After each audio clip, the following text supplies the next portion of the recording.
Welcome to Moonlit Publishing. Chapter 1.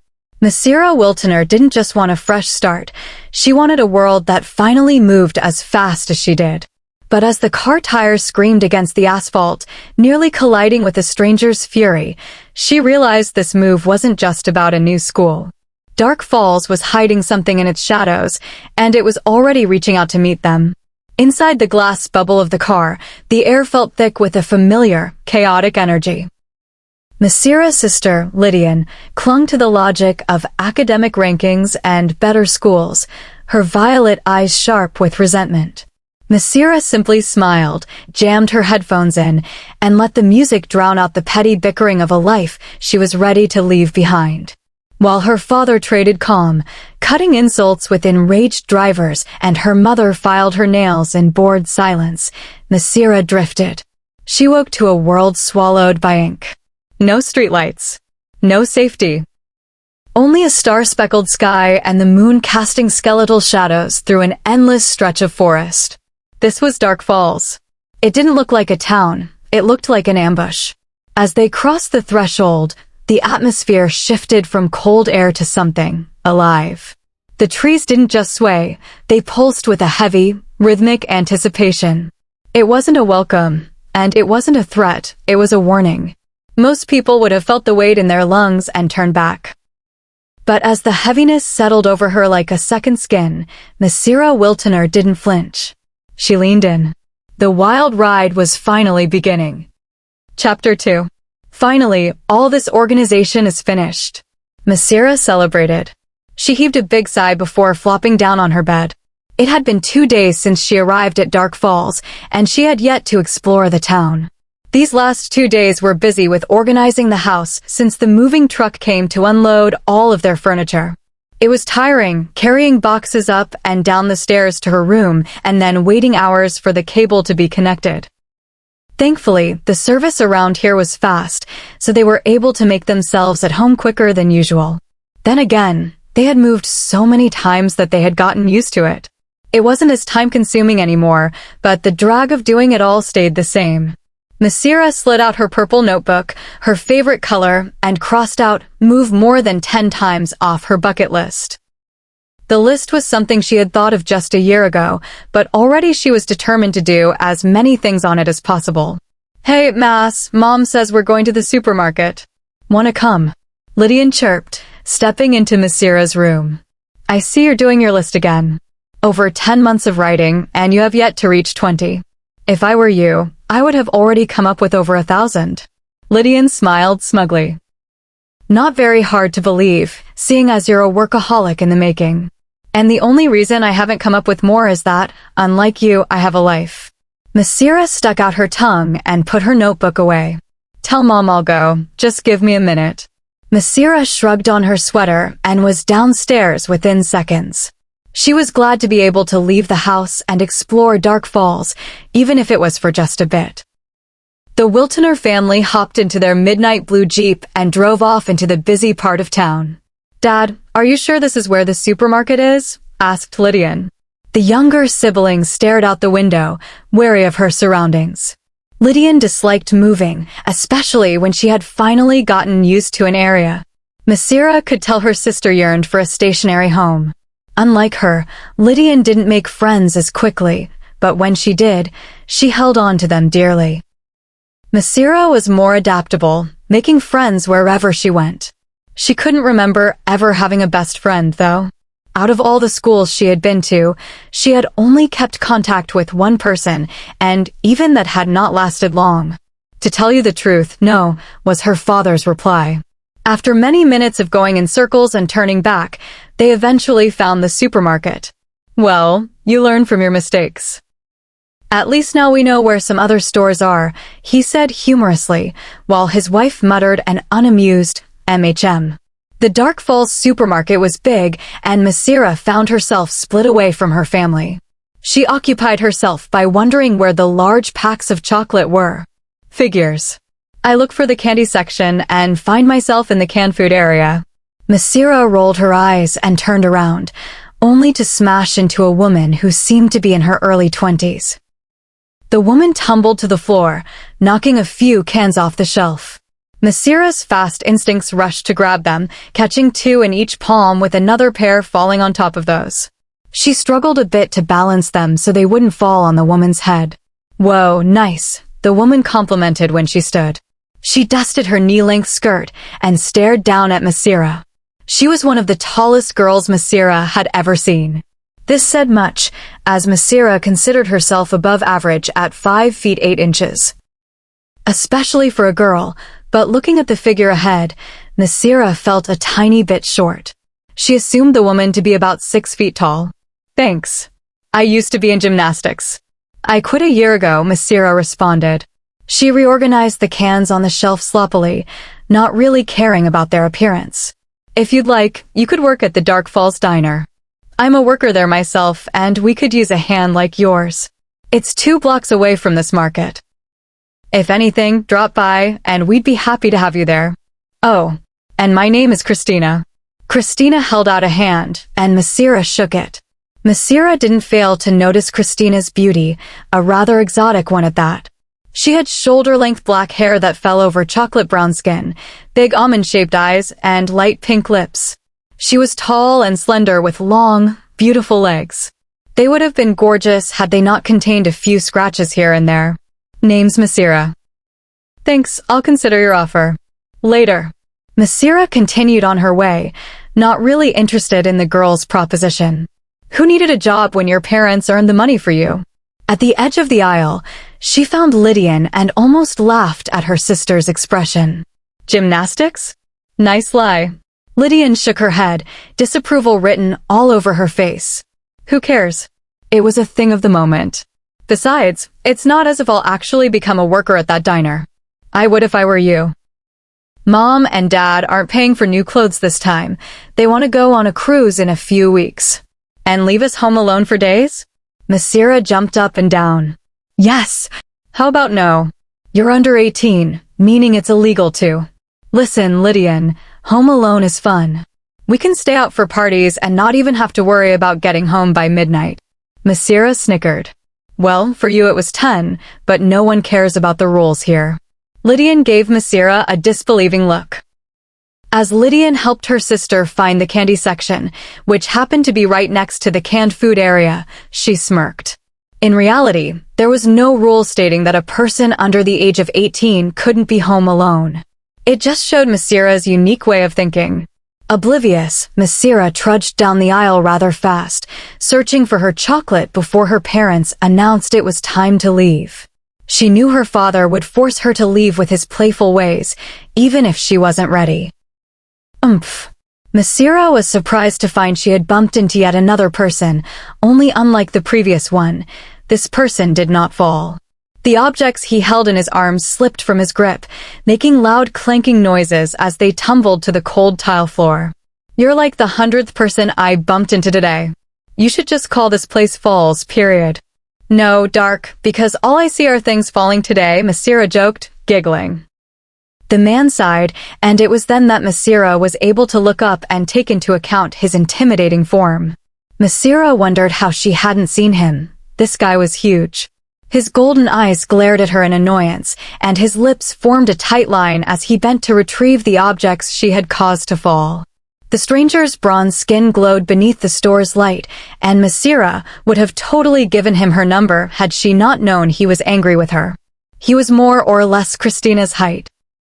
Massira couldn't remember exactly how tall the woman was, but unlike her, this man had an intense, unapproachable look.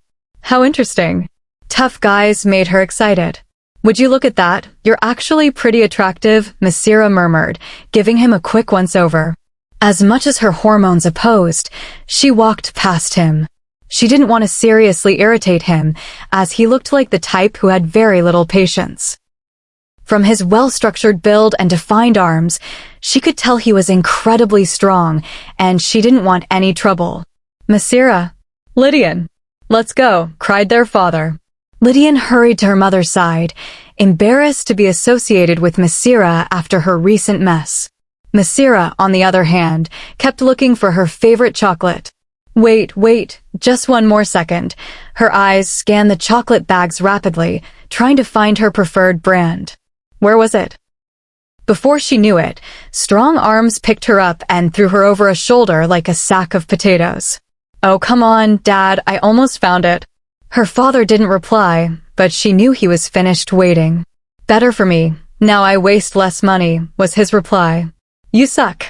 After paying the bill, they entered the Jeep and headed home. Inside, Massira secretly hoped she would be seeing more of the guy she met at the supermarket. At least this place looked promising in the men's department, she smirked. Chapter 3. Massira gazed at what was known as Dark Falls High. The school was a nice size, seeing as it was the only high school in town, but Massira guessed it was because the population wasn't as high as it was in other towns and cities. The building was painted gray, giving it a dull first impression. Massira wished she could go to a department store and buy dozens of paint cans to decorate the place. It looked so boring. Nevertheless, from experience, Massira knew a building's look didn't do justice to the student's personality, at least most times, so she wasn't driven off. Instead, she just made her way to the main office, where a brunette sat behind a desk. "Name," she said, giving Massira a forced smile, one Massira easily returned. Mornings were one of the few things Massira disliked, and it took her time to get in the mood to find the day worthwhile. "Massira Wiltoner. Here's your schedule." The brunette handed Massira a few papers that had already been on her desk. At that moment, the bell rang, letting her know class had already begun. "I've also given you the school map to help you find your way around. Good luck." With those last few words, the lady's attention went back to her computer, and Massira gladly left the office for class. The start of a new school meant new people and new drama. Just thinking about it got Massira giddy with excitement. There was always that bubble of anticipation when you entered a new school. You wondered if you would have a good status, meet an attractive guy, or just be welcomed into all the fun. Massira gazed down at the map before her. Her first period class was math, her favorite subject. She looked up just as she bumped into a rather beautiful girl. The girl growled, giving Massira the notion that she had angered her. "My bad," Massira excused, surprised she had yet again bumped into someone. What was it with this place and her bumping into people? And why did they all happen to be so tall? The girl glared at her, scanning her up and down as if trying to figure something out. She stopped briefly when she saw Massira's violet eyes, but continued after a moment. Massira did just as well, evaluating the girl before her. The girl was very beautiful, with chestnut hair cascading around her heart-shaped face. Her skin was a perfect complexion, and her eyes were a dark blue that accentuated her features. Her bangs were a good length and gave her face the sophistication models sought so desperately. Massira would have been envious had she not remembered she was a catch herself. As she frequently said, making mommy proud. The girl's most prominent feature was her height. She was much taller, almost a head taller than Massira, which made Massira ponder if everyone in this area was a skyscraper. "Who are you?" she questioned, as if Massira were an imposter stepping into the wrong territory. "You're not from around here." "I'm a new student." She stepped around the girl and went in search of her math class. She was not looking for an argument on the first day of school, especially not in the morning. "I'm Kaishara." Massira turned her head to see her and found her leveling a threatening glare in her direction. The girl radiated such hate that Massira wondered what on earth she could have possibly done to a girl she had only just met. Massira ignored the abrasive tone. Massira went on her way and was thankful the stranger did just as well. The first thing Massira noticed when she exited math class was a group of 5 boys speaking heatedly at the corner of the hallway.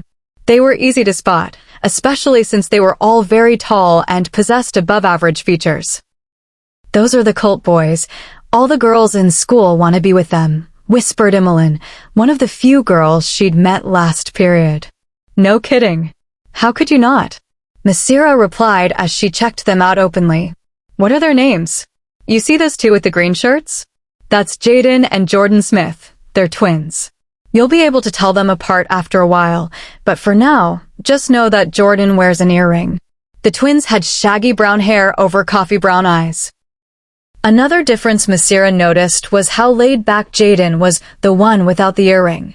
His back was resting on a locker for support, while the others stood straight and tall. Next is Jameson Fulton. He's wearing stripes. Massira easily recognized him. His hair was styled in a short mohawk. He's a genius, but a pushover compared to the others. Might be why he's the only one in the group who's dating. His girlfriend Christina doesn't go here, though. I heard she dropped out. Christina. Why did that name sound familiar? Massira pushed away the thought and urged Emmeline to continue. The one with black shoes is Noli Sparks. He's a sweetheart, but don't be fooled. He is a huge ladies' man, which makes him the most sociable of the group. Noli's most obvious feature was how muscular he was. He was the shortest of the group, which even then was taller than her. And last, but not least, is Sebasten Pierce, the most wanted boy in our school. It said Kaishira put a stamp on his forehead saying taken, even though he technically isn't.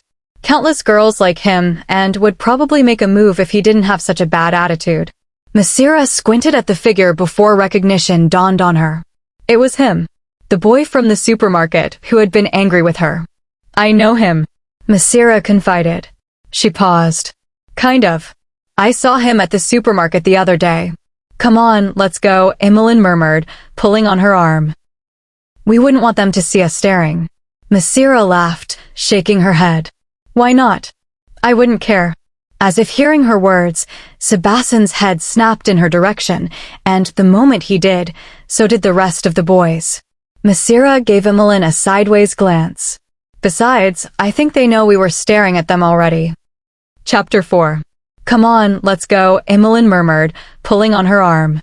We wouldn't want them to see us staring and think we're obsessed or something. Massira laughed, shaking her head. Why not? I couldn't care less.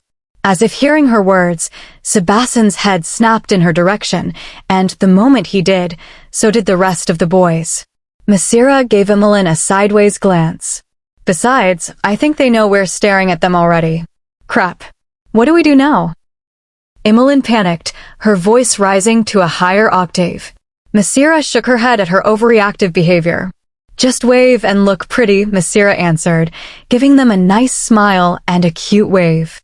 Emmeline nervously followed suit, though her smile was lined with worry. And that's when Massira felt it, the aura that surrounded these people. Sure, they were good-looking and, obviously, people had a liking for them, but there was that strange feeling when you were close to them. Noli. The muscular one waved back, whereas the others just stared with a calculating gaze. Massira instantly noticed they weren't paying attention to Emmeline, but to her. Was her hair messed up? Was her zipper open? She was just about to ask them when Emmeline harshly pulled her away and took her down an unfamiliar hall. Oh gosh, how embarrassing. They probably think we're obsessed. Emmeline droned, biting her lips so hard that Massira winced. Relax, honey, we didn't murder anyone. What are you so worried about? You look like you're about to have a heart attack. Massira combed her fingers through her hair to fix any stray strands. Nothing. It's just, that was the most communication I've ever had with that group in my entire life. Emmeline's brown eyes were wide as she toyed with a paper in her hand. Really? Massira eyed her cynically. Yeah, she admitted. I mean, they're not mean or anything. Something about them, though. It's weird. Emmeline shivered. I get what you mean. Something about them is a bit odd, but I like it. Massira's eyes shone with wonder. It's exactly what I came here for. The first thing I'm going to do is figure them out, see what they're hiding. Emmeline giggled, giving Massira an amused smile. Your mind is a little too active. Sure, there's something odd about them, but that doesn't mean they're hiding something from the world. It just comes with their package. Massira was about to oppose. However, something in Emmeline's smile seemed cautioned, as if it was something she had told herself for a long time to feel secure. Noticing this, Massira simply nodded. She wasn't going to disturb Emmeline's ignorance. After all, ignorance is bliss, and this meant she got the cult boys all to herself. Independence, said Massira's English teacher, Mrs. Ferguson. What do you think of when I say this word?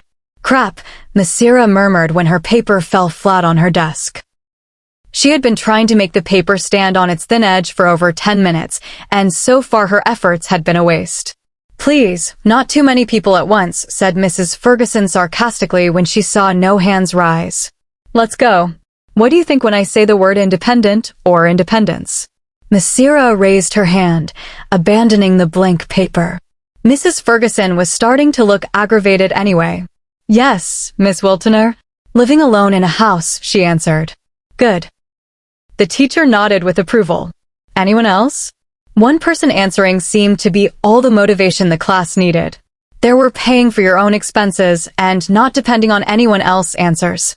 Hearing all these responses made Massira gag at the thought of the responsibility, but it was also kind of refreshing. All that independence talk sounded so empowering. She pictured herself being independent, and she looked pretty good. Like a superhero. She wouldn't have a limited amount of cash, and she could buy more cute clothes. Not to mention, she wouldn't have to cancel any plans to babysit Lydian anymore. Why would she when she could hire a babysitter? Massira sat back and thought about a way to get cash. Sadly, the only way to receive it was through a job. Massira's shoulders drooped. Work was definitely not her thing. The periods came and went. To her luck, she shared quite a few of them with the cult boys. By the time lunch came, she had already met countless people, but their faces were still vague. They all seemed sweet, but she knew she didn't really know them. Imogen was the only person Massira considered a friend. Only a day in, and it felt as if she had known her for weeks. "You're lying," cried Massira, slapping her hands down on the lunch table with her mouth agape. "A guy like that has only dated one girl from this entire school?" She could feel a giggle rising as she glanced at Sebasten from the corner of her eye. He was sitting at a table with the cult boys, Kaishira beside him. They made quite a group. The way they created a circle made them seem uninviting to anyone who might think to sit with them, not to mention the low tones they spoke in. "Why all the privacy?" "I know, you'd think he'd get as many girls as he can," replied Lucilla, an overly thin redhead. And even then, people didn't consider them truly dating. They never acted like a couple. Kaishira probably lied to get girls off him, even she can't deny an attraction to him. Massira glanced back at Sebasten, only to see he wasn't there. Instead, he was by the garbage can, throwing out his tray. Massira liked that he was a big eater. She excused herself from the table to throw out her tray as well, but by the time she got there, he had walked out the cafeteria doors. Massira followed after him. When she got into the halls, he was nowhere to be found. Making a sharp right, she was met with a hard wall. Only it wasn't a wall, but a person. His imposing figure towered over her. His golden eyes assessed her with irritation. "Hey," Massira greeted. She had no real plan. In her defense, no one should be as angry as he looked. If this irritated him, she could only imagine why he had only dated one person. He was way too grumpy. "Yes," he asked, but it felt like a threat. His "this better be worth my time" look made her remember what Lydian often said, "Think before you speak, Massira." "Do you know where the library is?" she blurted innocently, smiling. "Not here." He bit. He assessed her methodically, holding no admiration. "Girl, do you have good vision?" Massira stepped back, confused. "Yes, of course. See to it that you never bump into me again." After saying these words, he stalked away. Massira huffed. "So freaking stupid," she whispered, dissatisfied. The moment the words flew from her lips, his attention was suddenly directed towards her, and the expression on his face was anything but happy. "Say again." His tone was a warning. It gave her his attention, but definitely not the way she had wanted. I, Massira stuttered, freaked out by the fierce glare. How had he heard her anyway? Seb uttered a voice, saving her. "We're ready, we can go now." Sebasten disregarded her to acknowledge his friend. He nodded slightly before continuing on his path toward the school exit. Her savior turned out to be Noli. "Don't mind Seb, he's like that with everyone." Massira shrugged. "I'll put it off as the start of a good relationship," she joked. Noli smiled warmly before following his friend. Massira crossed her arms, wondering why Sebasten had to be so good-looking and mean at the same time. Even so, she was determined to make him hers, or at least one of the boys from the group. He was a challenge she wanted to crack. Massira Wiltoner? Oh, she's the first girl in the entire school to date Sebasten. Yeah, she really liked the sound of that. Chapter 5. It seems today that all you see is violence in movies and sex on TV. But where are those good old-fashioned values on which we used to rely? Massira sang along as the Family Guy theme song played from the small television in the empty Dark Falls diner. It was a nice place with more than enough room for dozens of customers. Some of the tables were set between red booths, while others were surrounded by dark wooden chairs. When she had entered, she asked a waiter if he knew a tall, pretty woman who worked there. After explaining she was there to take up a job offer, he smiled and told her to wait. Now, she was becoming semi-impatient for the woman to appear. Massira wanted this job as soon as possible, especially the paycheck. She was even proud of herself for preparing everything. She had even asked Lydian about references, though that conversation had ended with both of them being late to class. "Hey," a woman greeted, approaching her. Massira recognized her as the girl from the supermarket. "Massira, right?" "Excuse me if I'm wrong. I have a terrible memory." Massira felt a bit guilty for not remembering her name, but she smiled in relief when she caught the name tag. "No, it's okay, Christina. It happens all the time. And you got my name right anyway. You came for the job. That's great. We need a hand here, especially with the boom of customers we've had recently." Christina was dressed in jeans and a plain black polo. She looked young to be a manager, almost like she was still in high school. At that thought, the name became familiar. This was Jameson Fulton's girlfriend. "Good. I brought my paperwork since this is my first job," Massira admitted. Christina giggled at the single sheet in Massira's hand. "I can tell, but that won't be needed here. Dark Falls is a small town. We don't bother with things like that." Massira shrugged, tossing the paper into a nearby trash can. "Better for me. What do I do then?" "Come to work tomorrow at 5 p.m. It starts after school activities, so it won't interfere with sports." Massira grinned. "Perfect. I don't do sports anyway. See you tomorrow." "Ugh." Massira groaned. She was on the brink of insanity because she couldn't sleep.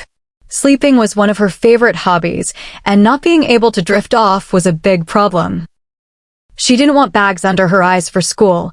She wanted to look her best so Sebasten could enjoy the view. She locked eyes with the moon outside her window, and her sour mood instantly vanished. Everyone in the house was asleep, and her imagination was going wild with the possibilities of a nighttime stroll. She leaped off her bed, dressed in black shorts and a purple tank top. She worked her hair into a messy bun, leaving a few strands loose to frame her face, then tiptoed out of her room. Outside, the air was fresh, a mixture of forest and dirt that felt calming. Massira walked up and down sidewalks and through alleys, but the streets were empty. By 3 a.m., there were no cars and no people. "Stupid Dark Falls," she mumbled, kicking a rock.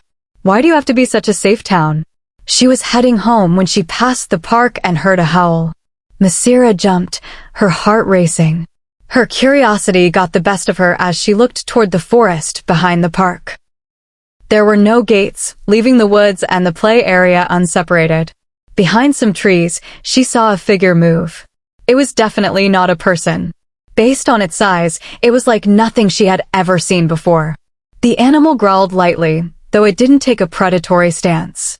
Massira took a few steps forward. The creature stood on 4 strong legs with sharp claws. Its body was coated in thick, cinnamon-colored fur. Its teeth were large and intimidating. This was clearly a wolf. If it weren't for the calm look it gave her, she would have thought it was about to attack. "Who let the dogs out?" Massira murmured, her humor surfacing despite the tension. The wolf barked in response, and she squeaked, falling to the floor. She tried to calm her racing heart. This thing could easily overpower her. The wolf made a strange noise that almost sounded like laughter. "No running away, Massira. Asterisk," she thought. "No one likes a coward." Suddenly, a gust of wind knocked out her hair tie. You know, Massira said, her bold side taking over, if you could blow that hard, I doubt it'd take my house down. By the time she tied her hair back, the wolf was only a foot away. She fought the urge to scream. Taking note of her fear, the wolf rolled over on the ground. It looked surprisingly innocent, despite its size. Massira felt her unease fade and reached out to touch its fur. The wolf stood up. Are you a boy? The animal barked. She took it as a yes. He came closer, and she could feel the warmth radiating off him. You're warm. Get closer. The wolf seemed to understand her. Massira leaned her face against his side, breathing in his scent. You smell like the forest. Are you in there all the time? The wolf stayed still, letting her be. Massira didn't focus on how strange the situation was. She just marveled at how intelligent the animal seemed. Dark Falls isn't so bad after all, she thought. Satisfied, she stood up to her full height. Ha ha, Massira teased. I'm taller. The wolf didn't seem bothered. He reached higher than her waist, which was impressive given her height. By Cinnamon, she waved, naming him after his fur color. The wolf didn't bark this time. He simply retreated to a spot in the woods and watched her leave. Chapter 6. How do you solve this math equation? No one raised their hands. Massira personally believed Mr. Seaman was one of the strangest teachers in the entire Dark Falls arena. What type of teacher asks you how to answer a problem when it's a new subject? This baffled her, and she wondered if he did this purposely or was just stupid. Massira, what is the answer? He asked once he saw that no one was going to raise their hands. The only person with his hand up was Jordan, the feistier twin, and Mr. Seaman had enough experience to know Jordan wouldn't supply him with the answer he was looking for. I didn't raise my hand, she complained. I don't care. Easily giving up, she said the first answer that popped into her head. Purple. The class erupted in giggles, which in turn made Mr. Seaman's head fall disdainfully. New girl got jokes, praised Jordan, who sat beside her. Massira smiled back, forcing herself not to beam with happiness at his attention. What can I say? It comes with the package. The moment she had entered class and saw one of the cult boys sitting at his desk with an empty chair on his left, she gladly sat beside him, hoping she could begin getting to know these boys. She could tell many girls had been disappointed at her choice of seating, but Massira didn't care. It wasn't her fault they were too nervous to sit next to him. That's a package I'd like to see, he winked at her, giving her a devilish grin. I don't think you could handle it, she teased. To her dismay, the bell rang immediately after, interrupting the flow of their conversation. Even so, Jordan continued with their obvious flirting. Try me, he challenged. From the corner of her eye, Massira could see girls stalling as a way to find an excuse to walk beside Jordan. She felt rather smug about the fact that she had only just met the guy, and already she was getting more attention from him than any of them had probably gotten all year. She childishly placed a finger on her chin, as if considering his reply. He smirked, his brown eyes bright. Jordan, called a voice from the door. The classroom was nearly empty now except for the two exceptionally desperate girls. One was tying her shoe for the 5th time while the other fixed her hair. Massira immediately noted it was Jordan's twin brother. Two identical, good-looking boys in one room. Massira sighed happily. She never thought she would see the day. Strangely, getting Jordan's attention was all Jaden needed to walk off and have his brother quickly follow after him. Twin telepathy, she guessed. In the hallway, Massira was greeted with Imolin's humongous smile.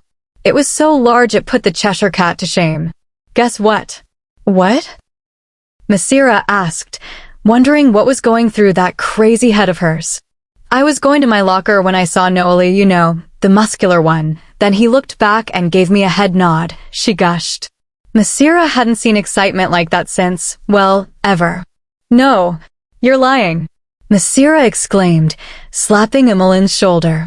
Cross my heart and hope to die, her friend responded joyfully, jumping up and down the hallway. Massira decided to disregard the stares they were getting. She thought seeing Imolin's excitement was funny. Besides, she enjoyed seeing her friend happy. Out of the corner of her eye, Massira spotted the boys heading in their direction. I guess Noli is your favorite one now, said Massira, smiling knowingly. Maybe, but I really like, oh look. They're here. Don't you want to wait and see if they'll give you a nod too? Imoen's sincerity kept Massira from laughing, so she answered the question genuinely. The period coming up, I have class with Sebasten. I think a class with him makes up for any type of head nod. When she walked inside the social studies classroom, Massira realized the error she had made. She should have waited until Sebasten entered the room first before she did. That way, she would have known where he sat so she could sit next to him. She knew it was a risk sitting beside that monster, yet she couldn't suppress the ambition of being near that group, especially him. Massira bit her luck and sat at a middle desk. Around her, girls were furiously brushing their hair and adding their last touches of makeup. So much for the notion that these girls were afraid of him. Massira sighed. Looks like she had more competition than she thought. Sebasten's entrance to the classroom got all the girls quickly to a seat where they would feign disinterest yet try to look cute at the same time.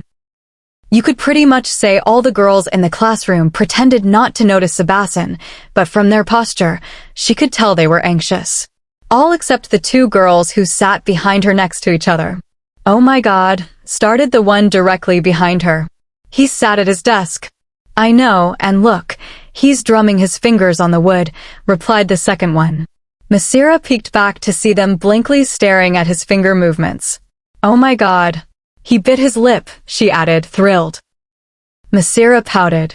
Sebasten ended up sitting 4 desks away from her. She didn't dwell on it, though. With girls like these, she would never have to look up and wonder what Sebasten was doing. They covered his every move. Oh my God, he took out his pencil.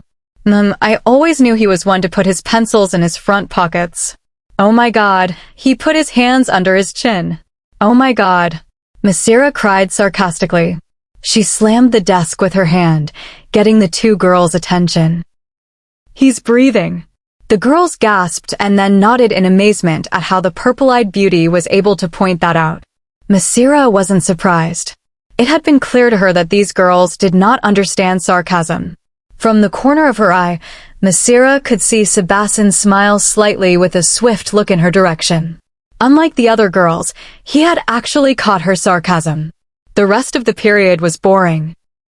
However, when the bell rang, she became more alert, getting her stuff and going to Sebasten's side. Hi Sebasten, she greeted, walking next to him. He merely nodded in acknowledgement, not sparing her a glance. I know who you are, new girl, he deadpanned, walking faster. Nevertheless, Massira kept up with his pace. I like to be known as Massira, not the new girl. You don't see me calling you guy I just met, she laughed nervously. Why did this guy have to be so hard to speak to? Yesterday, you referred to me as stupid. Massira saw his muscles tense at the words. I wasn't referring to you, I was talking about the situation. But either way, I'm sorry, Massira apologized. Again, Sebasten nodded. She smiled. Does that mean we're good now? No, he replied, speeding his pace even further. Massira quit trying to walk next to him. His current speed was ridiculous. She would have to jog to be next to the kid, and it definitely wasn't worth it with his attitude. Chapter 7. Yep, it's official. The guy totally hates me, Massira disclosed to the group of girls at the lunch table. As with the day before, the topic of the day was the cult boys. Massira assumed that the group was the main subject of conversation no matter where she went. Even she couldn't help herself. Those boys just demanded attention. That sucks. You just got here, and already you have Sebasten angry at you? I would feel so depressed, a blonde sympathized, though Massira could tell she was actually happy the new girl hadn't caught his favor. Massira didn't mind the fake pity. One way or another, she would get a seat at that table. It would be a work in progress. Maybe in 3 months? That would be enough time to get cozy with the rest of the pack.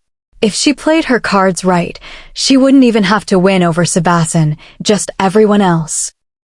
So far, she and Jordan were headed in the right direction. Speaking of Jordan, I know, but Jordan and I totally hit it off. We were flirting in math class, Massira boasted. She wasn't even truly interested in Jordan, but she wanted to let the blonde know she wasn't being completely ignored by the cult. Massira knew that once she gained the crew's friendship, Sebasten would have no choice but to talk to her. I wouldn't take it too seriously. Jordan and Noli are known for their frequent flirting. The moment they see one of their group, they drop you like a hot potato, countered the blonde. Massira forced herself to contain a glare. The girl was right. The moment Jaden had called for him, Jordan was gone. Maybe. I haven't experienced that yet, Massira replied, lying flawlessly. You will soon enough, the girl, Emmeline, mumbled irritably. Massira guessed Emmeline had been dropped by those boys more times than she could count. However, Massira was more focused on the competition. These guys were men. They needed a woman like herself. Do they play any sports? Massira asked, eyeing Noli as he threw his tray in the trash. She noticed how well in shape they all were. Even Kaishara, the girl she had bumped into on the first day, had some muscle to her. Emmeline shook her head. Nope. I'm guessing they work out outside of school. Although, I've never seen them in the town gym. Must be the genes, she hypothesized. Massira almost rolled her eyes. No genes could make a group look this great without effort. Something was definitely going on, and she was determined to find out what. Study hall had to be the most boring period of the day. She couldn't annoy the teachers, there were no cute guys to flirt with, and the person beside her was making distracting noises every 20 seconds. After 2 minutes, Massira cracked. She got permission from the supervisor to go to the bathroom. He merely waved her off, too preoccupied with a book to pay her any mind. Massira noticed the supervisor was barely paying attention to the room, so she decided to walk around the school for the rest of the period. She headed upstairs, as most of her classes were on the first floor. After exploring a bit, she found the library. She smirked, remembering her first encounter with Sebasten when she had asked for his location. Now she actually knew where it was. Upon entering, she was overwhelmed by the number of books. For such an obscure town, they had heaps of literature. She neared the large, pristine windows. Don't they ever wonder how the students would escape if there were a fire? She whispered to herself. My guess is as good as yours, responded a deep voice. Massira turned to face Jameson Fulton, one of the cult boys.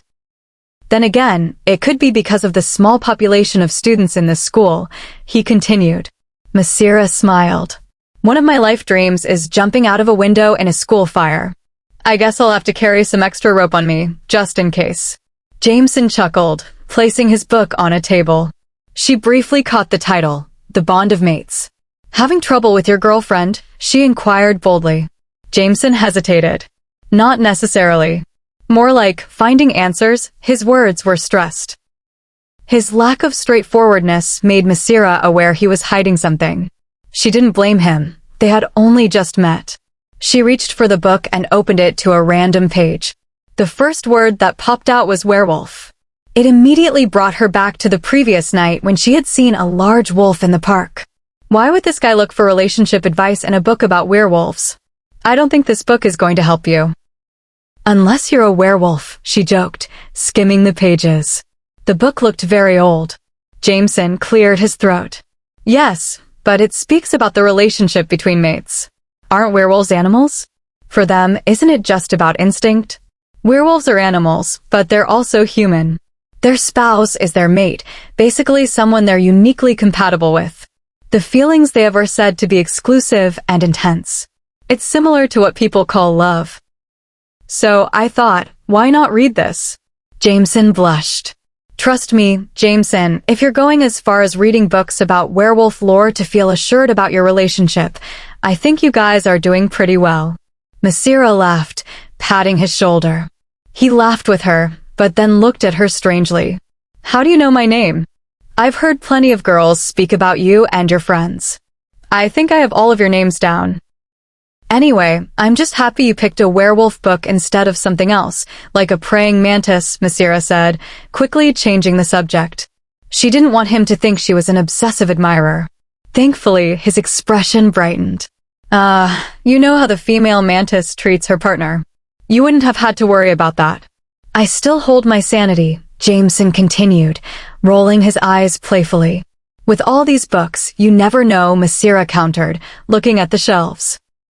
There was one area where books were practically protruding from the shelves. Jameson followed her gaze. That's the Dark Falls history area. It's full of diaries from people who lived here long ago. Many doubt their accuracy because they mention supernatural events, but the timelines match American history so precisely that no one knows what to believe. That's where I got this book. He took it from her and went to return it. Massira followed him, curious.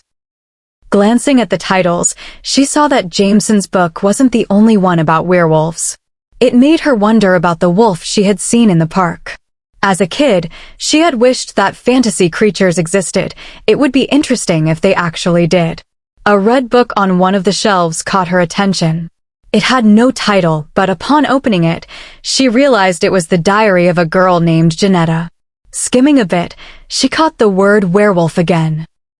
With the strangeness of this town and these books, I might start believing in werewolves myself, Massira said, closing the diary. Is that so? Jameson asked with a sneaky smile, as if he knew a joke she didn't. In that moment, the bell rang. Nice meeting you, Massira. See you around. He waved and departed. Massira waved back and returned to the shelves. It was only after he left that she realized she had never actually told Jameson her name. Chapter 8. What do you think? Questioned Christina, referring to the female staff uniform. It reminded Massira of something a housekeeper from a fairy tale would wear, only it was burgundy, clean, and smelled like laundry detergent. It was extremely modest. The top covered her chest completely, and the skirt went past her knees. So much for showing off her curves to any attractive customers. In my opinion, Massira tried to think of the right words. Christina winced. It's okay, I know they're rather plain. You can blame the men who designed this place. Massira checked herself in the mirror again. She wished she had curves like Christina, who managed to look good even in the uniform. At least she was glad she had worn flats today, as they went perfectly with the dress. She usually wore flats anyway because, in her last school, the good-looking guys tended to be shorter than her. She had truly hit the jackpot finding the cult boys, who were all much taller than average. Are you sure you don't want to train me? I've never been a waitress before. I think you'll do just fine, Christina reassured her, exiting the staff room. Massira followed, but when she saw the sheer number of customers outside, she was nearly blown away. Most of them were girls, and because of the crowd of girls, guys were starting to enter as well. Sheesh, talk about good business, Massira mumbled. She wondered if the food was incredible or if there was another draw. I'll start taking orders on the right side, and you take the left, Christina ordered, handing her a notepad and pen. Write them down with the table number so you don't get confused, then take them to the cook. Good luck. Christina patted her shoulder and went to work. Taking things in stride, Massira went to the nearest table. Hi, I'm Massira. May I take your order? The customers knew exactly what they wanted, so there wasn't much waiting. She gave the slips to the chef and restarted the process. It was a bit harder when she had to deliver the food, but the chef placed each order note next to the plates, so she knew exactly where everything went. As Massira continued, she pondered why there were so many girls. She knew from experience that a crowd of girls usually meant a hot guy was nearby. Her theory was confirmed when Jaden stepped into the diner. What surprised her most was when he entered the staff room. He worked here, too? The day was definitely looking up. With newfound enthusiasm, she served the customers with a genuine smile. It turned out Jaden was a chef.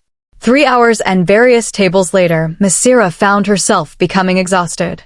From the corner of her eye, she could see Christina working with the same energy she'd had at the start. Massira was used to going home and watching TV. She wasn't one to be active for fun. The only time she exerted herself was copying dance moves on YouTube. The only bright side was catching glimpses of Jaden cooking whenever she dropped off an order. Even so, she was relieved her shift was almost over. There was a slight hush when the diner door opened again. Scanning the tables, she decided to serve an 8-year-old girl sitting alone, impatiently playing with the utensils. Many people were staring and whispering. Massira thought it best to get her a drink so she wouldn't look so awkward, though she couldn't deny the situation was strange. "Hi, I'm Massira. May I take your order?" The little girl smiled pleasantly. "My name is Haley. I want milk and chocolate chip cookies, please." "No, you don't," interrupted a familiar voice. Massira turned and saw Jameson. "No cookies past 8. You get too hyper." "Please," she pleaded, eyes wide. "No, end of discussion." "Hey, Massira," he greeted her with a smile. He sat down beside Haley, and Massira immediately saw the resemblance. They were clearly siblings. Now she understood why everyone was staring. She was Jameson's sister. She also noticed Jameson had used her name. "Since milk and cookies are off, what would you guys like to order?" Massira wrote the new order on her thinning notepad. "Coming right up."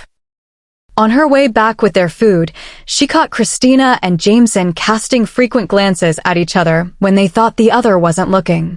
Sometimes they locked eyes at the same time, and Massira had to stop herself from laughing at their embarrassed expressions. It was obvious Jameson had nothing to worry about earlier. "Order has arrived." She placed the plates down and winked at Haley.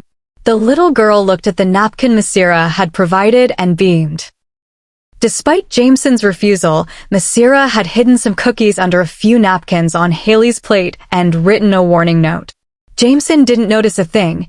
He was too busy staring at Christina. Massira dragged her feet to the next table. "Hi, I'm Massira. May I take your order?" She realized she actually knew the people at this table. It was the girls from lunch, including Emmeline. "Oh, hey guys. You work here?" Emmeline asked, her distaste clear. "Christina asked me to help out." "It's fun, but exhausting," Massira groaned, wiping her forehead. "Wow, Christina asked you?" Emmeline asked. "A lot of people apply here, but it's hard to get in." "You're lucky," Lucilla added. The table was in awe, though the underlying envy was evident. "Whatever, just get us a number 5 and some ginger ale," Emmeline ordered, feigning disinterest. Massira continued her routine until a staff member finally flipped the sign to closed. Christina helped Massira finish up her side, though Massira knew it was mostly because she wanted to be closer to Jameson. Massira worked a bit past her shift, but once the customers were gone, she collapsed into the nearest booth and closed her eyes. "You might want to stand up. I don't think you'd like food falling on your face." Massira looked up to see Jaden standing over her with a washcloth. He was wiping the tables. His voice was calm, a complete contrast to Jordan's vibrant tone. "Sure." His eyes followed her as she stood up. To Massira's confusion, his gaze lowered toward her lap. It wasn't a sexual look, but it was intense. She rubbed her arms, feeling slightly uncomfortable. The bell rang as the door opened, and Sebasten walked in. He greeted Christina and Jameson with a nod, but when his eyes fell on Massira, he just raised an eyebrow. "Hey, Sebasten. Not going to say hi?" Massira joked. He remained emotionless and walked into a back room. "Okay, you can do that, too," she called after him. She was too tired to try with him. When she looked back at Jaden, he was still staring. "Would you like to tell me what's so amazing about my lap?" Finally, his face broke into a smile. "If I told you, you wouldn't believe me." Massira smirked. "Try me." Jaden chuckled. "I would, but the others would kill me." Massira scrunched her eyebrows, not understanding. Before she could ask, Christina called her. "Hey, Mass, you can go change now." Feeling too tired to pursue it, she pushed the conversation to the back of her mind. All she wanted was a shower and sleep. Chapter 9. Massira sighed with content when she landed on her bed, freshly showered and in her favorite sleeping attire. The gentle breeze entering through her window was comforting, aiding her sleep. She was happy with the day's events. So far, she had succeeded in making friends with the cult boys and getting a job at the diner, which she had learned was a rare opportunity. She wondered why Christina had asked her to apply when so many others wanted the job. She and Christina were the only waitresses. How had Christina managed all those customers alone before? Massira felt privileged to be the only girl in school who managed to snag the job, and she wanted to keep it that way. However, she still wondered what Jaden was thinking while he stared at her. "If I told you, you wouldn't believe me. The others would kill me." The conversation had been strange. She considered asking him about it tomorrow, but dismissed it. She and Jaden weren't close enough yet. Gazing at the moon, her thoughts drifted to the large wolf she'd seen. Would it be out there tonight? She admitted to herself that she was thinking about Jameson's words in the library. Could those mythical creatures really exist? She attempted to sit up, but plopped back down. Today had taken a toll on her. She hoped she'd get used to the work soon. Slowly, she felt herself drifting into sleep. Massira. Massira shot up, her heart thumping from the sudden wake-up call. Her eyes focused on Lydian, who was smiling at the edge of the bed with a devilish gleam in her eyes. "Breakfast is ready, and school starts in 30 minutes, she finished with a smirk. Had it not been for the soreness from yesterday's work, Massira would have jumped on her sister. Lydian had clearly woken her up late on purpose. "Why didn't you wake me up earlier, brat?" Massira hissed, lifting the covers. She fought the urge to crawl back into bed. Dark Falls was definitely chillier than what she was used to. "I kind of just forgot," Lydian replied, shrugging innocently as she exited. "Forgot my ass," Massira grumbled. She winced at the soreness in her legs, but school was too enjoyable to miss. She stretched before grabbing her towel. The cold tile floor almost drove her back to bed. After trudging to the bathroom, she heard the shower running and knocked loudly. "Yes?" rang her mother's voice. "Hurry up, Mom. I'm late for school," Massira cried. Her father was quick, but her mother could take a long time. "I'll be just a minute. I'm rinsing." Massira leaned her head against the door in frustration. "Oh my goodness, Mom. I've been waiting forever." "You're such a drama queen," her mother laughed, opening the door. "I was only in there a few minutes," she said, planting a kiss on Massira's forehead. "Finally." Massira rushed in, only then realizing she should have undressed in her room. Now she had to carry everything back. Mozzarella sticks or chicken nuggets. Massira grudgingly picked the mozzarella before sliding her tray to the lunch lady. Her legs stung with every step. She really was out of shape. "Wow, you look beat," Emmeline said, giving her a once-over. "I am. Yesterday took a toll on me," Massira admitted, sitting down. "Was the diner too much for you?" "I suggest you quit and leave the spot for someone who can handle it," added Emmeline, taking a bite of her nugget. Massira smirked. Emmeline was clearly envious. "Jealousy is unbecoming, sweetheart." The table snickered, making Emmeline blush and return to her food. Emmeline cleared her throat. She had a point, though. It looked like too many customers for two people. "You should tell Christina to hire another person to ease it up on you." Massira chewed her mozzarella stick. She didn't like the idea of sharing the diner. It made her feel special to be the only student working there. "I think I'll get used to it, but I'll give Christina a hint today. If anything, you'll be the first to know." The table beamed, even Emmeline. "Excellent. You're the best," Emmeline exclaimed, giving her a hug. Massira felt a twinge of guilt. She had only said that to get them off her back. She didn't really want to give up her exclusive status. But looking at them, she realized they wanted to be part of the cult just as much as she did. Maybe she would tell Christina for their sakes. "May I please go to the bathroom?" As expected, her study hall teacher merely waved her off, too busy reading to care. It was easy to leave and wander the halls. She hoped she'd run into one of the cult boys, preferably Sebasten. Her wish was answered as she reached the staircase and caught a glimpse of him. He wasn't alone. He was with Kaishara. They were speaking in low tones. Before they could spot her, Massira hid behind the staircase. "We've spoken of this before. You should already know my answer."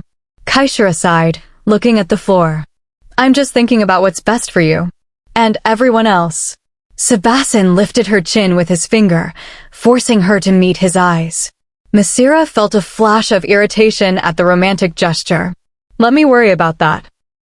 Massira's breath caught when Kaishara leaned in to kiss him, but before her lips could touch his, he held her shoulders firmly and gave her a pointed look. No, Kaishara. Kaishara was clearly hurt. You're only hurting yourself, she snapped. Sebasten shook his head. I'm not. He walked away, fortunately not in Massira's direction. Kaishara remained frozen. Massira was about to climb the stairs when Kaishara's eyes snapped toward her. Massira fought back a gasp. Little girls shouldn't be spying on things that don't concern them, Kaishara hissed. Good thing I'm not a little girl then. To her surprise, Kaishara didn't reply. Anger was prominent on her face, and it was directed toward Massira. Massira proceeded to the library. Jameson wasn't there, and it was mostly vacant. She walked through the shelves, thinking of Sebasten. He had pushed Kaishara away, which made Massira glad, but it also worried her. What did it take to win over Sebasten Pierce? She remembered what the girls at lunch had said. He never dated anyone or flirted. He pushed everyone away. Massira was confident she could change that. Every boy liked her. She had never been rejected. Sebasten just needed someone to soften him up, and she was the perfect candidate. Sighing, she turned her attention to the library. She found the Dark Falls history area and Janetta's diary again. Dear Diary, a month living in this town, and it gets weirder by the hour. 2 boys in school. Kyler and Erickson seem to be following me. It's not my imagination. They're gorgeous, but they're scary. I get the feeling they want something from me. They've never paid this much attention to any other student until I came around. All the girls hate me, but they try to befriend me, hoping for some luck. They spread rumors that I'm only getting attention because I'm being inappropriate. The rumors reached the adults, too. The lady next door gave me a book on infant care. I was so embarrassed. I'm not sure what to do. Confront them? Pretend I don't notice? I think I'll go up to them after school tomorrow. Wish me luck, my first conversation with the 2 hottest guys in school. Ugh, there's Mom calling. She calls me Janetta when she's angry, even though she knows I detest it. See you tomorrow. Jean. Chapter 10. If Massira thought serving customers the day before had been difficult, it was 10 times worse today. Extra customers plus lingering soreness meant her body was screaming. Meanwhile, Christina was moving at an amazing pace with a pleasant smile on her face. How did the woman handle it? The constant walking, the heavy loads of food, and balancing trays of glasses while power walking? The girl was born to be a waitress. Massira was wondering why she had felt lucky to work here when, suddenly, Sebasten entered the diner. He looked incredible, grabbing the attention of everyone in the packed room. Massira noticed how the boys stared in envy while the girls watched him with adoration. He usually arrived after her shift ended, but today he had come during the diner's busiest hour. When he entered the staff room, Massira almost leaped with delight. Sebasten worked here. To stop herself from acting like an obsessed fan, she distracted herself by taking orders. At one table, a guy couldn't stop staring at her eyes. Are those your natural eyes? He finally asked. Yes. Wow, they're gorgeous, he said in awe. Massira smiled and moved to the next table. She heard a girl at the previous table smack the guy's arm and whisper that no one has purple eyes and they must be fake. Massira ignored it. She was used to people thinking her natural eye color was the result of contacts. A few moments later, Sebasten walked out in the male version of the uniform, which highlighted his build. He began taking orders, and Massira noticed he specifically chose tables with the fewest girls. He seemed to avoid female attention as much as possible. His presence helped alleviate some of the pressure of the rush, though the trays were still heavy. As time passed, Massira noticed Sebasten's increasing annoyance with some of the customers. Many girls would take forever to order just so they could peek at his face from behind the menus. He clearly noticed, judging by the slight twitch in his eyelid. To her disappointment, they didn't have much time to talk. She tried a few accidental bumps when passing him in the crowded room, but he gave no sign of interest.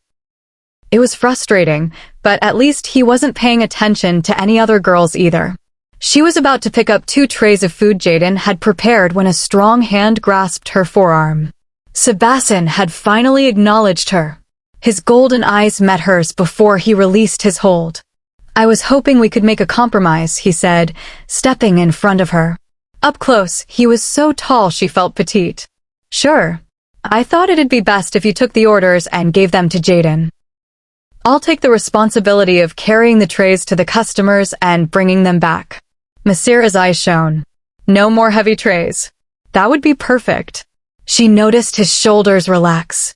It was obvious he was doing this to avoid the small talk that came with taking orders from the girls. Massira didn't care. It made her job much easier. She headed toward a table of her friends to start her new routine. "Hey, what are you guys ordering?" "Leave, we're not ready," Emmeline snapped. Emmeline giggled. "Ignore her, Massachusetts. We just want Sebasten to take our order." "Don't bother.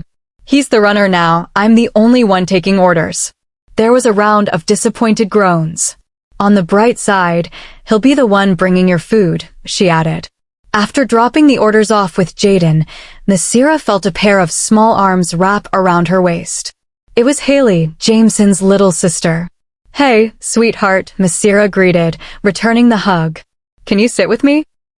"My brother isn't here yet, and I don't want to be alone," Haley said, looking around the busy room. Massira felt a pang of sympathy. It must be hard for a child to have strangers constantly staring because of her brother's reputation. "I have to work, Hale, but you can be my special helper." "Okay," the girl chirped. For the next hour, Haley skipped from table to table with Massira, helping her deliver the order slips to Jaden. It kept the girl entertained and made the workflow even faster. When Jameson eventually arrived, the diner was starting to wind down. "You're late," Haley accused, pointing a finger at him. Jameson looked sheepish and apologized, saying a situation had held him back. "Bye, Mass. See you in school," Emmeline called out as the last customers filtered out.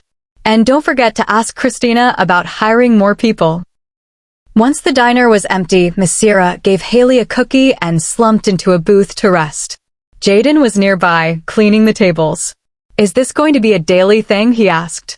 He was staring at her again, but he quickly looked away when she noticed, his cheeks turning red.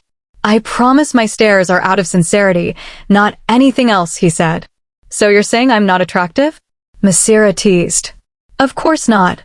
You are a very pretty lady," he complimented.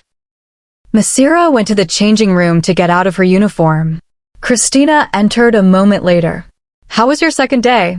Christina asked. "Good. Less tiring than yesterday, though I didn't get any phone numbers in this dress," Massira joked. "I actually need to ask a huge favor," Christina said, her expression becoming serious. "No one is going to be home tomorrow to take care of Haley. She's picky and usually scares off babysitters, but she's really taken a liking to you. Would you be willing to watch her tomorrow night? I'll pay you, and you can help yourself to anything in the house." Christina, calm down. "I'll do it," Massira said. "Thank you so much. It's such a relief. Just come to the diner after school tomorrow, and Jordan will give you a ride to the house. We might be back late, anywhere between 1 and 3 in the morning, so feel free to bring a bag with pajamas or whatever you need." Massira was surprised they would be out so late, but agreed. She finished changing and went to wait by the window for her mother to pick her up. Sebasten stopped near her, reviewing a piece of paper. "Hey, handsome," she greeted. "Massira," he acknowledged her with a nod. He started to walk away, but then paused and turned back. Half of his face was in shadow, making him look even more striking. "Thank you for helping today." Massira beamed. "You're welcome. It's a nice night out, isn't it? Perfect for a walk." "A nice night does not mean it is safe," he said. It sounded like a warning. "Dark Falls is safe. I've walked at night before and nothing happened." His eyes glinted. "Be careful, Massira. You might find that what you want is not always what you asked for."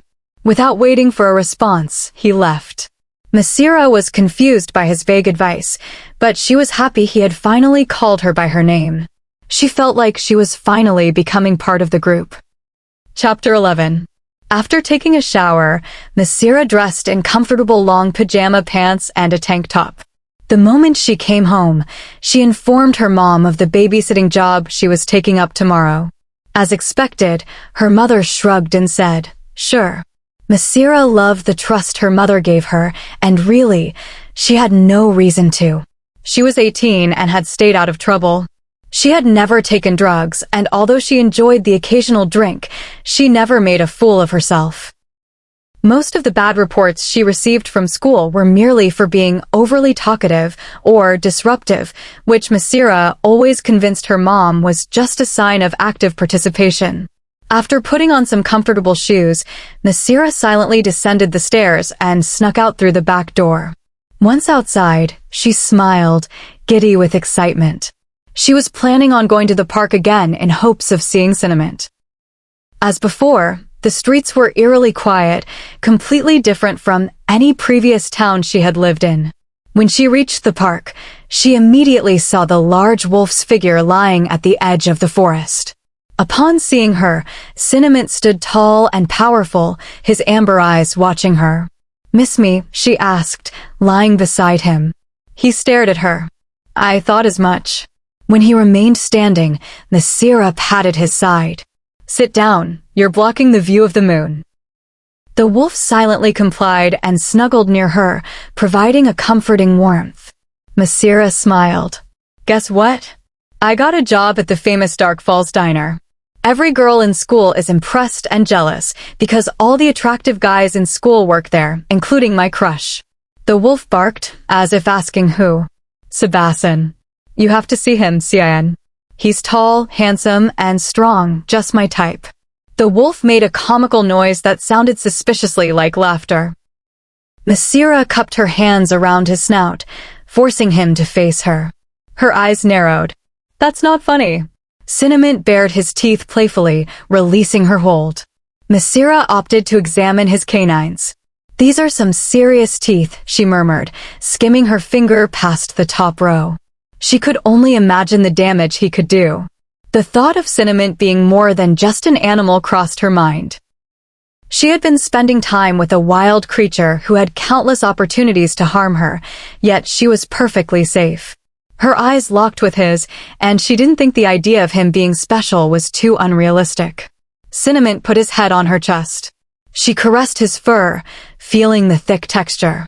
"Someone needs to use conditioner," she joked. He gave an annoyed growl, making her laugh. "I have bad news. I won't be coming tomorrow. I'm babysitting Haley."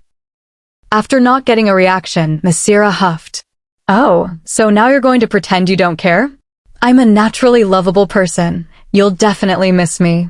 Cinnamon yawned and blinked at her. "Trust me, you'll be sad I'm gone." Feeling it was getting late, Massira stood up and wiped the dirt off her pants. "I need my beauty sleep before I see Sebasten tomorrow. Bye, Cinnamon." She gave him a farewell kiss on the head and turned to leave, hearing a surprised yelp behind her. Massira turned back, a sly smile forming. "Oh my, Cinnamon, don't tell me that was your first kiss?" The wolf barked in disagreement. Massira snorted. "Worst liar ever." 5 hours and 36 minutes of sleep was not enough for Massira Wiltoner. As fun as it was visiting an intelligent wolf in the middle of the night, she was beginning to notice the downsides. Her eyes were puffy during the first period, and she had not realized she had accidentally grabbed her dad's oversized shirt when dressing in a stupor this morning. She would just have to pretend she intended to look casual. "Massira," called Emmeline from the hallway. Emmeline and Lucilla were right behind her. Massira almost turned and ran. She remembered the promise she had made about asking Christina to hire them. After hearing the babysitting offer, she had completely forgotten. When they reached her, she blurted, "I can explain." However, they all had wide smiles. "I can't believe you actually did it." Emmeline pulled her into a tight hug. Deciding to go along with it, Massira smiled. "Yeah, you know me, always a doer." "I thought only one would get it." Lucilla jumped with excitement. "To get us all a job at the diner? Thank you so much, Mass." Massira furrowed her brows in confusion. "How did you guys?" "Christina told us," Emmeline filled in. "She was driving her little brother to school and saw us." She said she considered your idea and was taking all of us on as new waitresses. Thanks, Wiltoner, Emmeline added. After they scurried off, Massira blinked, unable to make sense of it. She hadn't actually mentioned it to Christina yet. If she hadn't expressed the idea, how would Christina found out? Want to be my partner? Massira had to give the girl credit for speed. The moment their teacher, Mr. Seaman, mentioned working in pairs, a girl named Stacia rushed to Jordan's desk. Sorry, Stacia, Jordan replied. Massira asked me first. Massira stopped a confused comment from escaping her lips. Clearly, Jordan had no plans to work with Stacia. Stacia's demeanor fell. Oh, well, that's fine. Taking note of her disappointment, Jordan grabbed her hand and turned on the charm. With a face like yours, I wouldn't get any work done. Count yourself lucky, or else I'd have to blame you for my missing homework. He gave her a wink, and she left, blushing furiously. Would you like to remind me when I asked you to be my partner? Massira questioned, laughing.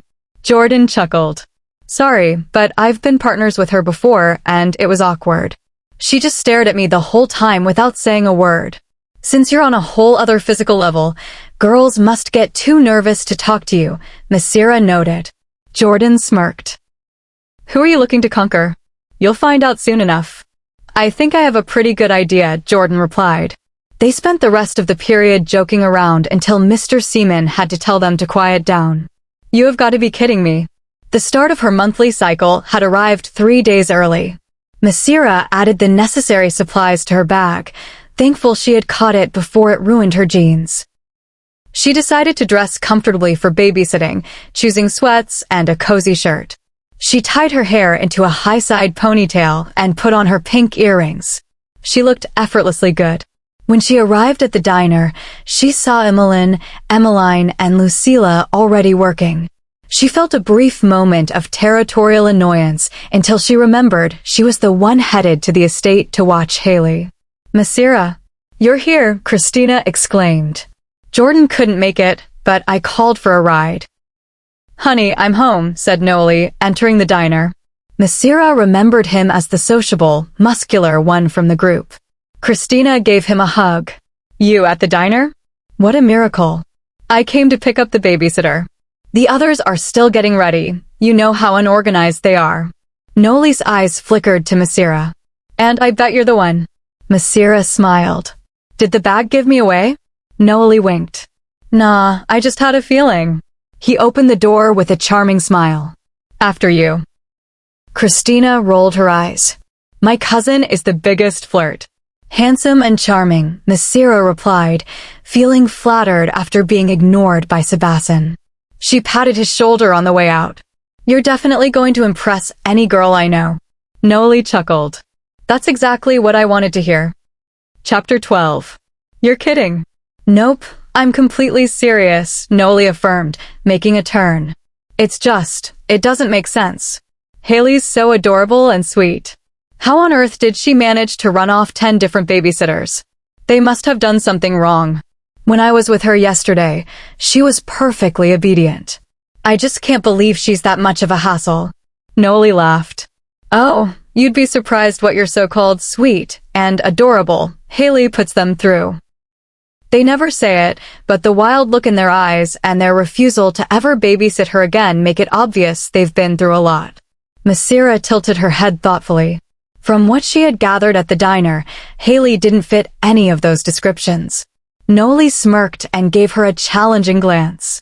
What, did I scare you already? Massira huffed. As if. To tell you the truth, you've just made me curious. I want to see the scary Haley everyone speaks of, she replied.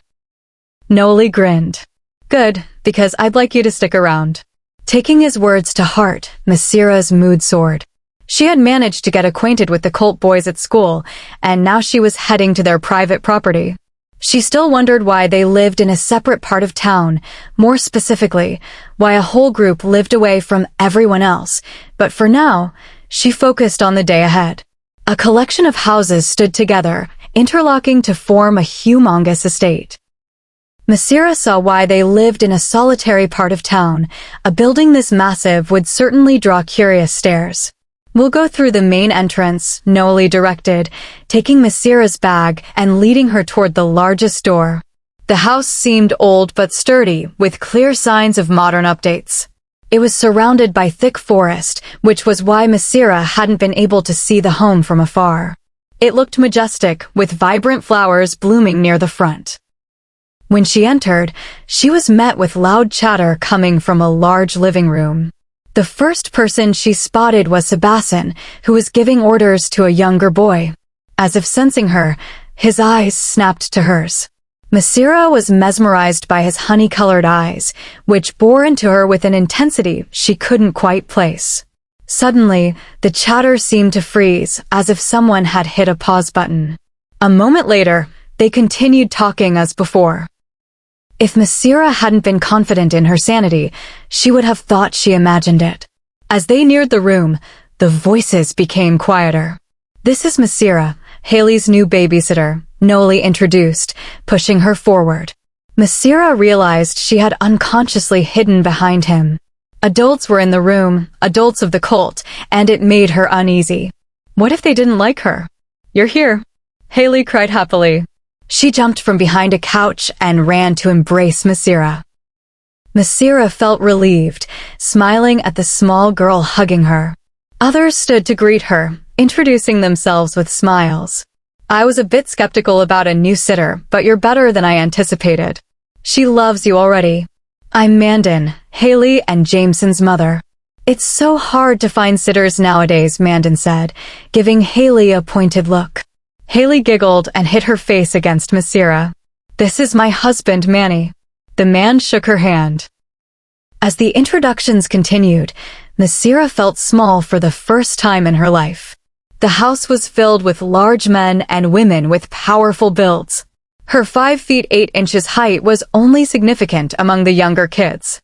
"Finally, I get to see the Massira I've heard so much about," a woman commented, walking toward her with effortless grace.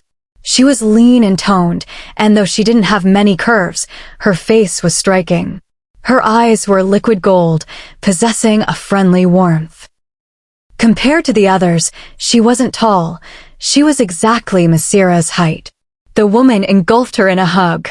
Massira smiled and returned the affection, her worries about impressing them vanishing.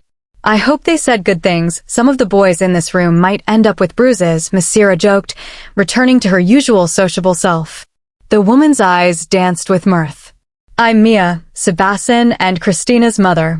I would introduce my husband, but he's busy with last-minute work before the trip." Massira's eyes widened. "You're a mother?" The room laughed at her shocked expression. Noelle whispered in her ear, "She loves that. She's in her early 40s, but loves hearing how young she looks." Massira glanced at her approvingly. "I hope I look as young as you in my 40s. What's the secret?" A knowing smile slipped onto Mia's face. "I assure you, in time, you'll find out." Before Massira could ponder that, Mandan started asking questions. "How old are you, darling?" "Turning 18 soon?" "Yes, in about 2 weeks." "You must not have a boyfriend, being new in town?" Mia questioned, her eyes hopeful. Massira laughed. "Nope, no boyfriend." Mia's smile widened. "Well, then I must tell you." "Mom, I believe Dad is looking for you," Sebasten interrupted, appearing behind his mother. He towered over her, his eyes serious while hers were full of mischief. Noelle chuckled behind her, and Massira wondered if Mia was trying to play matchmaker. If so, Massira was happy to have the mother's approval, even if Sebasten had cut her off. Mia lifted a brow at her son. "All right, honey, I'll go to him now." She turned back to Massira and winked. "Pleasure to meet you, Massira. Do come over as often as you like. Haley clearly already favors you." After a farewell, she left with her son. Massira then met Elizabeth and Jonas, the parents of the twins, and their youngest son, Maikara. Despite being younger, Maikara was already taller than her. "Are you really 15? Massira asked. "That's what my birth certificate says," he replied proudly. "This house is like a home for giants. Being a Wiltoner, I'm used to being the tall girl."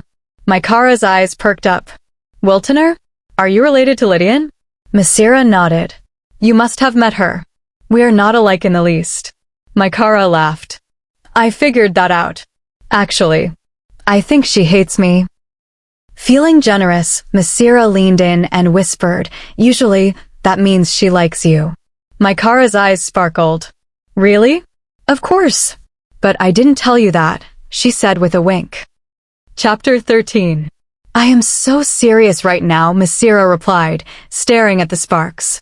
Together, Noeli and his father could best be described by the like father, like son ideology. As a matter of fact, they embodied it. If Noeli ever wondered how he would look in the future, he needed only look at his dad, because it was clear all his genes came from him. His father was thick and buff, the type of guy you would expect to bend steel with the edge of his pinky. Michael, as he was called, could totally pass for a boxer. What do you think, Noeli? Should we consider the acting career? Questioned his father, but Massira could see the hilarity in his eyes. Massira joined them in their laughter. You hear them? Even their laughter has the same obnoxiousness, pointed out Samantha, Noeli's mother, which made Massira laugh even harder as she realized it was true. Samantha, unlike her husband and son, had a no-nonsense attitude. Massira marveled at how well she and Michael proved the whole opposites attract. Her keen eyes reminded Massira that she was Sebastian's aunt, the reason why Christina had called Noeli her cousin earlier at the diner. She wondered if everyone in the household was related, which would explain why they all lived together. Time to go. The voice was deep and clear. Massira turned to see whose voice could be full of such authority. When she saw him, there was no need for introductions. Just by looking at him, she already knew who he was. His tall stance and proud shoulders were unmistakable. It was Sebastian's father, and he was every bit as handsome and extraordinary as she expected him to be. A handsome father and a beautiful mother. It's no wonder Sebastian is so gorgeous. You heard Papa Saurus, let's go, said Jordan, leading a large group of boys out the front door. Massira wondered where they had all come from. Surely she had not seen any of them when she entered the house. How many other people live here whom I didn't meet? Apparently, many, for it seemed adults, teens, and children alike appeared out of different corners of the house and went outside. Massira asked herself 3 things. 1. How the heck did they fit in the house? 2. How did they all hear Papa Saurus' command? And 3. Was Saurus really his name? It sounded like a dinosaur. Rawr. Papa Saurus seemed to feel her gaze on him and turned his attention to her. In a matter of a few steps, his long legs managed to cover a considerable distance. Hello, Massira. My wife has informed me of you. He took out his hand, and Massira gladly shook it. As expected, it was strong and firm. My name is Samueli, but the young ones have a habit of calling me Papa Saurus. You may call me either. Pleased to meet you. Massira smiled widely in return. She couldn't help but notice how much his son inherited from his father. The monotone voice, his controlled movements, and, of course, those legendary pieces of gold. I'm happy to finally meet Sebastian's dad. He inherited a lot of things from you. The corners of his lips quirked upwards at seeing her bright smile. All good things, I'm sure. Don't flatter yourself, honey, said Mia, overhearing their conversation. She came up beside her husband and gave him a chaste kiss on the cheek. Massira noticed his eyes soften at the sight of his wife. Oh yeah, she's got him wrapped tight. Samueli quirked a brow. And that means... Mia giggled. Not all of your traits are great. She turned her attention to Massira.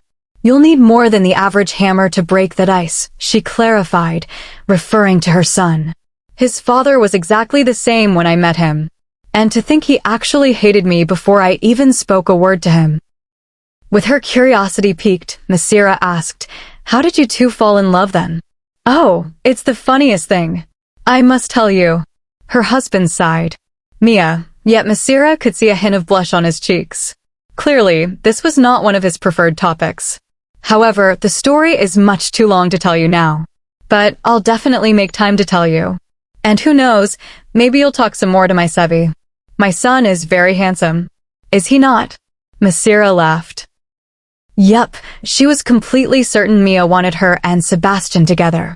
She wondered what on earth she had done to make Mia think so highly of her in such a short amount of time. "Father, everyone is ready," informed Sebasten. He was at the front entrance of the house, wearing loose, faded jeans and a top that did wonderful things to his biceps. Where has the oxygen left?" "Very well." Samuel gave her a farewell nod and left for the door, while his wife gave her a kiss on the cheek and a wink before closing the door behind her, leaving Massira alone with only Jameson's 8-year-old sister as company. Massira sighed, content. She turned to the couch, where the brown-haired girl lounged patiently.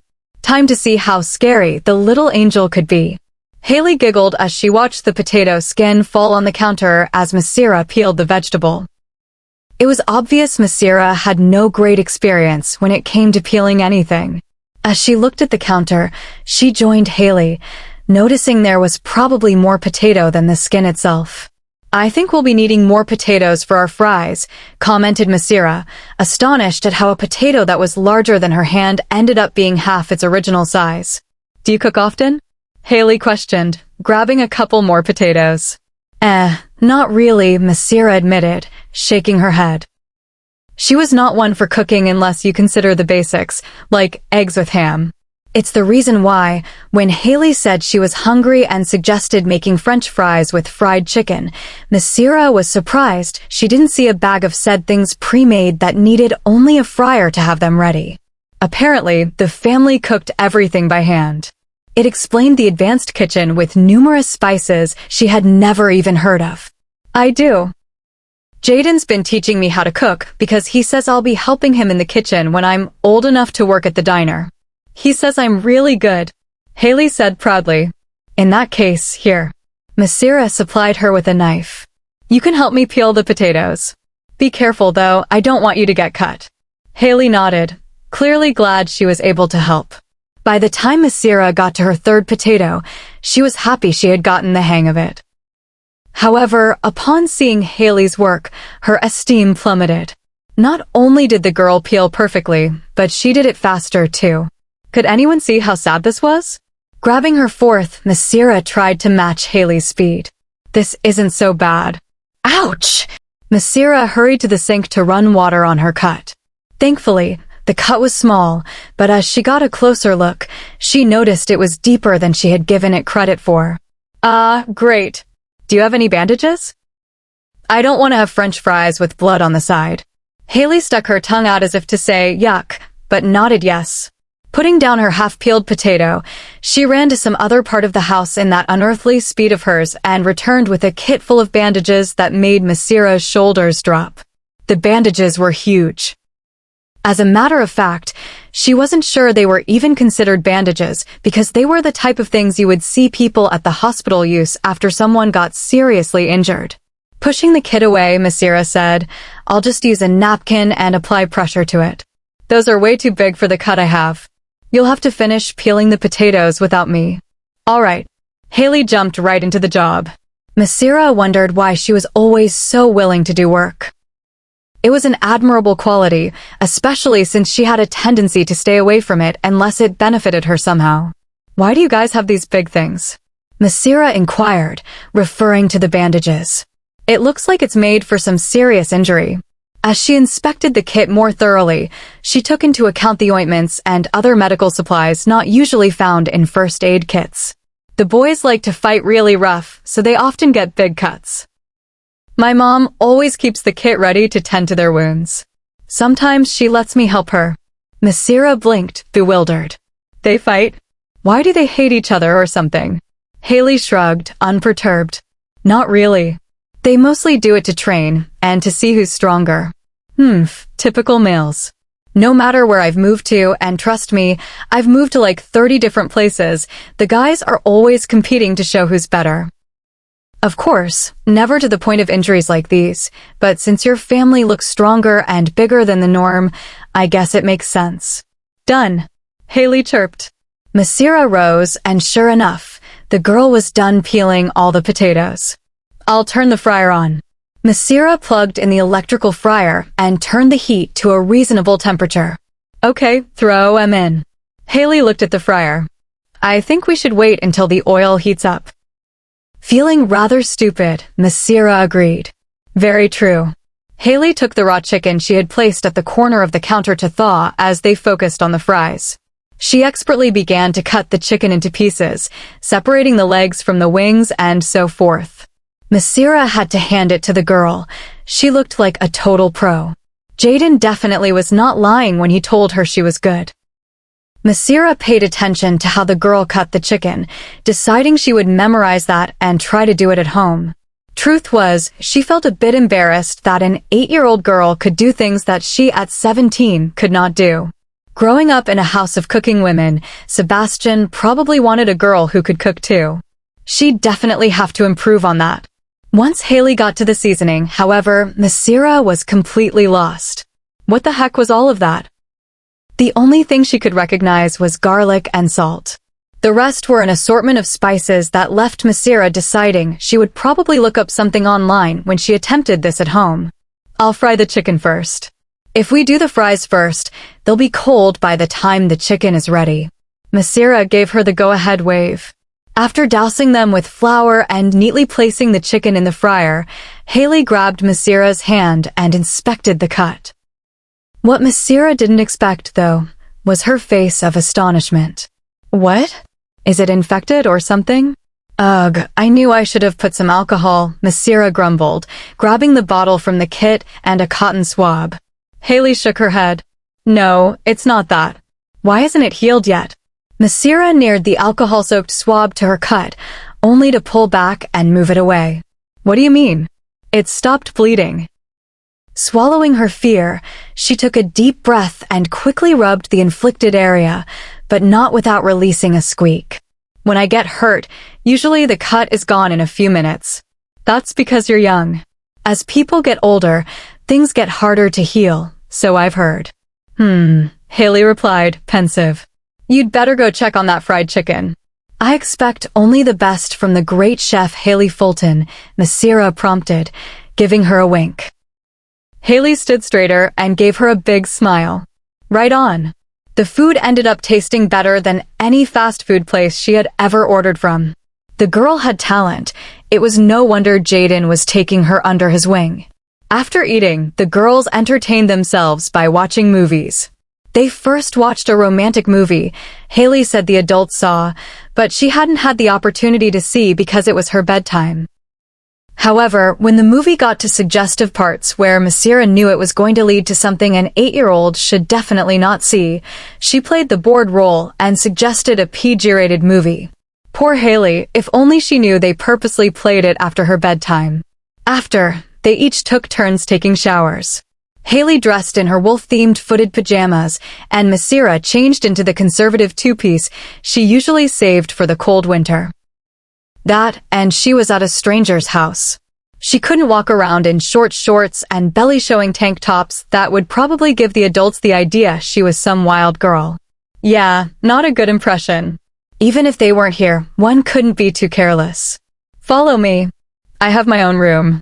Haley began leading her through an array of halls and then downstairs, where the air was chillier. Most people share rooms? Though it would make sense, 1 million people left the house earlier. Mommy says that since I'm a girl, I'd get my own room. Finally reaching a door, Haley opened it and entered, holding Massira's hand and pulling her inside. The room was just as Massira thought it would be. It was painted pink with a decorative purple flower behind her mattress. Her bedding was of the beautiful Princess Sleeping Beauty, and on her soft white carpet at the edge of the room, Barbies lay muddled together. Some were naked, while others wore stylish clothes. Haha, you can see her boobs. Uh-oh. What happened with the 2 cherries? Massira gazed at the dolls, disconcerted. Had they always looked like that? Now that she thought of it, it was she who had added the obvious woman traits with a marker on her Barbie's chest after seeing her mom come out of the shower without a towel. I left it in my room, she had said, steam ebbing from behind her. She remembered being 5 when that happened. Do you need to sleep with the light on? Haley asked, innocent. Massira giggled and ushered the young one to the bed. No, I never needed one. Even when I was younger. For some reason, the dark never scared me. After Haley was situated, Massira slipped in beside her. Good night, Massira. Haley gave her a strong hug, bringing a smile to Massira's face. Just as she had expected, Haley was every bit as sweet throughout the entire day. Good night, honey, sweet dreams. Haley mumbled, "Oh, you too," before closing her eyes. To Massira's surprise, the little one knocked out much quicker than she expected her to. Usually, they took centuries to sleep. She remembered how Lydian was at that age. Massira felt herself relax with the soothing warmth oozing off of Haley. After today, she felt more at ease about the place and hoped she would be babysitting Haley more often. For one, the girl was an amazing cook, and she secretly hoped to learn some tricks from her, and second, she was so adorable, smart, and sweet. It proved wrong everything everyone had said about her, which made her wonder what it was that scared all the previous sitters off. Either way, it gave her the opportunity she had now, and she was glad for that. Finally, I get to see the Massira I've heard so much about. Massira pondered on what exactly they had told Mia and the rest of the family about her. After only knowing the group for less than a month, she must have made an impression to have them speak to their elders about her. Not to mention she was offered a job at the famous Dark Falls Diner, and even became friends with the guys girls had been vying to befriend since preschool. Well, all except Sebastian, of course, but he would catch up with the rest of them in due time, after she got through that cold exterior of his. She'd be lying if she said she didn't like a challenge, and Sebastian was exactly that. Nothing was holding her back. Even his mother was encouraging the relationship, something Massira would fully take advantage of. But again, why her? Why was she given all of these opportunities while others had more difficulty? Finding no explanation, Massira smirked. She was just that amazing. Chapter 14. Massira and Haley fell asleep, each cuddling the other. Massira's arm was under Haley's neck, and the little girl's arm draped over Massira's waist. Their serene faces expressed only peace and comfort. This was how Christina found them, and she could not bring herself to wake Massira at 5 a.m. "How are they all?" Mandan gasped at seeing them. "Looks like we found ourselves a permanent babysitter." She leaned against the cool wall and stifled a rising yawn. "I'm debating whether I should wake her up or not," Christina related. As if hearing her name, Massira squirmed. Mandan waved a hand. "Nah, let them sleep." Massira brought all her stuff with her. She came prepared to sleep over. What difference does a few hours make? Christina nodded and closed the door gently. After sharing farewells with Mandan, she went to her own room. Massira threw the covers off and sat up with a start, only to lie back down when her head became dizzy with the sudden movement. It was 11 a.m. Not only was it 11 a.m., but she was at the wrong house. Why didn't anyone bother to wake her up? Glancing beside her, she saw even Haley had awakened before her. Massira rubbed her eyes, blinking away the sleepiness. She had always been a late sleeper, especially on the weekends when waking at 1 p.m. was her usual.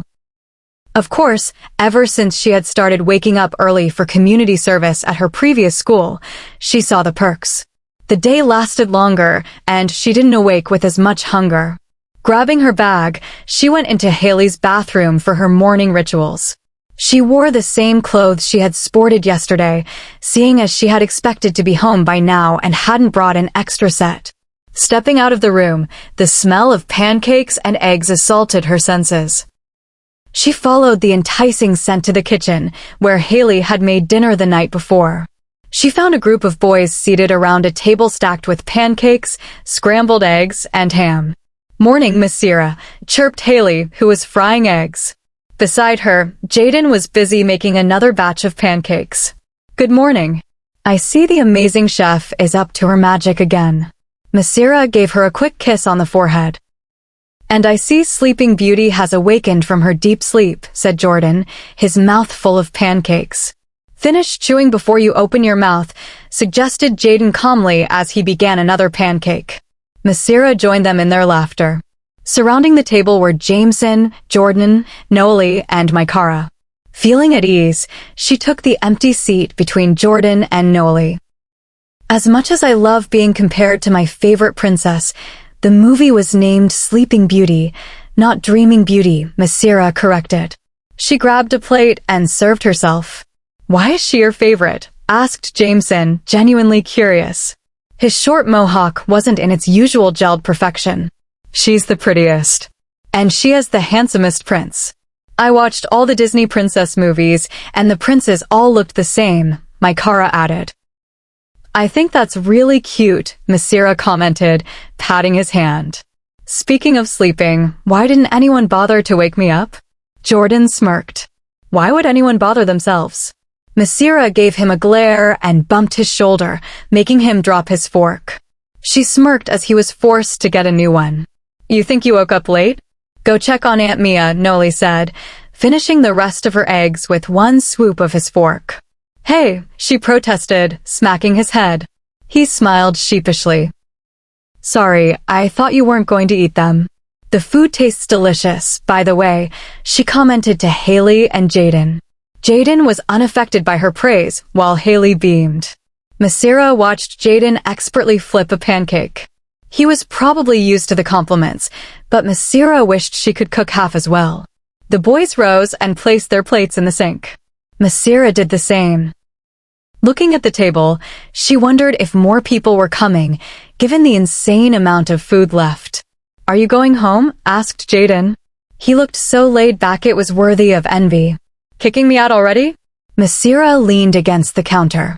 She thought about her plans for the day, which consisted of nothing. Dark Falls was more conservative than other towns. Weekends weren't always reserved for parties. I was hoping you could do the dishes. He gave her a small smile, making his dimples visible. Massira melted at his cuteness and quickly agreed. Jaden gave her some gloves and helped her finish the pile of dishes. More people started appearing, specifically, younger boys who looked big enough for middle school, but were actually in elementary school. Where are the girls? Massira asked. Aside from the aunts she met yesterday, Christina and Haley, she had yet to see any other females. Jaden merely smirked.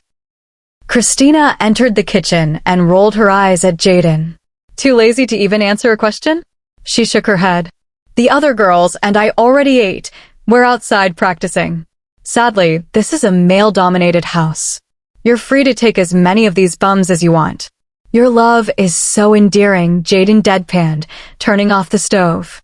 He came beside Massira and helped her finish the tower of dishes. You're too generous, Christina.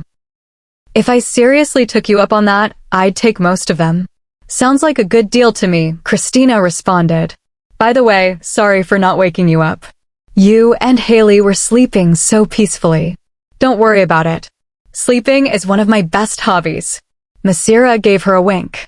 Massira's mouth dropped. She had never seen anyone this handsome.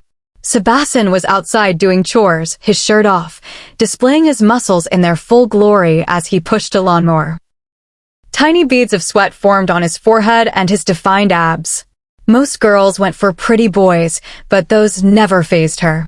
She liked manly features, those with a few days' worth of stubble and a look that didn't suggest they spent hours on their hair. Sebasten fit that perfectly. Close your mouth, baby cakes. We don't want any flies to get in, advised Jordan, coming up behind her and gently snapping her jaw closed. Massira blushed furiously. If I had any doubt on who you liked before, now I'm certain my hunch was right. To make matters worse, Noli laughed from a distance. Massira narrowed her eyes. How did you hear that? Noli gave her a wide smile. I've got super ears. You can't hide anything from me. He made kissing noises. Come on, little miss infatuated, the car's ready. Massira stared out the window mortified. She was grateful the lawnmower was so loud. She was sure Sebasten hadn't heard a word. Being a gentleman, Jordan grabbed Massira's bag and led her out, laughing. What's a girl to do? Massira giggled. You take forever to get the car, and I was left bored staring out a window. Guilty as charged. Jordan threw the bag in the back seat. Massira allowed herself one last glance at Sebasten before hopping in. To her surprise, he met her gaze. She didn't miss the subtle smirk that appeared on his lips. Feeling another blush rise, she quickly hid in the car, well aware that he had heard every word. Chapter 15. Massira and Sebasten sitting in a tree kissing. First comes love, then comes Jordan. Massira smacked his arm with her manicured hand. Having returned home Saturday from the estate with time to spare, she had distracted herself by doing her nails. Secretly, she did them because she imagined herself and Sebasten holding hands in the near future. Why not get ready for the role of the gorgeous girlfriend now? Jordan snickered at her annoyance. I hope you know Sebasten's aware of your staring on Saturday, and it's not just because Noli opened his mouth to the entire family during dinner. Massira's eyes widened. No way. In front of everyone. She covered her face, mortified. Noli and his big mouth. Now the entire family probably thought she was obsessed with Sebasten, which wasn't far from the truth, but still. Jordan patted her shoulder. Don't worry, everyone thought it was adorable. Especially Mia, she really likes you. Massira managed a slight smile. She hoped they were the type of people who forgot things easily. What did Sebasten say? She asked, curious. She knew he had caught her staring at the window, but she wondered what he said after Noli's proclamation at dinner. He just said, I know. Massira rolled her eyes. A typical Sebasten response. Of course, he would say something with only 2 words. Jordan gave her a quick kiss on the cheek. That is a good luck kiss.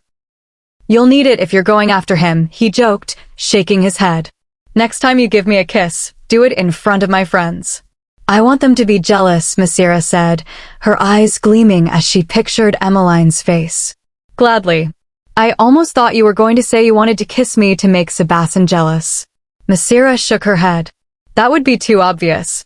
I can't make him jealous if he doesn't like me yet. I'd just be making myself unavailable. Besides, you can't make a guy jealous with his own family. I'm not related to Sebasten, only Noli is his cousin. Jordan propped his feet up on her lap and leaned back. Their teacher, Mr. Seaman, had departed unexpectedly, leaving them with a substitute and no work. Why do you guys all live together? Are your families just close friends? Massira asked, remembering how familiar everyone was with one another. Something like that. It's complicated, Jordan said, pursing his lips as if he couldn't find the right words. Massira dropped the subject, not wanting to make him uncomfortable. Massira stepped into her social studies class and boldly sat in the seat behind Sebasten. She decided that since he already had a hint of her feelings, she would try a more direct approach. Excuse me, you're in my seat. A girl named Leilana stood over her with a grim look. Massira gave her a neutral smile. Sorry, Leilana, is it? Mr. Barman said he wanted us to switch seats. Apparently, Sebasten is too much of a distraction for you to pay attention. He thinks I'm better suited for this spot. The lie flew effortlessly from her lips. Leilana's eyes blazed. That's not fair. I'm talking to him about this. I wouldn't suggest that, Massira said with a look of mock concern. How embarrassing would it be if he argued with you in front of the whole class? If he reads notes out loud, what makes you think he won't tell everyone why he moved you? Leilana debated it for a moment, but the fear of embarrassment won. She moved to Massira's old seat. Massira gave herself an imaginary pat on the back. When Sebasten entered and saw her behind him, he didn't even blink. At least from here, she had a better chance to talk to him. Good afternoon, class, Mr. Barman said. You have this period to finish the review package for tomorrow's test. Massira realized she hadn't even started it. Terrific, she mumbled. I know. Who does homework on the weekends? An unfamiliar voice said. Massira turned to see an Asian boy with straight black hair and dark eyes. I'm Massira, she said. I'm Cairo. I see you've upgraded your seat, he mentioned, nodding toward the 2 girls who used to sit behind her. Massira giggled. They were actually entertaining. You should have heard what they said on Thursday. I find it hard to believe you're done with the assignment, Mr. Barman interrupted. Please finish your work. Massira grudgingly faced her paperwork. She didn't want to take it home, especially since she had a shift at the diner later. She noticed Sebasten wasn't working. You finished all of it, she asked, loud enough for him to hear. Yes, he answered. Massira waited for more, but the conversation ended there. By the time the bell rang, she was finished. She joined her friends in the hall. Hello, ladies. Hey, Mass, where were you this weekend? Emmeline asked. We were all working at the diner, but we didn't see you. They didn't tell me to work weekends, Massira said, remembering her schedule. Emmeline smirked. It's very fast-paced on weekends. Maybe they thought you couldn't handle it. Massira ignored her and spotted Noelle. Noelle, she called out. He turned and gave her a charming smile, but it faltered when he saw her narrowing eyes. Before he could run, she gave his ear a firm tug. Ouch, he winced. I heard about the fun you had during family dinner, Massira said. Noelle smiled bashfully. I couldn't help it, it was too funny not to tell. Massira crossed her arms. As a peace offering, you have to treat me to ice cream later. Noelle nodded. Anything for the princess. At that moment, Jordan appeared and gave her a quick kiss on the cheek before heading to class. Massira laughed, remembering her request from earlier. Noelle, not wanting to be left out, gave her a kiss on the other cheek before joining the rest of the group. Massira felt special. She had planned for one kiss and ended up with two. You're so lucky, Lucilla gushed. I wish one of them had given me a kiss. Massira led the way to lunch, feeling empowered. Emmeline could be as spiteful as she wanted. Massira was getting free ice cream and the attention of the most popular guys in school. Chapter 16. Okay, so a number 8 with iced tea? Massira asked, repeating the customer's order to make sure it was exactly what they wanted. After seeing the girl nod, Massira went to the next table to get 2 orders in one go. Sebasten wasn't working today, so unlike the day before, she didn't have the luxury of avoiding heavy trays or seeing his handsome face. However, after seeing Emmeline, Lucilla, and Emmeline working on their own, she found motivation to handle the job solo. It wasn't as bad as she remembered. She had definitely improved her stamina. The clock showed it was nearing 7, and last week she had felt like she was going to collapse by 6. Then again, she had always been a bit dramatic. After sending the orders to Jaden, she watched her 3 friends go into the employee room. During lunch, they had discussed their schedules. While the others worked weekends and until 7 on weekdays, Massira worked all weekdays until closing. The diner bell rang. Normally, Massira wouldn't have paid any mind, but the person who entered had an imposing presence. Chestnut hair fell around a heart-shaped face with delicate features, though her body was athletic and toned. As the girl entered the employee room, Massira realized she recognized her. What was her name again? Massira struggled to recall it. Excuse me, do you know where the ketchup is? A customer asked. Kaishira. Massira whisper-shouted, finally remembering. The customer stared at her confused. Massira cleared her throat and pointed to the right. The ketchup is that way, at the edge of the table near the napkins. Massira blinked. Of course, Kaishira. How could she have forgotten the girl who had been so difficult on her first day and who happened to be Sebasten's first and last girlfriend? Having heard the gossip that they never even kissed, Massira was confident there was no real relationship there. Kaishira emerged wearing the same uniform Massira wore. To Massira's disdain, Kaishira's curves were evident even in the plain dress. Massira sighed. She wasn't used to seeing other girls as competition, but Kaishira was definitely striking. She remembered how she had caught Kaishira and Sebasten having a private conversation recently. Kaishira had almost kissed him, but Sebasten had stopped her. Massira was content knowing it clearly wasn't serious. Massira felt a subtle bump against her shoulder. When she looked up, her eyes clashed with deep blue orbs that gazed at her with dislike. Kaishira went to the opposite side of the diner to take orders. Massira rolled her eyes. Great. It was just her luck that Kaishira worked in the same place. Thankfully, Haley chose that time to enter, brightening Massira's mood. The little girl ran to Massira with a huge smile and gave her a tight hug. Hey, Hale, Massira greeted, patting her head. Can I be your special helper again? Haley pleaded. Of course, baby girl. Let's get right to it. The rest of the night went smoothly. By the time her shift ended, her feet hurt, but she loved the feeling of a successful workday. She was already excited to get her first paycheck to treat herself to a shopping day or a spa. Jaden began cleaning the booth where Massira was resting. She watched his every move, waiting to see if his eyes would wander again. As always, his face lacked emotion, but she could tell he was aware of her watching by the way a slow smile began to take shape. "You are staring at me," he pointed out. "I am," Massira confirmed. She closed her eyes, but when she didn't hear him leave, she snapped them open. "Oh my goodness, Jaden. Stop staring." Laughter filled the diner. Massira sat up to see Noli and Jordan. Figures they would come help right when the work was finished. Massira was just thankful Haley had already left with Jameson. "I want to know now," Massira demanded, standing up in front of Jaden. It didn't help much. She wasn't exactly tall compared to these boys. Noli stepped in. "Don't worry, babe. Jaden just has a very scientific mind, so he notices things in a different way." Massira rolled her eyes, not believing a word. She tried to push Noli away, but it was futile. Instead, he scooped her up over his shoulder and headed toward the door. "Hey, my clothes and my bag. I'll get them," Jordan volunteered. He went into the employee room and found her things with incredible speed. When Noli finally put her down, Massira crossed her arms. "I'll find out eventually why Jaden keeps staring. And since you've released me from my shift, you're obligated to take me home." She went to their car and sat in the back seat. A free ride was a fair trade. It was only after completing a quick study session for history that Massira felt satisfied.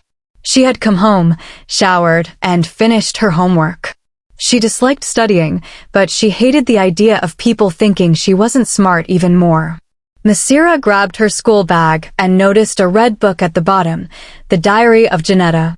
She sat on her bed to read the entries. "Dear Diary, I didn't do it. I'm such a chicken. After promising myself that I would demand to know why they kept following me, I backed out at the last minute. I kept thinking of how awkward the conversation would be." Massira agreed. She also hated awkward situations. "Elizabeth, one of my friends, asked me why they often stare at me. I didn't know how to answer, so I just shrugged. An hour later, I overheard her telling her friends that I had both of them as lovers. I'm just thankful this is my last year of school. I can't stand it." Jean. Flipping the page, Massira noticed the handwriting was no longer neat. "Dear Diary, how can I express everything I've seen today? I have no idea where to begin. Could it be that I was hallucinating? They say if you don't get sleep, you see things. But I know what I saw was real. After school, Elizabeth and her friends followed me. I quickened my steps, and theirs did also. I knew they were going to hurt me. In the spur of the moment, I ran into the forest. I hadn't expected to find Kyler there as well. He was a few meters away, and I only saw his back. I hid behind a tree. Just as I was about to leave, what happened before me stole my breath. At first, it looked like he was bending over, but then bones protruded from places they never should have, and in moments, what was once a boy was now a wolf. Kyler Eden is a werewolf, and there's no doubt in my mind that Erickson is one as well. Massira reread the paragraph and bit her lip. A boy turning into a wolf? She remembered the conversation she had with Jameson about the supernatural events in Dark Falls Diaries. Never in my life have I been so afraid. In his wolf form, he turned and looked directly at me. I swear I saw a glint in his eyes. He knew I was there. Then he ran in the opposite direction. Knowing they are werewolves makes me uneasy. I dread going to school tomorrow. What is it about me that intrigues them so? Massira closed the diary. Her mind kept going back to Cinnamon, her late-night friend. She noted it was late enough that everyone in the house was sleeping. She grabbed her shoes, prepared to visit the park. Poor Cinnamon probably thought she had abandoned him. Who knows, maybe I'll catch him transforming too, Massira giggled. She tied her hair up and sneaked out of the house to find her wolf. Chapter 17. The enchanting moon shone across Dark Falls, lighting the park beautifully and even making the rusted swing sets look enticing. The park ground was covered in small wood chips that reminded Massira of her childhood playground, where she had famously broken her left wrist after a harsh landing from the monkey bars. Of course, being the person she was, the moment the cast came off, she had returned and promptly hurt her right wrist. Further back, partly covered by the shadows of large trees, was Cinnamon. If she hadn't been searching for him, she doubted anyone could tell he was there. His coloring made him look like a log at a passing glance. The second her feet touched the ground, the large wolf stood on his paws and waited for her to approach. "Did you miss me?" she asked, hugging his neck. His face fell on her shoulder as he gave her a quick lick. Massira smiled, feeling his familiar warmth. Hugging Cinnamon was better than any stuffed animal she owned, though she thought he could probably use a good brushing. Massira lay on the grass near him, away from the light. People in Dark Falls seemed to observe a self-imposed curfew. After 10 p.m., there was not a soul to be seen outside. Cinnamon fell into their usual position, placing his head on her chest while lying his heavy body away from her. "I did the craziest thing in social studies today," Massira began, giggling. Cinnamon opened one eye to show he was listening. "Remember how I mentioned I have a crush on Sebasten? I decided to sit behind him. I had to tell a ridiculous lie to get a girl to move, but it was worth it. I'm just worried now. What if he thinks I'm a stalker because he caught me looking at him through the window on Saturday?" Cinnamon barked as if to say he doubted it. Right? He should expect people to look. He was working outside without a shirt, Massira noted with confidence. Cinnamon huffed sarcastically. "I'm serious. Once my plan works, he'll be mine." Cinnamon ignored her and nudged her hand with his nose, wanting her to resume petting him. As she caressed his head, Massira's mind went back to Janetta's diary, the part where Kyler shifted into a wolf. She looked at Cinnamon's large form and wondered if he could be a werewolf. He was so smart and seemed to understand everything she said. She sighed, wondering if she was being too much of a dreamer. Suddenly getting an idea, she patted Cinnamon's head. "Can you do me a favor? Can I have a ride? I've always wanted to ride a horse, and you're the closest thing I've got." Cinnamon eventually lay on the grass to let her climb on. Massira was easily able to get on top of him, though she noted his fur was much rougher than she expected. As he stood, she wobbled but managed to regain her balance. He trotted at a slow, careful pace. "Come on, go faster," she urged. Cinnamon dismissed her wish and remained at a walking pace.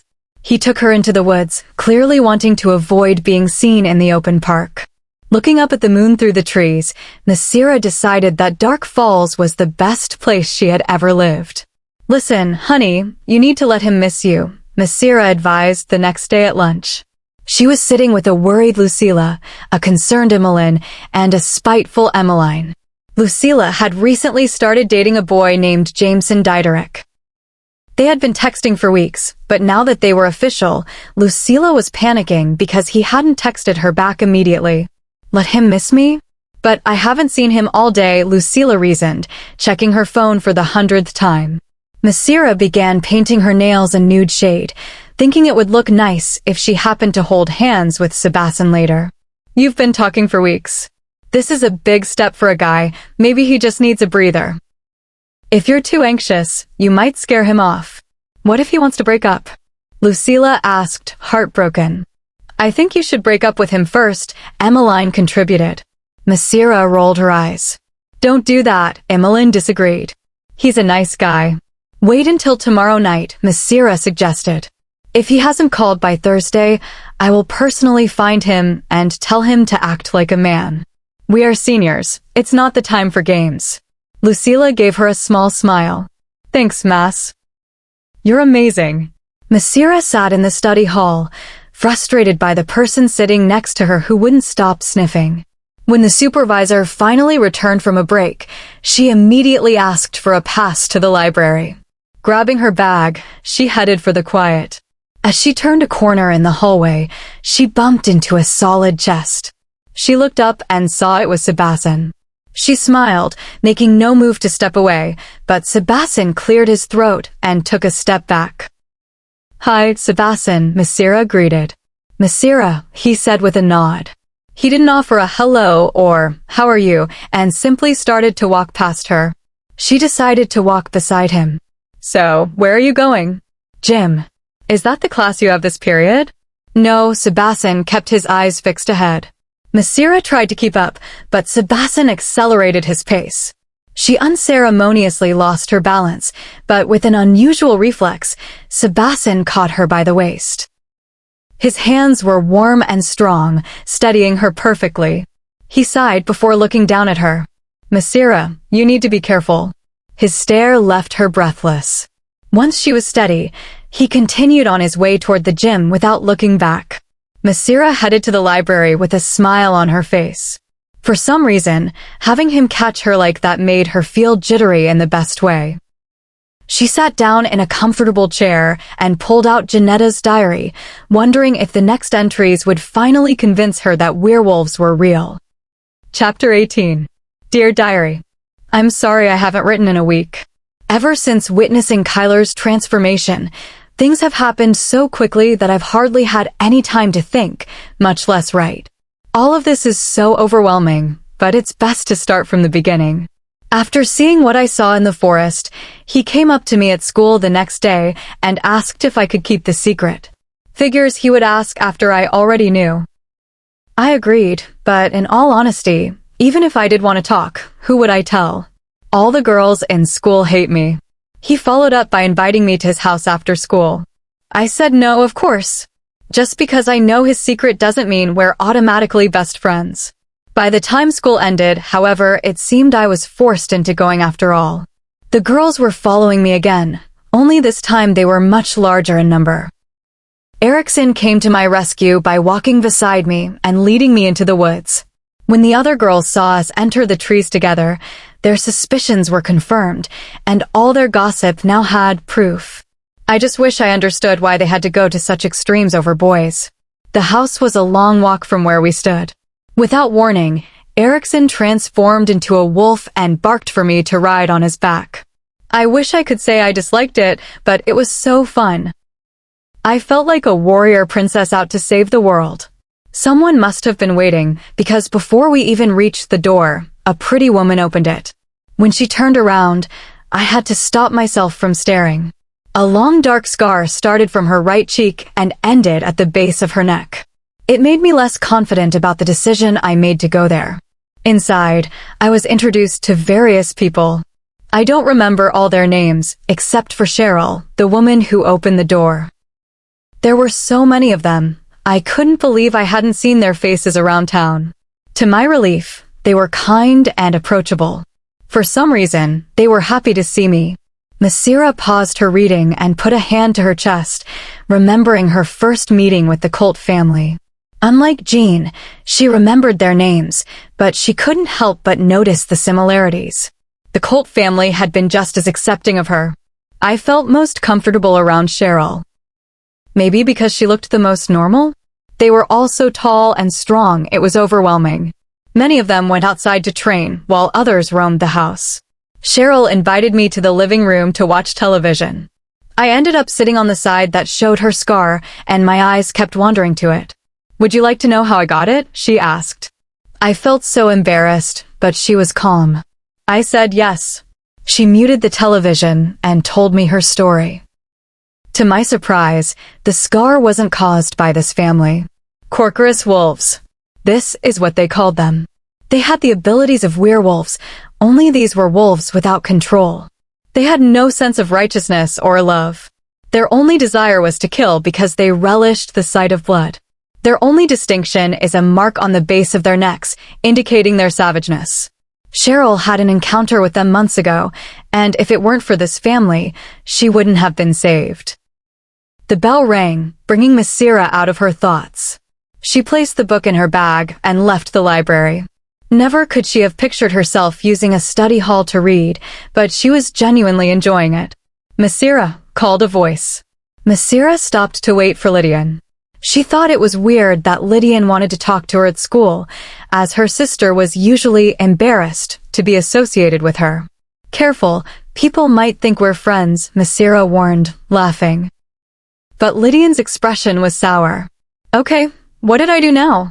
Lydian narrowed her purple eyes, staring up at her sister.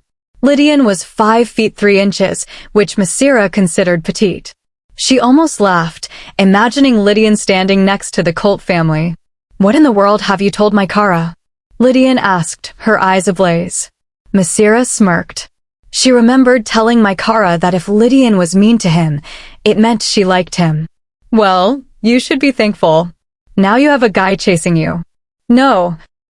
I have a girl causing problems with me because she thinks I stole her future boyfriend, Lydian said, planting a finger on Massira's chest.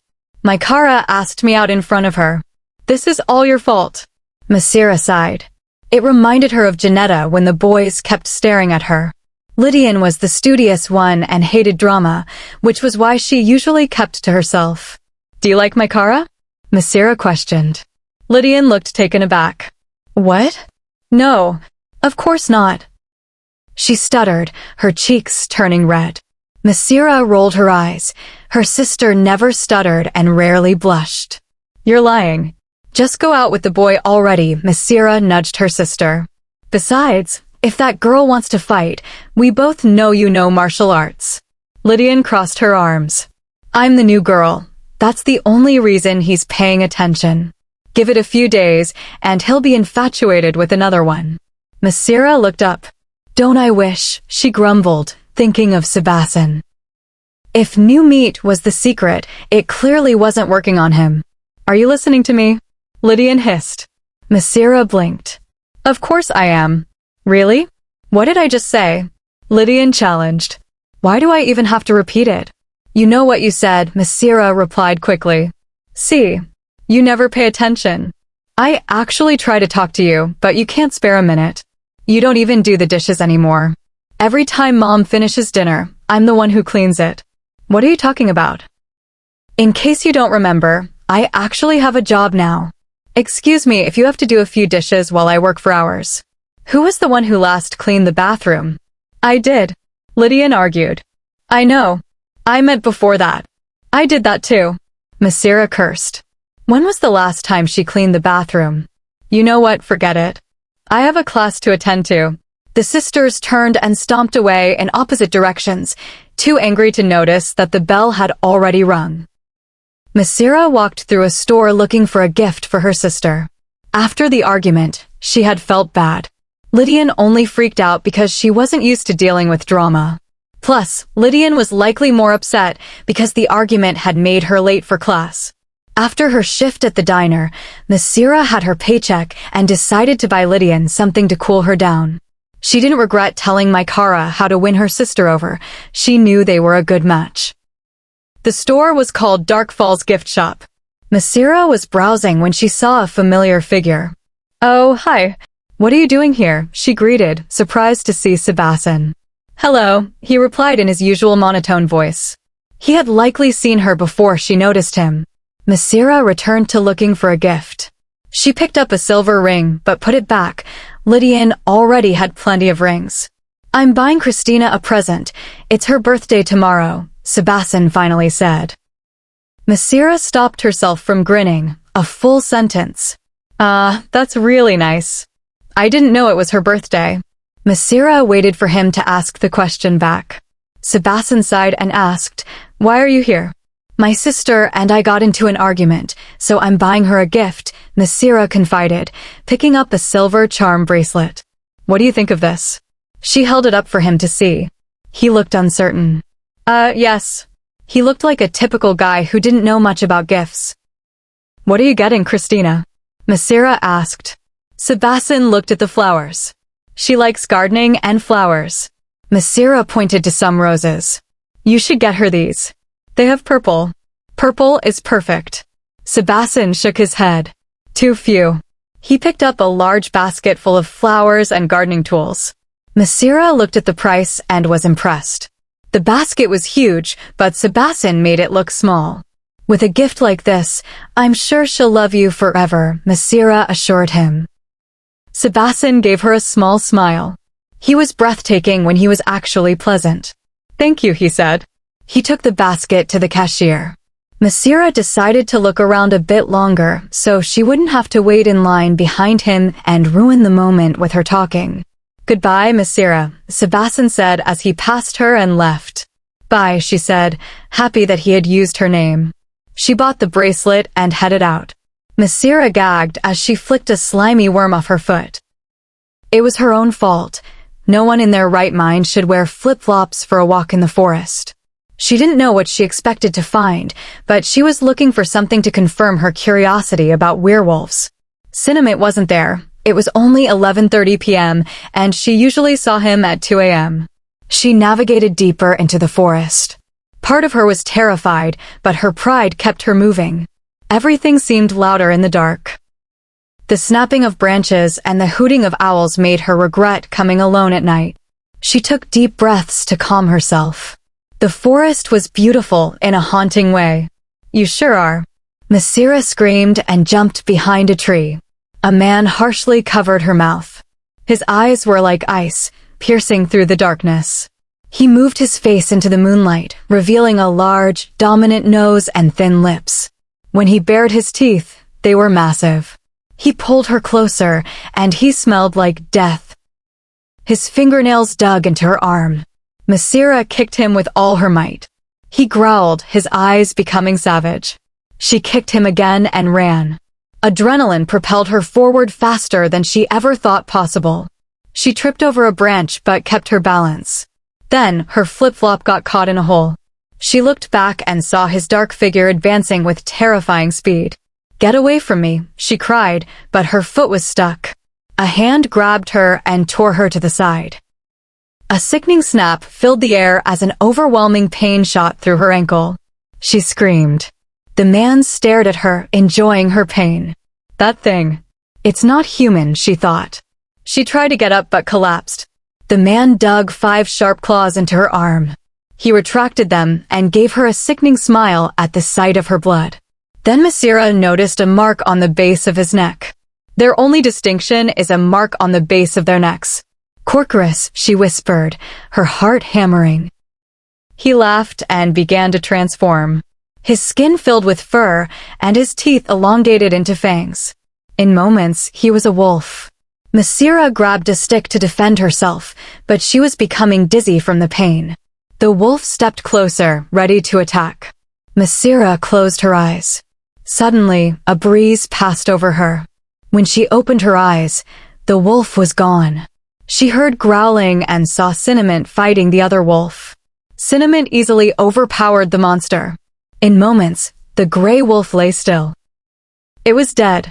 Cinnamon walked over and stared at her with his amber eyes.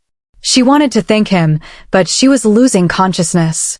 The last thing she saw before she blacked out was those same amber eyes, but they belonged to a human face. It was Sebasten Pierce. Chapter 19. Check all perimeters. Make sure no unknown presence is within the territory. This time, do it correctly. The voice was stern and full of authority. It sounded far away, as if someone were speaking from a distance. Slowly, her senses started awakening. The first thing Massira noticed was the strong smell of rubbing alcohol. She looked around her surroundings and found it did not help in figuring out where she was. The room was very bare, with only a queen-size bed, which she currently lay in, and a small dresser. She saw the figure of a silhouette just outside her door and propped herself up, only to feel a strong sting on her right arm. She winced and shuffled to get a better look, earning her unbearable pain in her lower left leg that made her let out a strangled cry. The silhouette entered the room seconds later. His golden eyes were hard as they assessed her. Immediately, Massira was reminded of everything that happened, entering the forest, finding a psychopathic wolf, the Corcorus trying to attack her, and her being saved by the man who now stood in front of her. Sebasten Pierce. It was surreal. One moment she was reading about werewolves in a diary, and the next she was intertwined with an entire pack of them. The cult. How could she not have guessed they were mystical creatures from the beginning? Everything about them screamed supernatural, and yet she had waved it off as nothing. Now knowing, everything made sense. The way they sat together at lunch, their height and physical prowess, it all fit together. Their estate in the middle of the forest should have tipped her off the most, along with the fact that such a large group lived together. She had really been dense. Now, all she could do was gaze in wonderment at the handsome man before her. He looked taller and more overpowering, radiating intensity. "You are awake," he noted, narrowing his eyes. Yes, I am. Is this your house? She questioned, knowing the answer but asking anyway. Sebasten nodded, his lips forming a strict line. He approached the side of her bed to check her wounds. He was wearing a black shirt that revealed his impressive muscles. He lifted the covers and cursed when he caught sight of her arm. What were you thinking when you entered the forest at that hour? It was clear her arm had been cleaned earlier. Now, however, after her movement, the injuries began to bleed again and stained the covers. Her eyes widened at the sight. It was so much blood. To be honest, I really hadn't been thinking at the time. The answer didn't seem to satisfy him. Sebasten growled and grabbed a large cotton pad. He caught her shoulder to stop her from moving. You're putting pressure on the wound. Lay down, he ordered. Sebasten took the alcohol bottle and spread it on the cotton pad. Without as much as a warning, he passed it over her cuts. Massira hissed, reflexively pulling her arm away. Sebasten expected that and held her arm tighter. Every time the swab passed over a cut, she had a sharp intake of breath but swallowed her cries. She stared at him as he concentrated on her wound. The initial shock of him being a werewolf had fallen, and now it was slowly being replaced by embarrassment. All along, her beloved wolf, Cinnamon, was her school crush. She looked down, letting her hair cover her face. She rarely blushed, and when she did, she never let anyone see it. All those secrets, her plans to catch her Sebi, how much she liked him, she had ignorantly revealed to Cinnamon. To think that it was Pierce all along made her face heat up. She closed her eyes and breathed, aiming to shake away her embarrassment. After he was done cleaning her cuts, Sebasten wrapped them, tight enough to give pressure, but loose enough to be comfortable.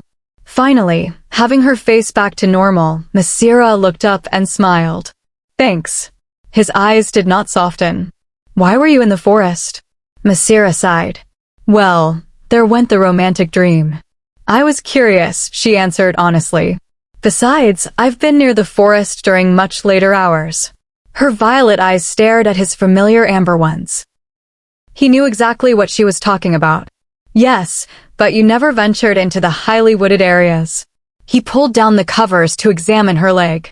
She shivered in the cold air, realizing she was wearing her father's large shirt and some shorts. She didn't miss the way his eyes followed the length of her legs, making her smirk. Sebasten cleared his throat, focusing on her damaged ankle. She examined her injury and gasped. Her entire foot was immensely swollen, abnormally shaped, and red with tinges of purple. She looked away, disgusted. Massira grew impatient and threw the covers over her legs once more. She was uncomfortable with him staring at her foot. Sebasten's eyes snapped to her, annoyed. I am trying to correctly look at your wound correctly. Massira humphed and crossed her arms. I think you've gotten a good enough look. There's nothing you can do about it, but let it heal. He sighed and looked at the ceiling. While you were asleep, Haley and Mandan iced your foot and cleaned your arm, he informed. I was checking to see if the ice had any effect. Massira was surprised she had slept through all of this. Wow, I must have been really knocked out. She looked at the time and was even more surprised that it was 4 a.m. Looking out the window, the bright moon still lit the forest, with layers of red and purple weaving into the dark blue sky. The pain made you lose consciousness, he said, grabbing an elastic wrap. He gave Massira a warning glance before beginning to wrap her ankle, wordlessly messaging her not disrupt him again. She leaned back, letting him finish. She didn't like that he was staring at it, but at least if he felt any repulsion, he hid it. Again, she remembered her predicament. He was Cinnamon. All this time you were Cinnamon, and you didn't tell me. I told him a lot of my secrets, she continued. Massira, you have an injured arm and a sprained ankle. The least you should worry about is secrets you never meant for my ears to hear, he commented, dumbfounded. Her pout became bigger. I loved Cinnamon. He was a great listener. He even gave me a ride one night, she spoke, as if they were two different people. Sebasten's eyes remained focused on her ankle. I know. I am Cinnamon. Massira giggled, earning a curious gaze from Sebasten. He returned to wrapping her foot. It was obvious he was no expert, as he occasionally had to redo sections. Now that she knew Sebasten was well aware of her feelings, she realized her plan had to change. The friends then lovers plan is definitely out of the way now, Massira murmured. Her eyes widened. Did you hear that? He nodded. So he can't read minds, she noted. Sebasten shook his head. He lifted the covers over her once more. Rest, he ordered, before turning off the light and leaving the door slightly ajar. Massira sighed. Her mother used to do that because she believed her daughter was afraid of the dark. She squeaked upon recalling that Sebasten was her cinnamon. He knew everything. Yet, despite it all, she couldn't help but like him even more. His indifference made her want to chase him all the more. Knock, knock. Massira? She crossed her arms, recognizing the voice. She's not here. Jordan peeked through the door. Are you mad? He slipped inside and turned the lights on. His shaggy hair was in disarray, with patches of dirt on his arms and legs.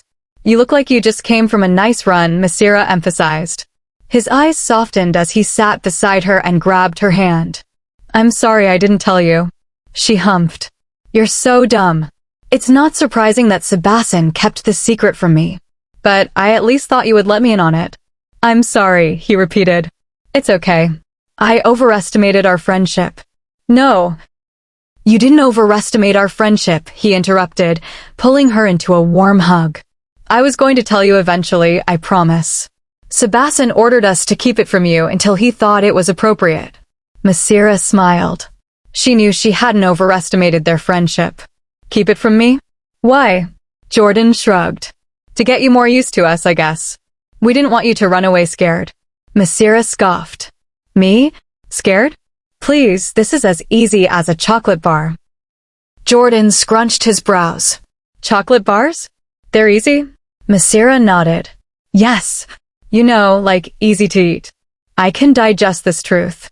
Jordan stared at her for a few moments before chuckling. Massira slapped his shoulder. Nothing, it's just you have weird metaphors. He gave her a kiss on the cheek. You should sleep, your body needs to heal. Do you mind giving me a phone? I need to call my house before any of them wake up. My mom will worry, she related. I'll be right back. Stay here. He exited the room. Massira shook her head. Stay here? As if she had any other option. I found the house phone Jordan supplied, returning and handing it to her. I'll check on you later. Remember to rest. He shut off the lights and closed the door. Massira leaned back on the pillows. All that was left now was to call home and hope her mother didn't freak out. She waited for her family to pick her up. Hello, croaked a sleepy voice. Hi, Mom. Massira? Why are you calling the house phone? Are you that lazy that you can't come downstairs? Annoyance leaked into her voice. What? No, Mom. This is not my cell phone number. There was a sigh. Massira, what happened? Massira smiled. She would tell the truth, but tweak it just a little bit. I was sleeping when this guy from my school threw pebbles at my window.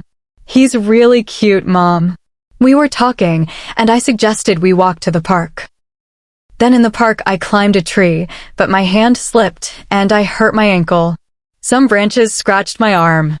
I'm at his house, where he cleaned me up, but my foot is really swollen. From the other side of the phone, Massira heard silence. Finally, her mother responded. What? I know what you said. What were you thinking? You know you can't climb things. You always fall. You fell off the swings in 4th grade, remember? You broke your wrist. Massira didn't bother correcting her mother that it was 5th grade and the monkey bars. That was years ago. I'll be all right, Mom, I promise. Do you want me to pick you up? And you never told me about this guy you like. No, I was not, Massira interceded, stopping her mother's train of thought. Good. What's his name? Whose name? She asked, playing dumb. Sebasten Pierce, she blurted, her eyes snapping to the door. She didn't have the energy to explain that he was not her boyfriend. He sounds like a nice boy, her mother commented. He's charming, in his own way. You should introduce him to us. I want to meet him in person. Her mother yawned. Okay, Mom. I'm going to go rest. You're yawning a lot. Good night, honey. Call me when you wake up." Massira hung up and pulled the covers to her chin, groaning at the sting in her arm. Although the door was shut, it still felt chilly. Yawning, Massira closed her eyes and sank into the bed. Now, with her nose pressed against the fabric, she could smell the lingering scent of lavender. It helped her doze off into a peaceful sleep. Chapter 20. Massira, wake up. Massira blinked until a clear picture of Christina appeared. She stretched and let out a long yawn. "Hey," she croaked, squinting against the bright sunlight streaming through the curtains. Mandan made a salve of mixed herbs to reduce the swelling in your foot. It's a bit messy, and it applies much better if you're sitting up. Massira sat up, wincing at the sight of her foot. It looked even worse than the night before, swollen and bruised. As Christina applied the cool salve, Massira noticed the clock. It was 9 in the morning. "Looks like I'm missing school today," Massira noted. She remembered what Emmeline had said about Christina dropping out. "You don't go to school anymore, right?" Christina nodded. "I dropped out last year. I didn't see the point when I knew I wasn't going to college." Massira blinked. "Wow, I never thought about not going to college. Of course, you are a werewolf." The words still felt strange to say, even though she had accepted the truth. Christina smiled. "I love managing the diner. And I'm hoping that soon Jameson will be marking me." She blushed at the admission. Massira giggled. I knew you and Jameson were a thing. Are you soulmates?" "That's fiction, Massira." "There's no such thing as soulmates," Christina laughed. "But Jameson is the only one I could picture myself with. My wolf is very attracted to him." Her eyes clouded with affection. "I'm sure he feels the same," Massira said, recalling seeing Jameson reading about mates in the library. "He's definitely thinking about you." Christina's smile widened. "It's crazy. I once thought being with him was impossible. Before he noticed me, he had a massive crush on Kaishara. She flirted with him, but his focus eventually shifted." Massira was surprised. "Wait, then how does the mate thing work? Don't you just know you're made for each other? Like destiny." "Werewolves mate similarly to humans," Christina explained. "You find someone you want to be with for the rest of your life, and then you mark them. It's like a wedding, but there's no such thing as an annulment. Once a male marks his mate, the bond lasts until death." Massira absorbed the information. "What if you fall for a human?" Christina shook her head. "Mating with a human never happens because humans aren't able to reproduce our kind. Only werewolf pairings can have offspring. That's why half werewolves don't exist." A wave of disappointment hit Massira. This explained why Sebasten was so indifferent. She wasn't a werewolf. "Can you turn someone into a werewolf?" she pushed. Christina gave her a sympathetic smile. "No. Our wolf side is something you're born with, not something you can create." She finished wrapping Massira's foot. "There, that should do it. I'll reapply the salve in a few hours. It should be better by then." "Thanks, Christina." Massira tried to smile, but she couldn't hide her mood. Christina squeezed her hand. "Don't worry, Massira. You aren't a werewolf, but you are special." "I'd still prefer to be a werewolf," Massira grumbled. "You should rest," Christina advised, noting Massira's paleness. "Last night took a toll on you." Massira nodded and drifted back to sleep, feeling surprisingly safe in the pack house. "That is one injured foot." "Shut up, Jordan. She was hurt last night." "I think we can all see that." "Noli, Jordan, Jaden, be quiet. Sebastian's right, you might wake her up. Weren't you just talking about how her foot looked?" "I'll still take her. She's perfect." I said quiet. Massira opened her eyes to find Jordan, Jaden, and Noli surrounding her bed, with Sebastian leaning against the wall. She felt special having all 4 of them focused on her. "Hey guys," she croaked, sitting up. Her foot still hurt, but the swelling had gone down significantly. "Hey, babe," Noli said with a grin. "If you'd stayed asleep any longer, I would have had to wake you with a kiss." Massira laughed, and Jordan smacked Noli's arm. "How are you feeling?" Jordan asked. He had a leaf stuck in his hair, making Massira wonder if he'd been in wolf form. "Much better. The salve really helped." Her stomach growled loudly. Jaden grinned. "You're hungry. Haley is making you lunch." She's too cute, Massira said, nudging Noli. And you thought she'd be trouble. Noli shrugged. Give it time. Jaden examined the claw marks on Massira's arm. How are you going to explain this to your parents? I told my mom a story. She's not too worried, Massira said. She leaned back and smirked. Wow, Jaden, you're finally looking at something other than my lap. The boys all looked at her, and Noli snorted. Jaden's eyes lit up with mirth. Very true. So, Massira pushed, wanting a real explanation for his previous staring. The boys looked uncomfortable. Sebasten remained silent until Jaden looked at him for permission. You have matured, Sebasten stated, closing his eyes. I don't even know what that is, Massira said, poking Jaden's stomach. Since you aren't 18 yet, you technically have prematura, Jordan added. Once you turn 18, you'll have it fully. What does it mean? Am I a witch? A pixie? Massira asked. Noli laughed. No, babe. It means we want to have your babies. Ouch! Why do you keep hitting me? Noli complained after Jordan smacked him again. Because you say stupid things. Jordan turned to Massira. Ignore him. It means your body can do things other humans can't. Massira was still confused. Jameson entered the room, having overheard the conversation. Massira, you have prematura, Jameson explained. When werewolves mate with humans, they typically have no offspring. But your type is the exception. Your body can accept our genes and produce full-blooded werewolves. What Noli meant is that, unlike she-wolves, who have a 30% chance of producing female offspring, your kind has a 50% chance. Females are rare and vital for the future of any pack. Massira's mouth dropped. So that was why they were so interested in her. She was a biological rarity. She didn't feel angry. She felt unique. How can you tell someone has it? Do I have a distinctive smell? Noli burst out laughing again, and this time Massira smacked him herself. Jordan caught her hand and kissed it. It's not a smell, babe. It's an essence. Wolves are naturally attracted to unmarked women with maturity. Massira felt a surge of hope. That explained why Sebasten's wolf was so much warmer toward her than his human self. Is there anyone else in the pack like me? Massira asked. Jaden smirked. Of course. Who? For the first time, Sebasten spoke. My mother. Chapter 21. Massira's face broke into a wide smile when Haley entered the room.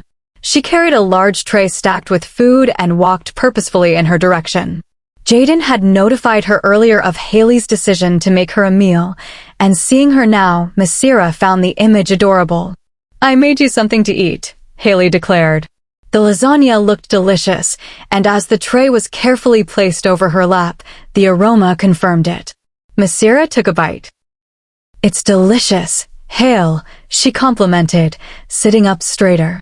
Haley clasped her hands together, satisfied. I would stay with you, but Jaden needs me in the kitchen to finish cooking for the others. Massira shook her head. Don't worry, hun. Just bringing this is enough. She gave Haley an affectionate kiss on the cheek before waving her off. The little girl smiled before skipping out of the room. As she ate, Massira pondered what excuse she would tell her mom this time for sleeping over at the estate again. At least her mother wasn't calling, then she remembered she had left her phone at home. Either way, her mother knew Massira could take care of herself, provided it didn't involve psychotic supernatural beings. Corcorous wolves. She found it ironic how her life was mirroring Janetta's diary. It made her wonder what else in the fiction aisle was actually real. If there were werewolves, were there vampires and fairies too? Massira giggled, almost choking on her food. She took a sip of water to clear her throat. She was definitely going to spend more time in the library reading those archives. If she was going to be involved with a werewolf, she needed to be knowledgeable. A nervous tingle went down her spine as she thought about Sebasten. She was just like his mother. It made her feel like she was a step ahead of any competition. It would explain why she wasn't a giant like the rest of them, and why Mia had accepted her so easily. It also made her wonder if she would stay young and pretty for a long time like Mia. Massira finished her meal and set the tray aside. She patted her stomach with satisfaction, realizing she could get used to the food here.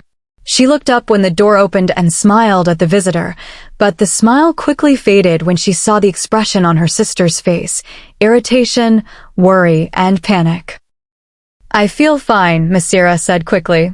Lydian glowered at her. "Massira, do you know how worried I've been?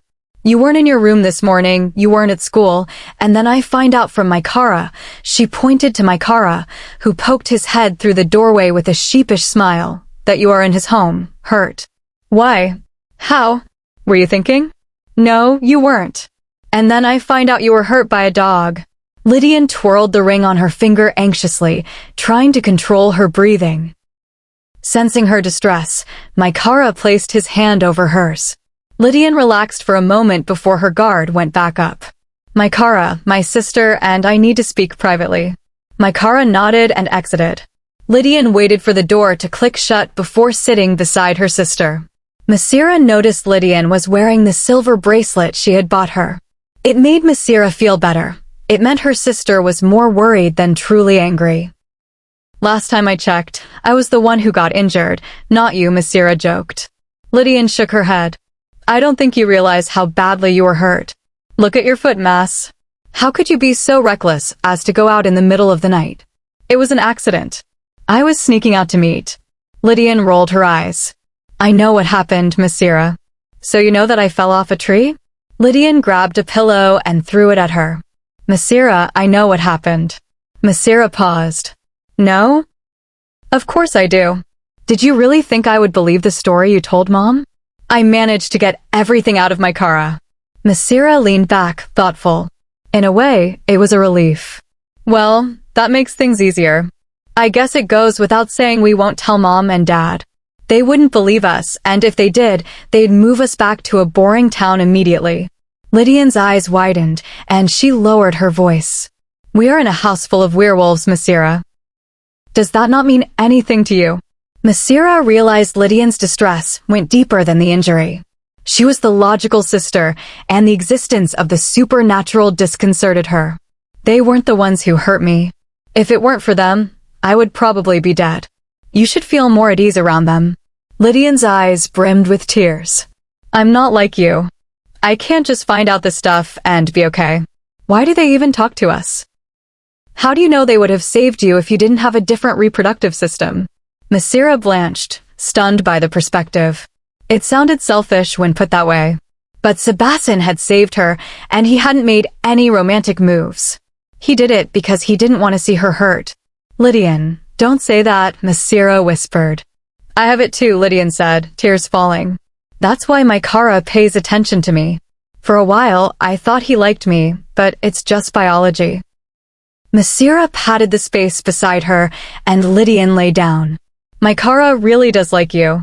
Think of it as a physical trait. Some people like blue eyes. Wolves are attracted to our kind. If Sebasten didn't have an amazing body, I wouldn't bat an eye. We all seek physical attraction.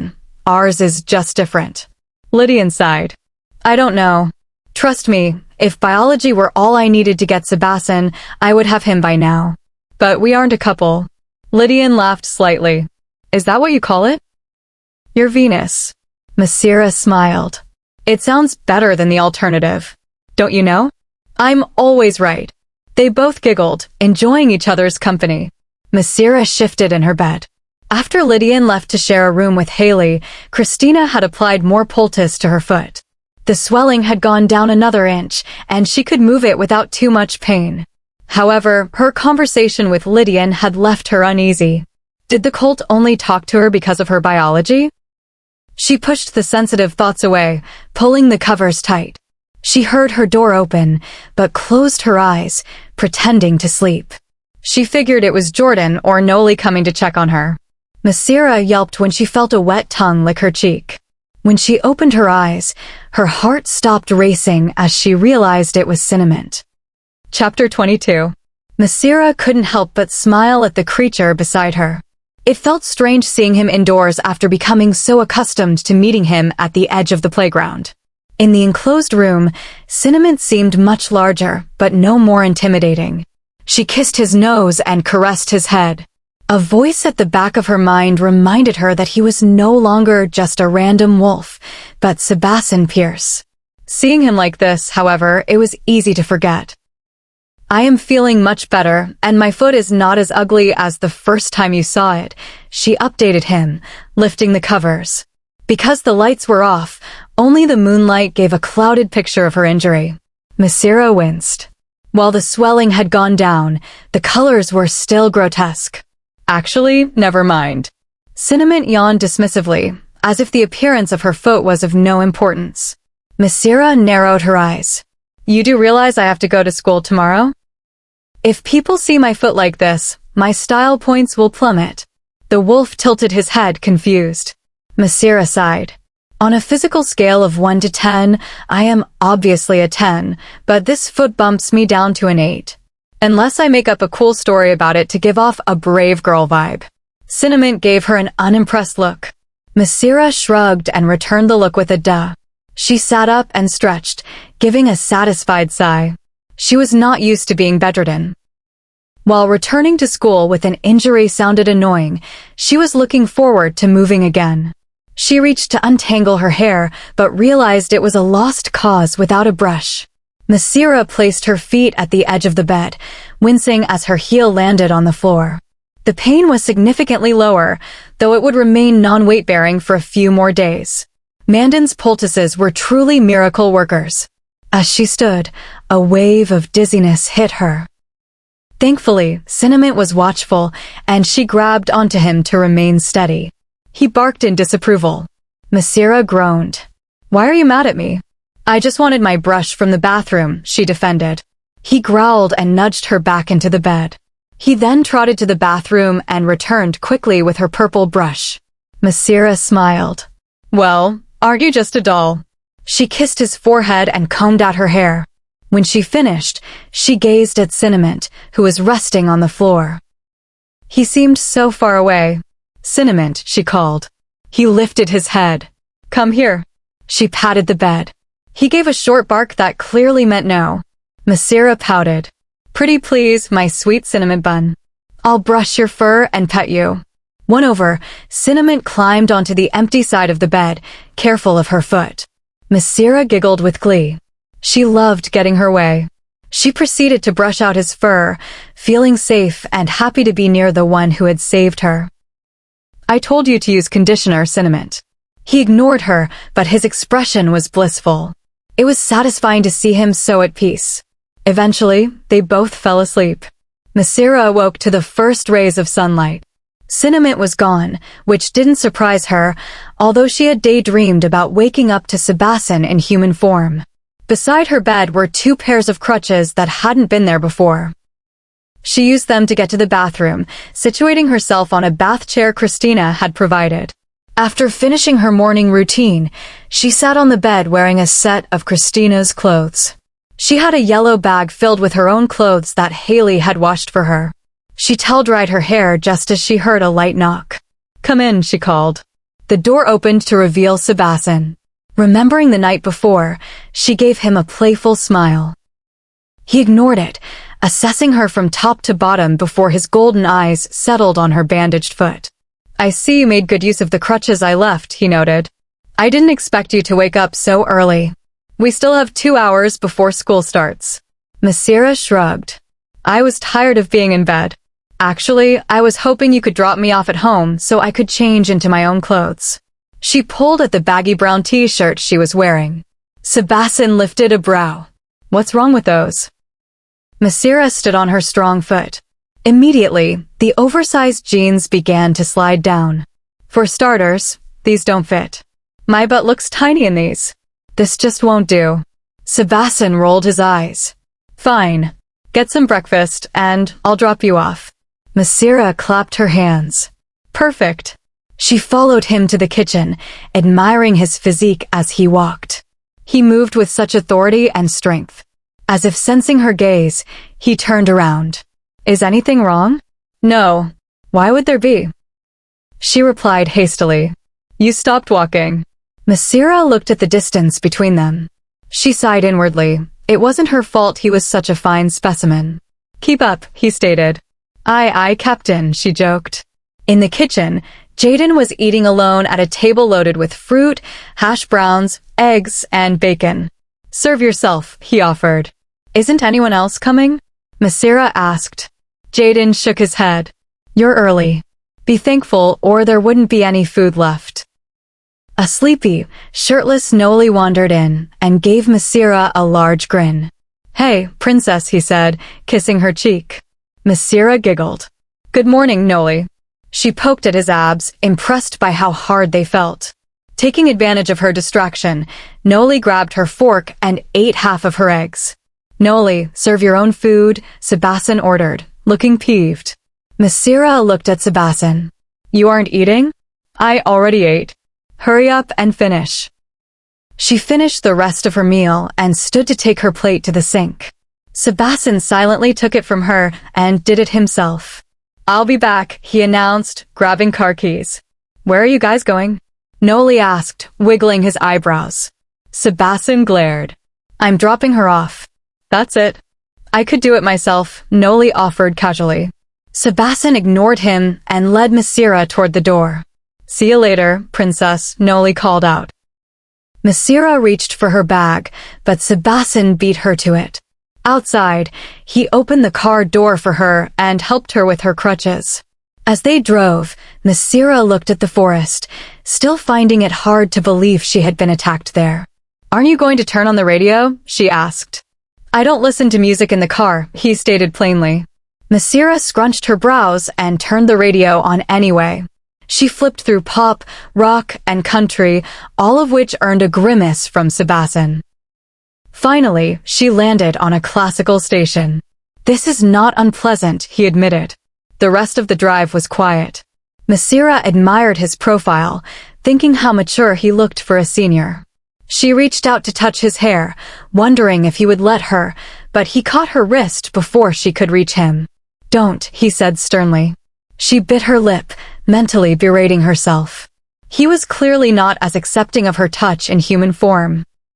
When they arrived at her house, Sebasten opened her door and carried her bag to the porch. He rang the doorbell and Wiltonia appeared. Sweetie. Oh, hi, she said, seeing Sebasten. This is Sebasten, Mom, Massira introduced. He's dropping me off so I can change. Wiltonia smiled warmly. So I finally get to meet Massira's boyfriend. Oh wow! Massira yelled, cutting her mother off. Look at the time. Sebasten is very busy and needs to go. Bye, Sebasten. She hopped into the house and closed the door quickly, catching one last look at Sebasten's puzzled face. She let out a breath of relief. That was close. Chapter 23. Massira expertly avoided her mother's suspicious eyes. She knew slamming the door in Sebasten's face had been abrupt, but if his attitude was anything to go by, finding out her mother thought they were dating would cause unneeded problems. No, thank you. She would skedaddle her way out of this one for as long as she could. Is there anything I should know? Her mother asked, wary. Massira smoothed her features into an innocent look. No, everything is fine. He just mentioned needing to help his cousin. I was making sure he wasn't being held back. Her mother eyed her critically, but eventually gave in. All right. Just remember, I expect a proper introduction for your father and me next time. We don't forbid you from having a boyfriend. Yes, mother, Massira conceded, escaping to her room. She changed into flattering jeans and a purple top, tying her hair into a high ponytail. The look was edgy and youthful, exactly what she wanted. When she arrived at school, her friends erupted with questions. Oh my gosh, what happened? Emmeline asked, eyeing the crutches. Lily covered a gasp. Is this why you weren't here yesterday? Massira explained the tree-climbing accident, making sure to mention her rescue. Thankfully, Sebasten was there. He's such a sweetheart. It's great to have strong friends. Emmeline's eyes narrowed in jealousy. You were hanging out with Sebasten? Massira smirked, enjoying the reaction.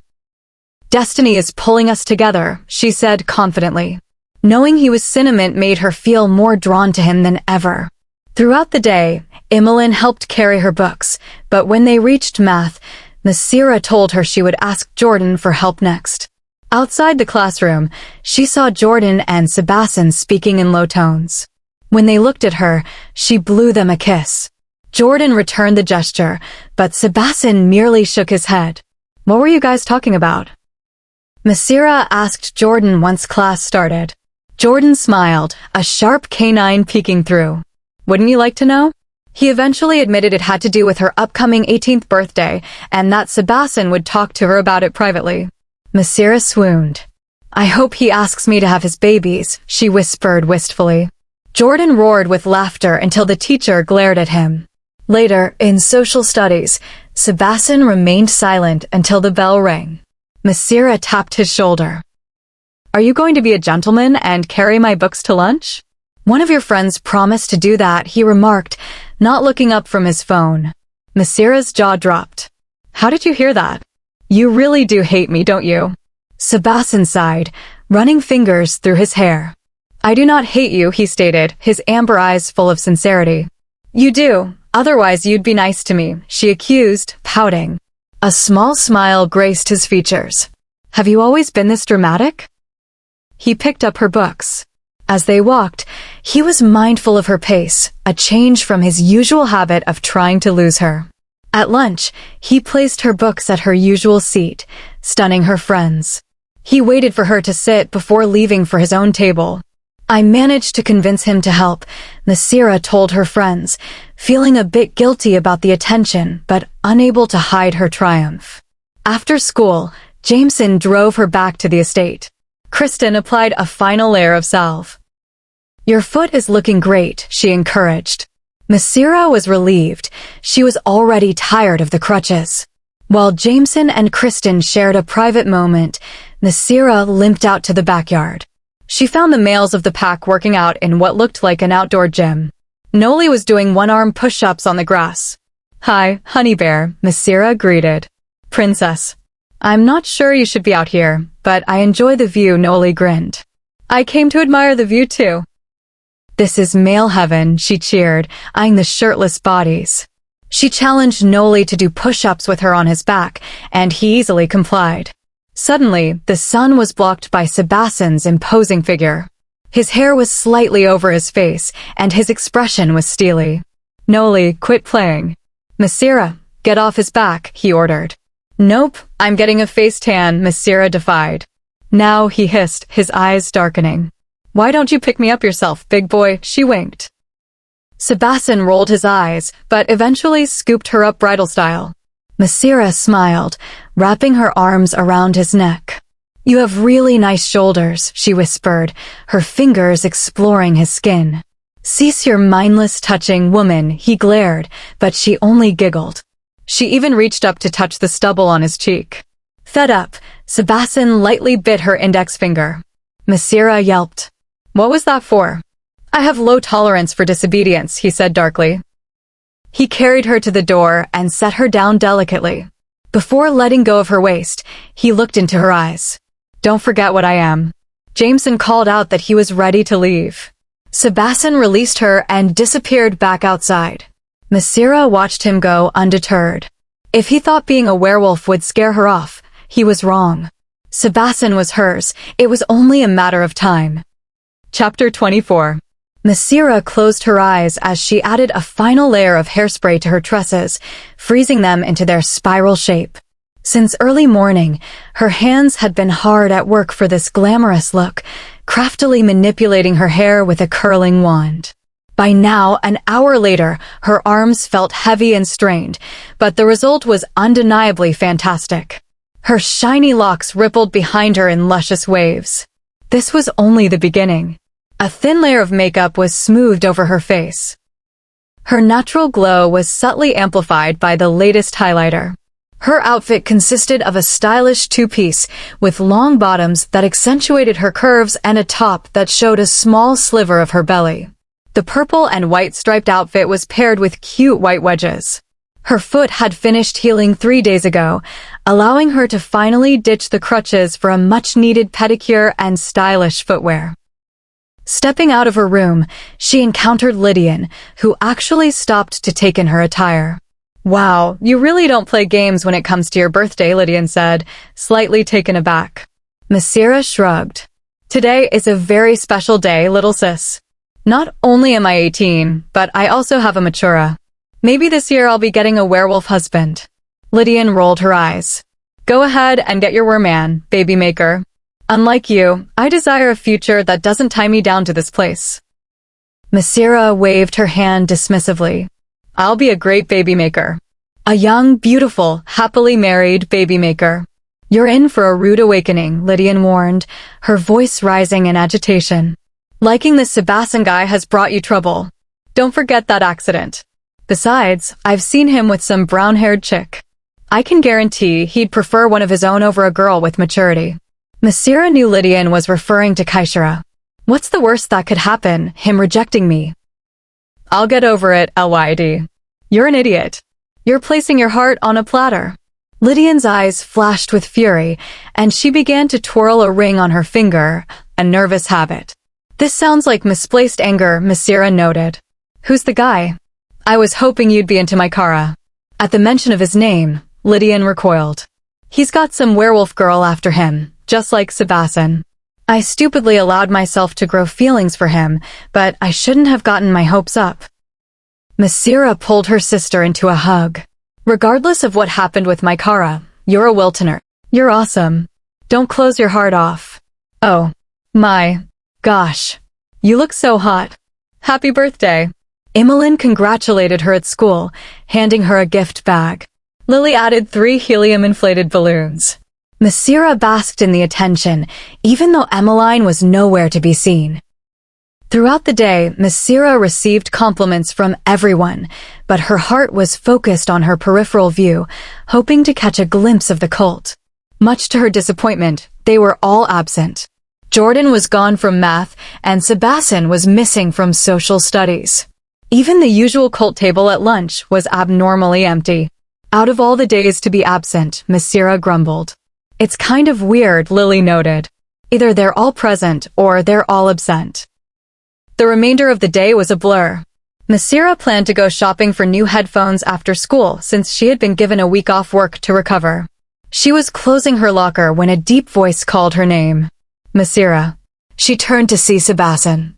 He was wearing a plain white shirt that accentuated his bronze skin, and his hair looked slightly damp. His golden eyes roved over her from head to toe, darkening for a split second.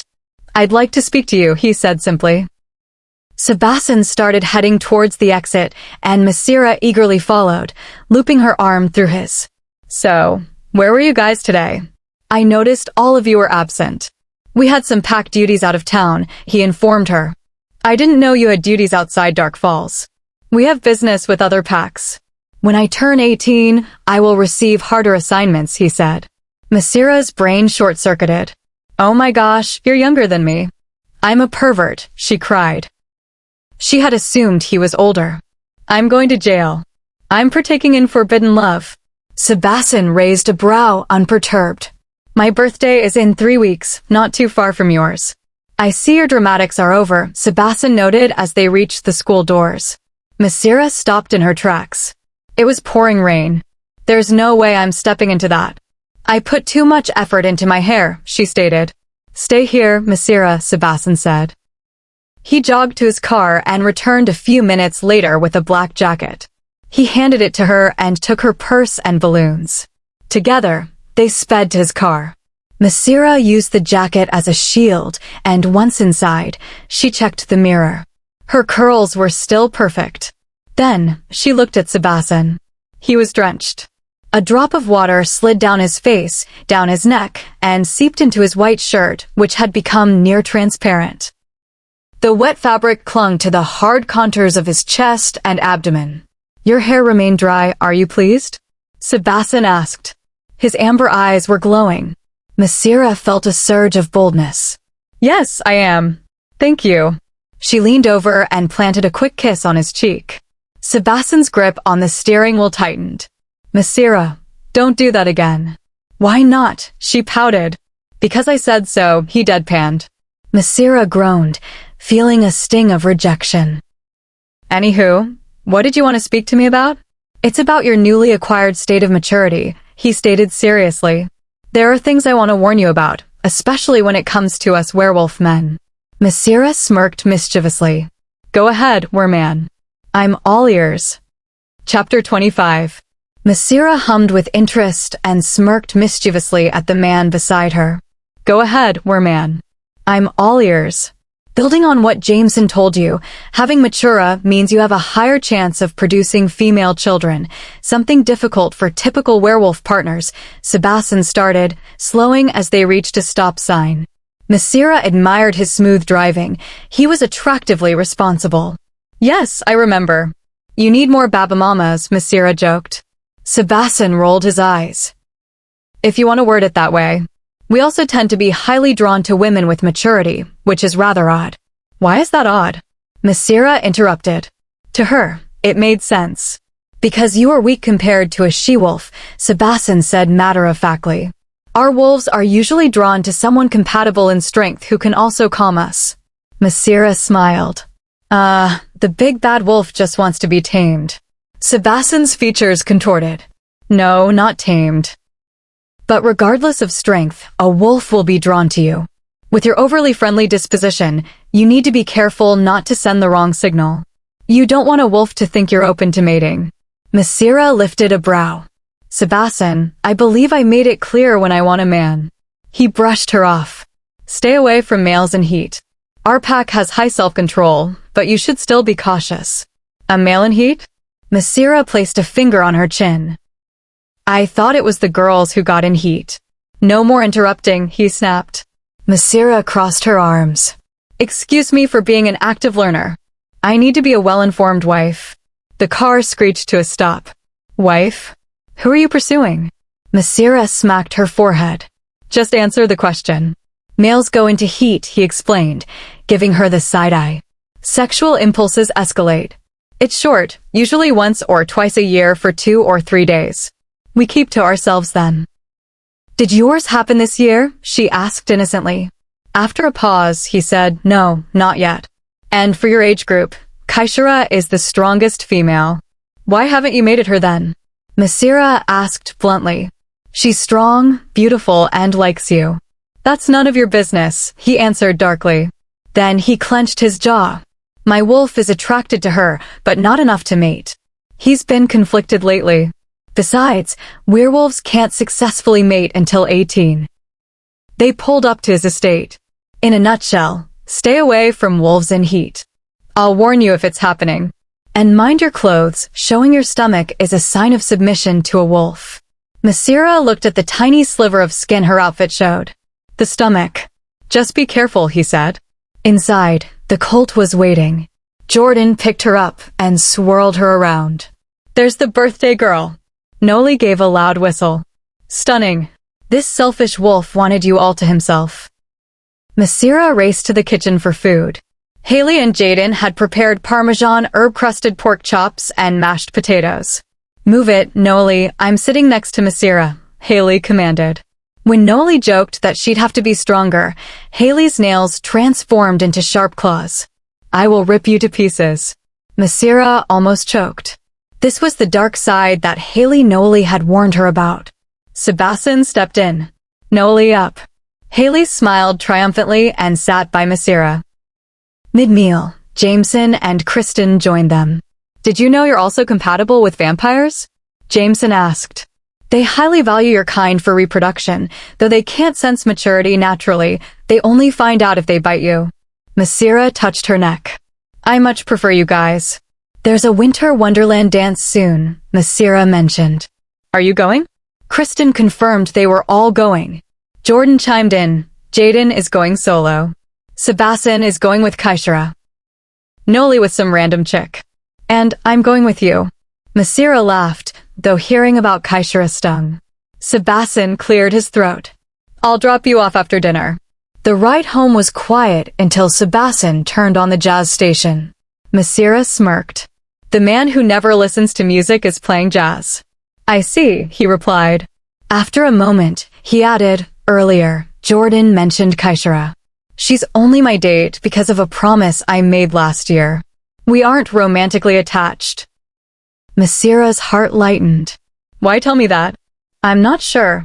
He parked at her house and reached into the back seat, pulling out a large bouquet of purple flowers, violet, magenta, and lavender. Massira gasped. They're gorgeous. She hugged him, then hesitated, remembering he'd told her not to kiss him. As she reached for the door, Sebasten spoke. "I take it back. You can kiss me on the cheek." Massira smirked. "I knew you couldn't stay away from my kisses, Sebi." She planted a long kiss on his cheek. Sebasten glared, but his cheeks were tinged with red. He liked it. "Good night, Sebi," she called, waving as she headed inside. Chapter 26. "Ow! Ouch! Ow! Woman, I am in pain," Noli whined, pulling away slightly. Massira laughed, finding humor in his struggle. All men were tough until they faced a pair of tweezers. She had been meticulously plucking Noli's slight unibrow, which, thanks to her, was now officially gone. "There, you are finished," she said, tapping his head as it rested on her lap. It was for easy access, but even lying down hadn't helped him stay calm. "Thank goodness. I've survived torture." Noli jumped up and headed for a mirror. "I will say, though, I like the work you did, princess." Massira patted herself on the back. The men had finished their training earlier and were now in the living room playing video games. For the past few days, Sebasten had made it a habit to pull her aside after her last class and drive her to his house. He hadn't explained why, but she enjoyed the routine. While they trained, she studied. When they finished, she hung out with the pack. "Sebasten, I'll do your eyebrows next," Massira offered as he entered the room, fresh from a shower. He looked handsome in sweats and a white t-shirt. He looked at the tweezers as if they were a weapon. "No. Come on, Seb. I'm doing you a favor." Sebasten grabbed her arms and gently pulled her closer, his golden eyes locking onto hers. "No." "Ugh, fine," she huffed. "Jordan. You. Here." Jordan showed no protest, happily ditching his game to rest his head on her lap. Massira went to work. "Why does his head have to be on your lap?" Sebasten asked defensively. Massira ignored him. Jordan took the plucking like a man, and when she was done, his thick brows were perfectly shaped. "I'm an artist," she joked. "Let's see, who's next?" Before she could call Jaden over, Sebasten suddenly planted his head on her lap. Massira lifted an inquisitive brow, but didn't ask why he'd changed his mind. "You didn't speak so much when you were doing Jordan's brows," Sebasten murmured. Massira set to work, purposely plucking a bit harder to get back at him for his earlier refusal. He winced, but didn't cry out. When she finished, she tapped him. "Now you can check it." Instead of going to the mirror, Sebasten swiftly grabbed the tweezers from her hand and stood up. "Hey, that's mine. You'll get it back later when I drop you off," he replied with a vaguely satisfied expression before joining the other guys at the console. Massira sat beside Jordan, crossing her arms in agitation. "Why are you grumpy?" Jordan asked, eyes on the screen. "Sebasten took my tweezers. Now I can't do Jaden's." Jordan chuckled. "I have an idea why he did that. Do you know how our kind proposes mating? Fighting?" Massira guessed. "No," Jordan explained. In werewolf culture, a man proposes by going down on a knee and placing his head face down on a woman's lap while she is sitting. It has to be done in front of witnesses. Even though you were just doing eyebrows, digging his face into your lap in front of everyone, well, it looks a certain way.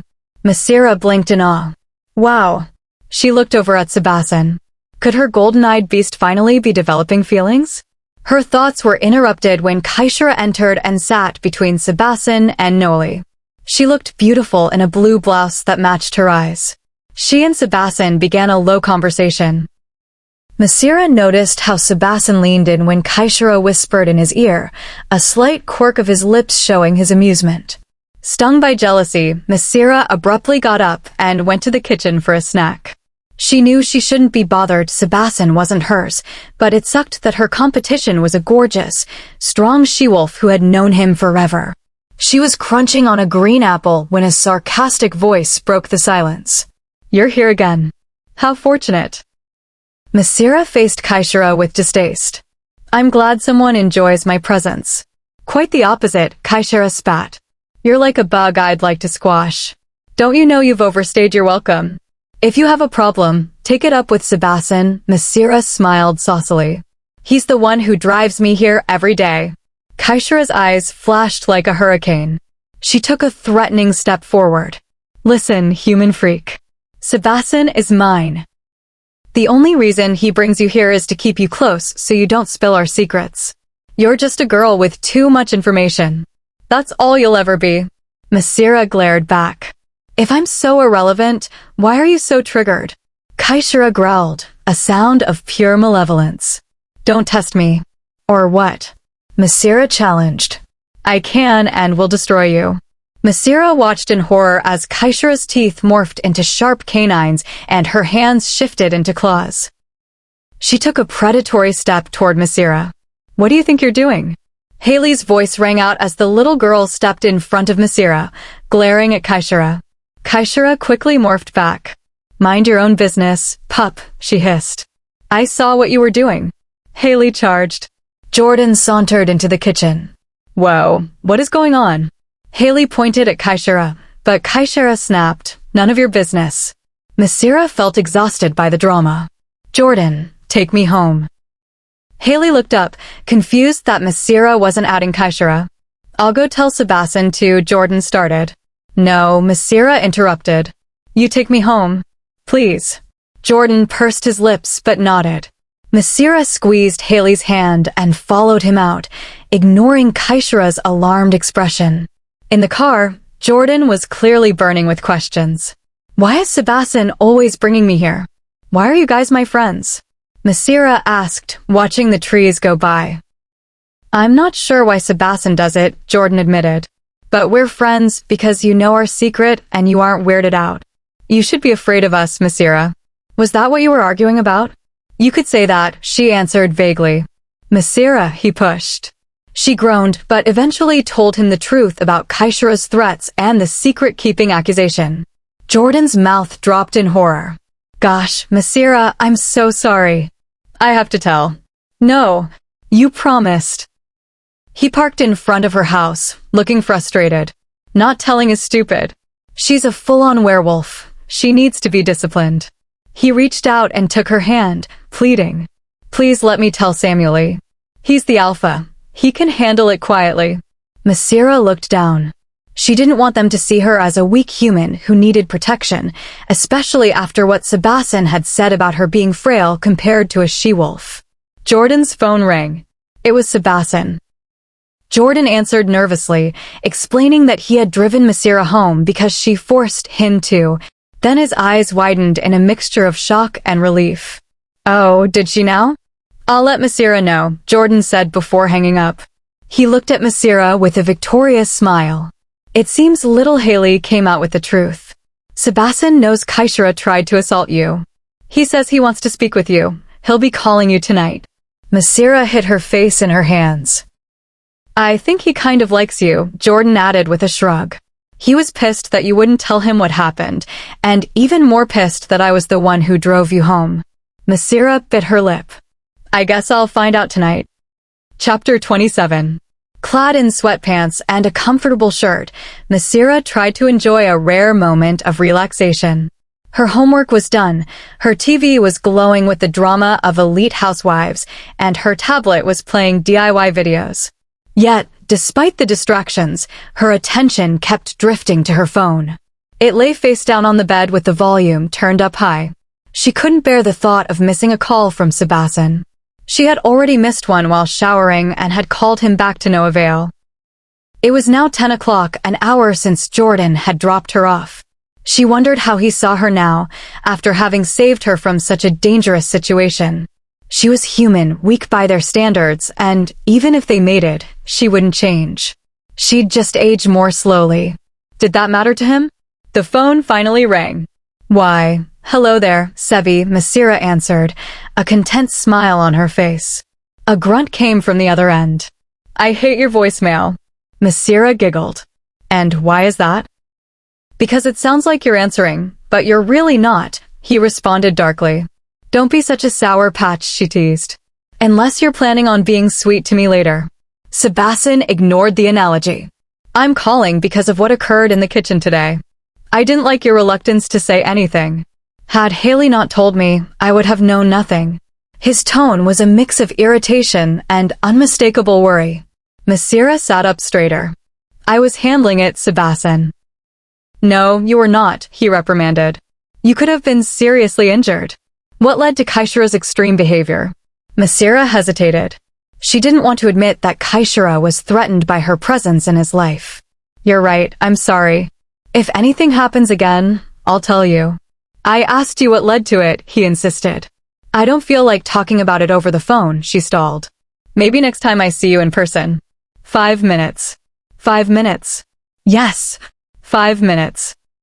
Goodbye. The line went dead. Massira stared at her phone, her heart racing. A low howl soon cut through the silence outside. She looked out her window and saw him cinnamon. She quickly fixed her hair and snuck out the back door. The rusty-colored wolf lowered himself and Massira hopped on. He led her to a secluded spot at the edge of the forest where the shadows hid them. After a moment, he padded away and transformed. A misty haze concealed him until he stood there in his human form. Massira immediately hugged him and kissed his cheek. His arms remained at his sides. I am here in person, he said. Tell me, Massira. Massira sprawled on the grass to look at the stars. Sebasten sat beside her, his large hands reaching out to tug her shirt down when it rose to show her stomach, a gesture that made her laugh. Fine, she sighed. The cause for Kaishira's reaction was you. She's angry you're bringing me over so much. She tried to tell me you're only friends with me, so I won't expose your secrets, but I don't believe her. She likes you and wanted to threaten me away. I refuse to be bullied out of spending time with you. Sebasten frowned. I see. I will be speaking with her. Is she under your protection too? Sebasten was silent for a moment before explaining Kaishira's past. Years ago, the pack had found her near death after Corcorous wolves killed her parents. Sebasten had been part of the group that saved her, and she had been adopted into the pack ever since. I'm sorry she went through that, Massira said sincerely. But that doesn't justify her trying to hurt me. She leaned in closer. So, you've saved 2 girls now. Both fell for you. Who will you choose? Sebasten poked her forehead, pushing her back. You are very nosy. Do you have romantic feelings for her? She pressed. No, his golden eyes were intense. What about me? Do you only protect me out of duty, or is it something else? Sebasten became rigid. I will not answer. He stood up and reached down to pull her to her feet. It's late. Let's go. No, Massira said, her purple fuzzy slippers staying rooted to the spot. Either answer my question or kiss me. On the cheek, she added, seeing his eyes narrow. I will do neither. Massira feigned a look of distress, glancing at the dark forest. Poor me, out in this cold, ominous weather. I can almost feel the danger. She was cut off by warm, soft lips pressing against her cheek. There. A kiss. Now get inside, he hissed near her ear. Massira shivered and allowed him to lead her to her door. She watched him walk away, a dreamy sigh escaping her lips. The next day after school, Sebasten was waiting at her locker. When Massira kissed his cheek in greeting, he kissed her back without being asked, and this time, it wasn't just a light brush. He was a man in denial, but Massira could be patient. Try to be patient anyway. Chapter 28. The muffled grunts of men finishing a taxing workout drifted into the living room, where Massira was focused on an 8-page essay about influential women of the 1800s. She preferred getting her work done early to enjoy her free time, and she was currently typing away on Sebasten's laptop, a loan she'd secured after complaining about a cramped wrist. From her peripheral view, she saw a figure enter. Massira didn't look up, knowing exactly who it was. The figure paused for a moment before stopping with purpose. Massira, I want to speak to you. You don't say, Massira replied, her sarcasm sharp but her eyes remaining on the screen. Kaishira bristled, but to Massira's surprise, she showed actual restraint. I don't want to talk to you any more than you want to hear me, but I must complete my pack's orders. One of them is to apologize to you. Massira yawned, ready for the fake pleasantries. Sure, go right ahead. Kaishira launched into a well-rehearsed speech about the Dark Falls pack being a people of peace and self-control. I'm sorry for assaulting you the other day, she finished, her voice monotonous and resentful. I forgive you, Massira said simply. Kaishira balked. That's it? You're supposed to raise your hand, palm up. Then I touch your hand to signify it's forgiven. Don't you know anything? I'm human, remember? Massira countered. She raised her palm, and when Kaishira touched it, Massira noted how rough and callous the she-wolf skin was, the hands of a warrior. Just so we're clear, Kaishira added before leaving, my apology doesn't mean I like you. I'll still try to convince Sebasten to drop you. Massira ignored the parting shot and went back to her essay. An hour later, feeling restless, she wandered toward the backyard. Sebasten had told her to stay inside to avoid distracting the men, but they were no longer training. Instead, they were lined up before giant hoses. It was a wolf car wash. Sebasten, still in human form, was using a large brush to scrub the fur of his packmates. The rippling muscles of his bare chest and shoulders flexed with every stroke. Massira couldn't resist stepping outside. So you guys do give your wolves a shower, she blurted. Sebasten gave her a stern look. I told you to stay inside. But training is over, she protested. Jordan and Noelle's wolves began circling her. Jordan playfully lunged at her, and Massira tackled him, only to realize he was covered in mud. You're still dirty, she screeched, looking at the stain on her shirt. Under the soap with you. She watched the twins and Jameson play under the hoses. Noelle rolled on his back, howling for a belly rub, his wolf form displaying a sense of joy that Cinnamon never did. When she tried to help Sebasten brush the wolves, he took the brush out of her reach. No, he said with finality. I'll brush you then, Massira challenged. To her surprise, Sebasten transformed into Cinnamon without an argument. My sweet Cinnamon, I've missed you, she cooed, rubbing her nose against his. Noelle and Jordan, now back in human form, laughed hysterically from the sidelines. Cinnamon? Is he a pastry now? Noelle cracked. Cinnamon barked twice, and the duo immediately straightened up and retreated inside. Massira spent the next few minutes grooming him. She even slathered him in a high-quality conditioner she found in a bucket nearby. 0 knots. This world is not fair, she grumbled, combing through his now silky fur. When they finished, Cinnamon didn't shift back immediately. He drew close, his wet nose bumping her stomach. Then, he licked her skin. Massira blushed, knowing that exposing the stomach was a sign of submission. Suddenly, he shifted. Sebasten stood before her, drenched and towering. His hands slipped under her shirt, his cold fingers sending goosebumps across her skin. He leaned in, his nose skimming her neck. Thank you, he whispered, nuzzling her briefly before disappearing into the house.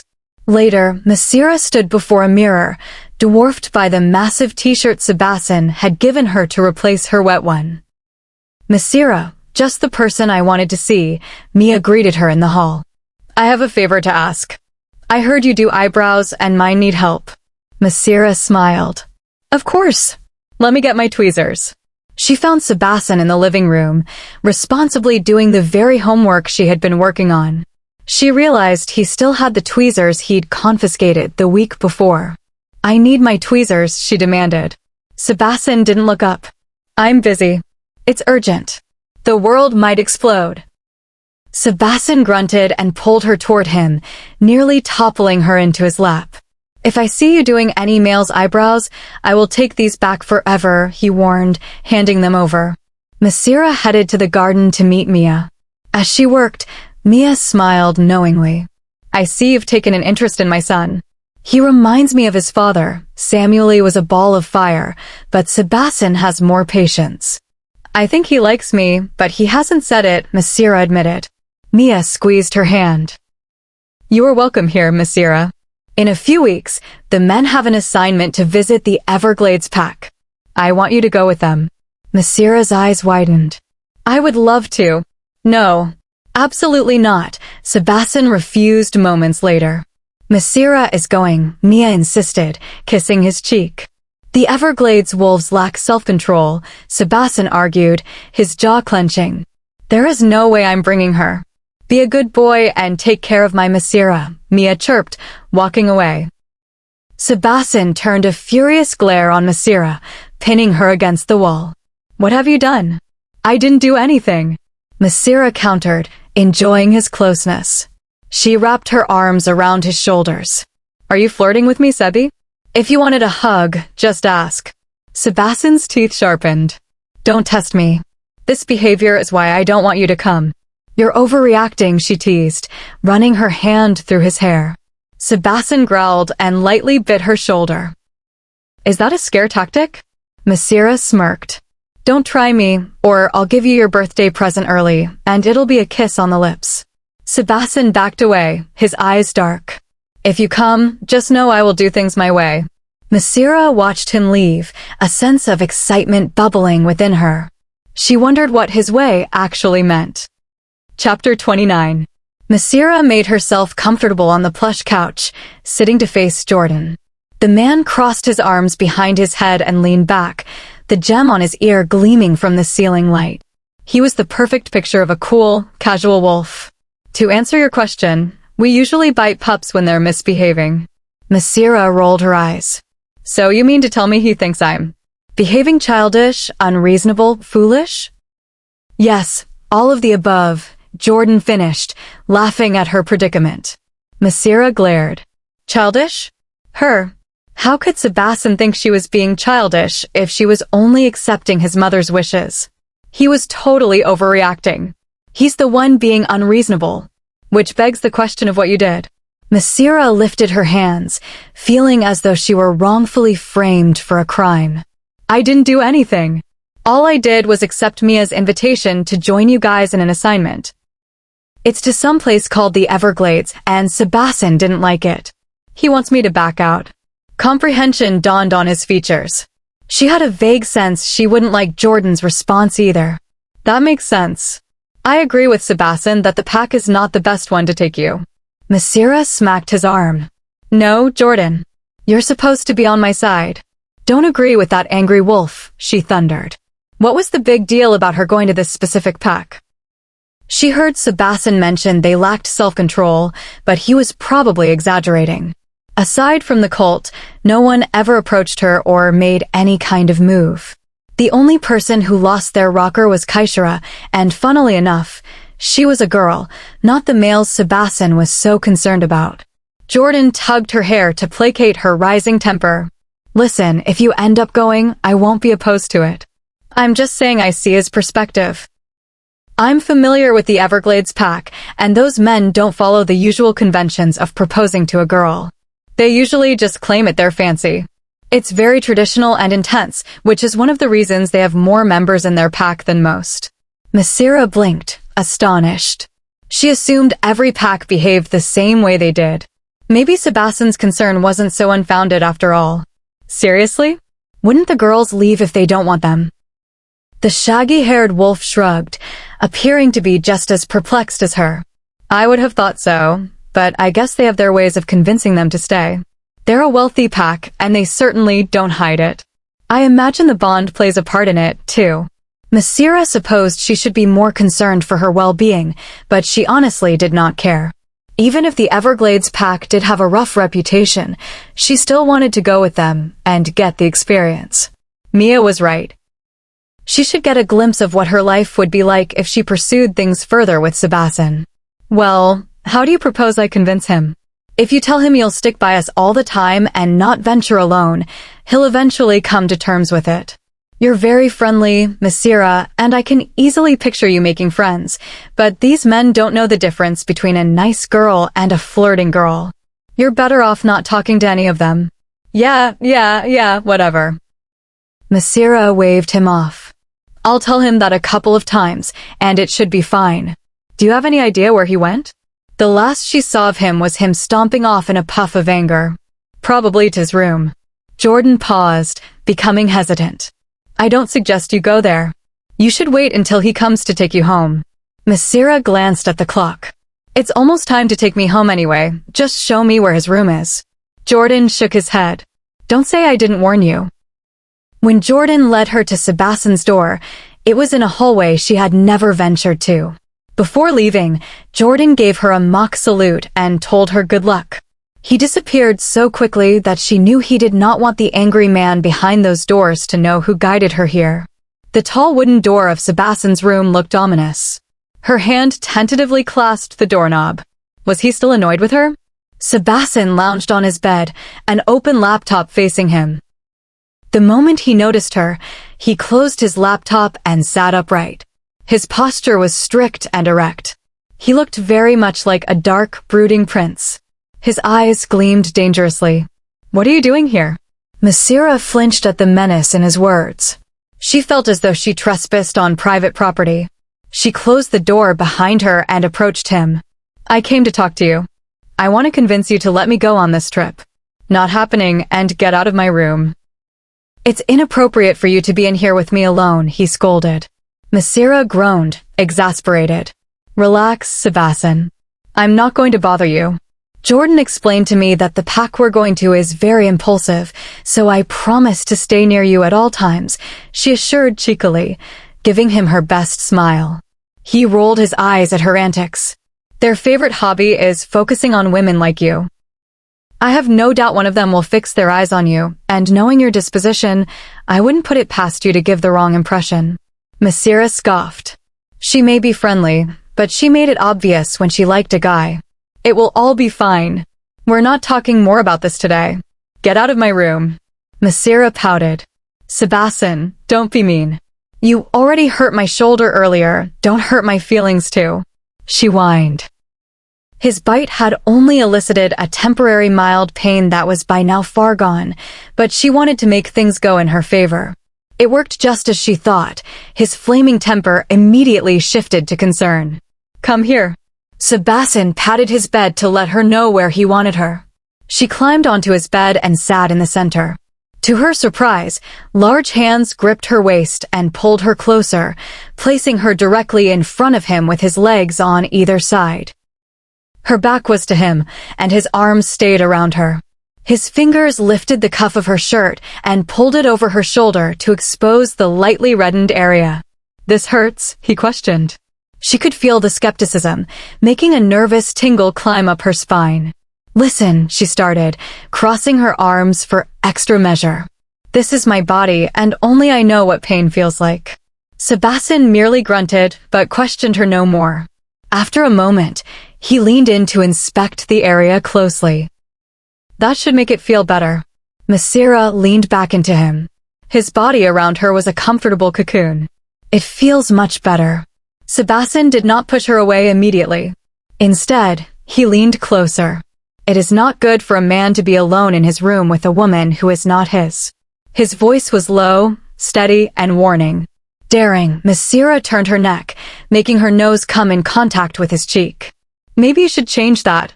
Make me your girlfriend." Massira almost covered her mouth after saying the last part.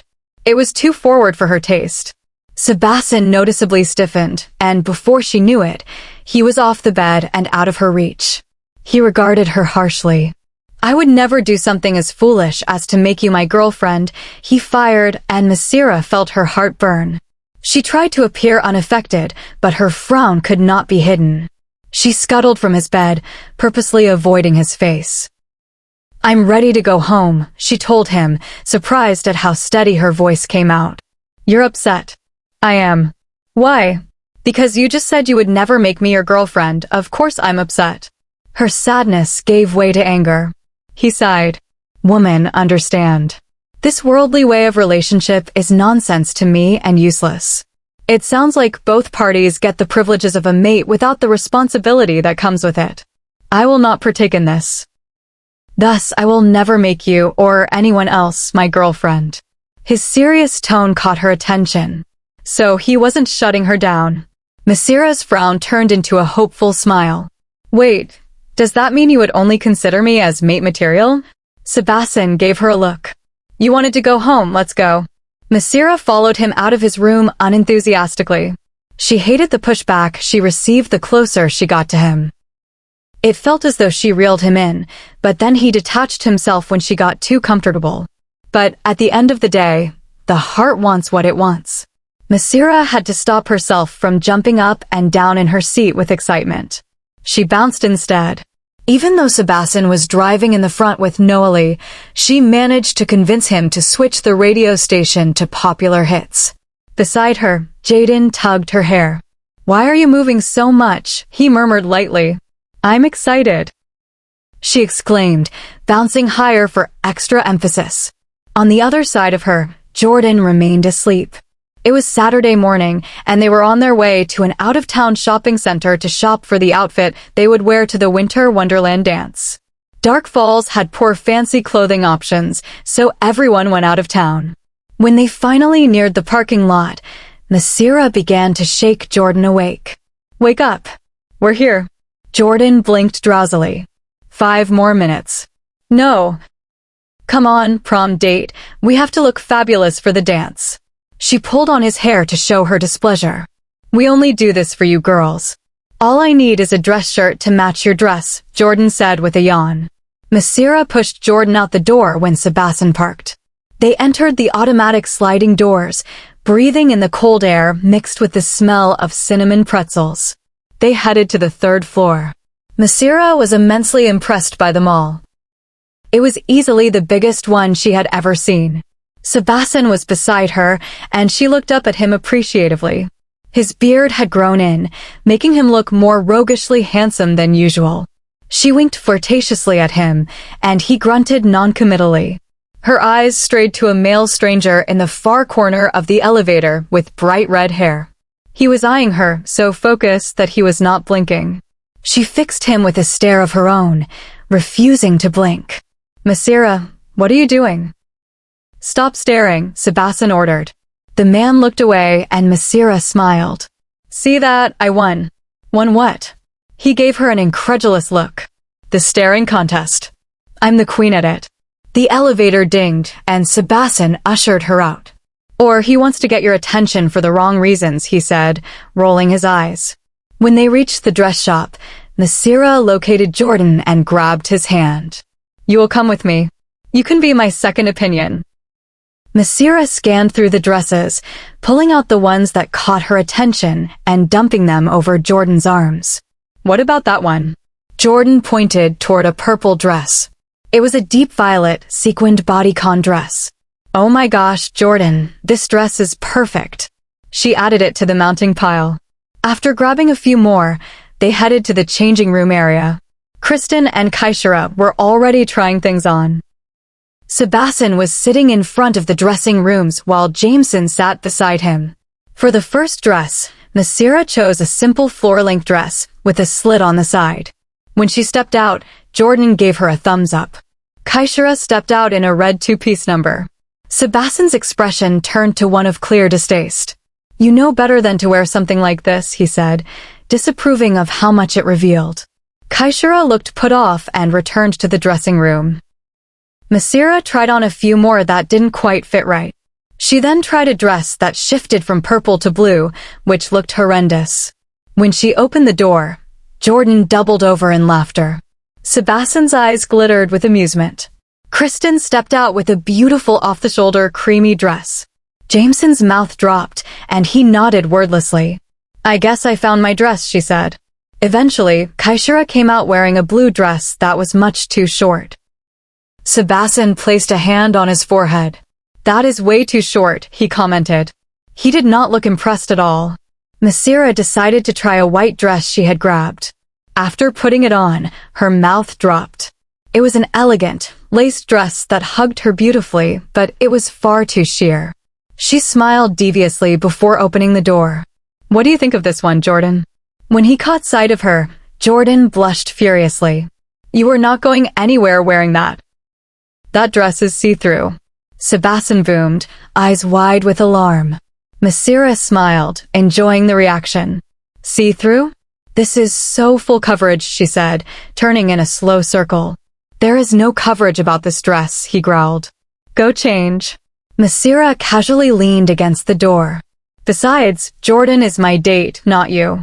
He gets to decide." In 3 long strides, Sebasten was in front of her, blocking her from everyone's view. He stared down at her, looking very furious. Jordan, Kaishira. Go meet up with Jameson and the rest. I will stay with Massira. His tone left no room for argument. Sebastian's voice was low and dangerous. If you even dare wear this to the dance, you can forget about coming to the assignment. Massira squeaked. Okay, yes, fine. She stepped back to change. Sebastian's hand stopped the door from closing. If you ever do a stunt like that again, we will be having serious problems.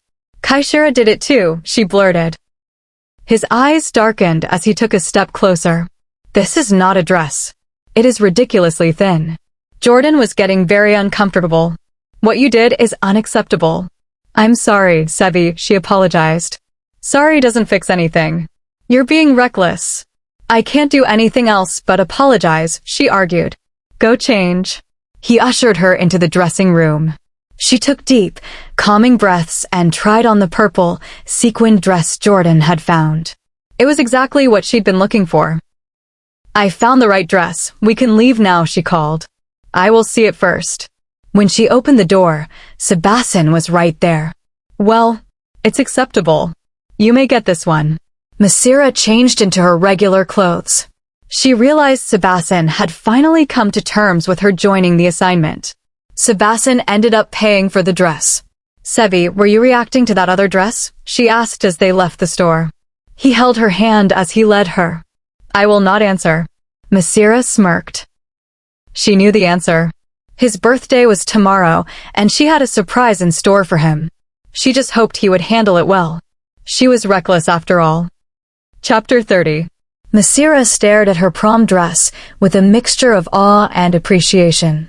Her hands trailed softly against the material, picturing exactly how she would look weeks from now. She almost wished the dance would hurry up so she could wear it. Alas, she had to be patient.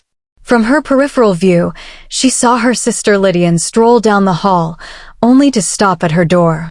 That thing is way too shiny and explosive. Figures you would get an outrageous dress. Massira was not surprised. Lydian was such a bore when it came to outfits, always choosing the plainest things to blend into the background. You're clearly lacking good taste. This dress is amazing. I'm just glad I'm done shopping. The stuff in Dark Falls is deplorable. The only person who had seen her in it was Sebastian, and all he had told her was that it was acceptable. Acceptable? This dress was downright gorgeous. He was such a stone, though his anger at the time might have had something to do with his bland response. Oops. So that's where you went today, Lydian mused. Going out for more shopping? Massira shook her head. Nope, I'm done. I'll get shoes and accessories later. She carefully placed the dress in her closet, making sure it wouldn't wrinkle. So if you're not going anywhere, why is there a car outside waiting for you? Massira's eyes widened. Crap. She rushed to her drawers and stuffed clothes into a duffel bag. Sebastian's outside. I ate dinner at his house after shopping, and Haley convinced him I should sleep over, she explained, grabbing her hygiene products and a gift bag for Sebastian's birthday feast tomorrow. As Massira hurried, Lydian began searching her room. It must be here somewhere. What are you looking for? Massira finally asked. Lydian looked up. Your brain cells. I know you must have dropped them here somewhere. There's no way you'd be stupid enough to continue engaging with these people. Massira said dryly, haha. Very funny. She tucked a modest black dress into her bag for tomorrow's feast. She didn't want to look too sexy with the whole pack there. She wanted to keep making a good impression. How are you going to explain to Mom that you're sleeping over a boy's house? Massira smiled slyly. I'm telling her I'm sleeping over at Kristen and Haley's house. See what I did there? She gave a conspiratorial wink. Lydian placed the back of her hand on Massira's forehead. Yep, it's official. You're sick with that disease called Werewolf. Side effects include idiotic decisions and wild behavior. Massira licked Lydian's hand, causing her to scream in disgust. You! I hope it's contagious, Massira laughed, grabbing her bag. Lydian followed her downstairs, her face twisted. Since you want to be gross, this is the best time to tell you Mom noticed his car and went outside to greet him. I stayed indoors. Massira froze. Oh no. No. Her mother thought she was dating Sebastian. If the wrong words were exchanged, she was in trouble. She power-walked to the front of the house and was surprised to find Sebasten speaking casually to her mom. He stood straight, towering over her mother, who was currently giggling. Massira couldn't imagine what Sebasten could have said to make her giggle, especially with his no-nonsense face. "My daughter is a wild one. I'm so glad you've appointed yourself as her protector," her mother was saying as Massira reached them. Massira sighed in relief. "Hey Mom, done bothering Sebasten yet?" She started tugging her mother back into the house. "I just wanted to say hello." "You've done a horrible job at introductions," her mother smiled. "Bye, Sebasten." Sebasten waved back, a rare small smile curving his lips. Massira felt a twinge of jealousy. Why did he smile for her mom, but not for her? At the door, her mother whispered, "He is so handsome. Much more mature than the last one." Massira laughed, kissed her cheek, and joined Sebasten in the car. Sebi, what did my mother say?" she asked, hunting for information. "She said you told her about me.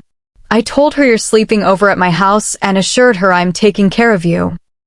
Massira sighed in relief. "Perfect. No awkward boyfriend/girlfriend talk yet. My lovely Sebi, you truly are the cutest." She kissed him on the cheek. He scrunched his brows. "Cute? I do not understand why women insist on that word." Changing the subject, he said, "I have a book to give you at home. Jameson found it in our library. Since you'll be joining us at Everglades, it'll be helpful for you to read. We leave in 2 weeks." Massira squealed. "Yay! How are we getting there?" "We'll be taking a plane. It's one of the furthest packs. We leave Friday after school." "I told your mom. She assumed it was a school trip and I didn't correct her." Massira laughed. "How convenient."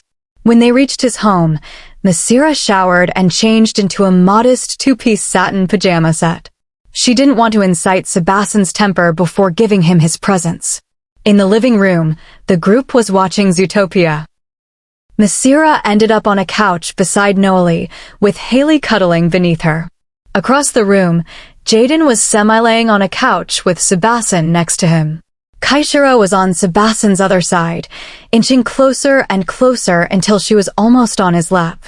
Massira felt a coil of jealousy, but Sebasten soon stood up and disappeared into the hall, leaving Kaishira looking bereft.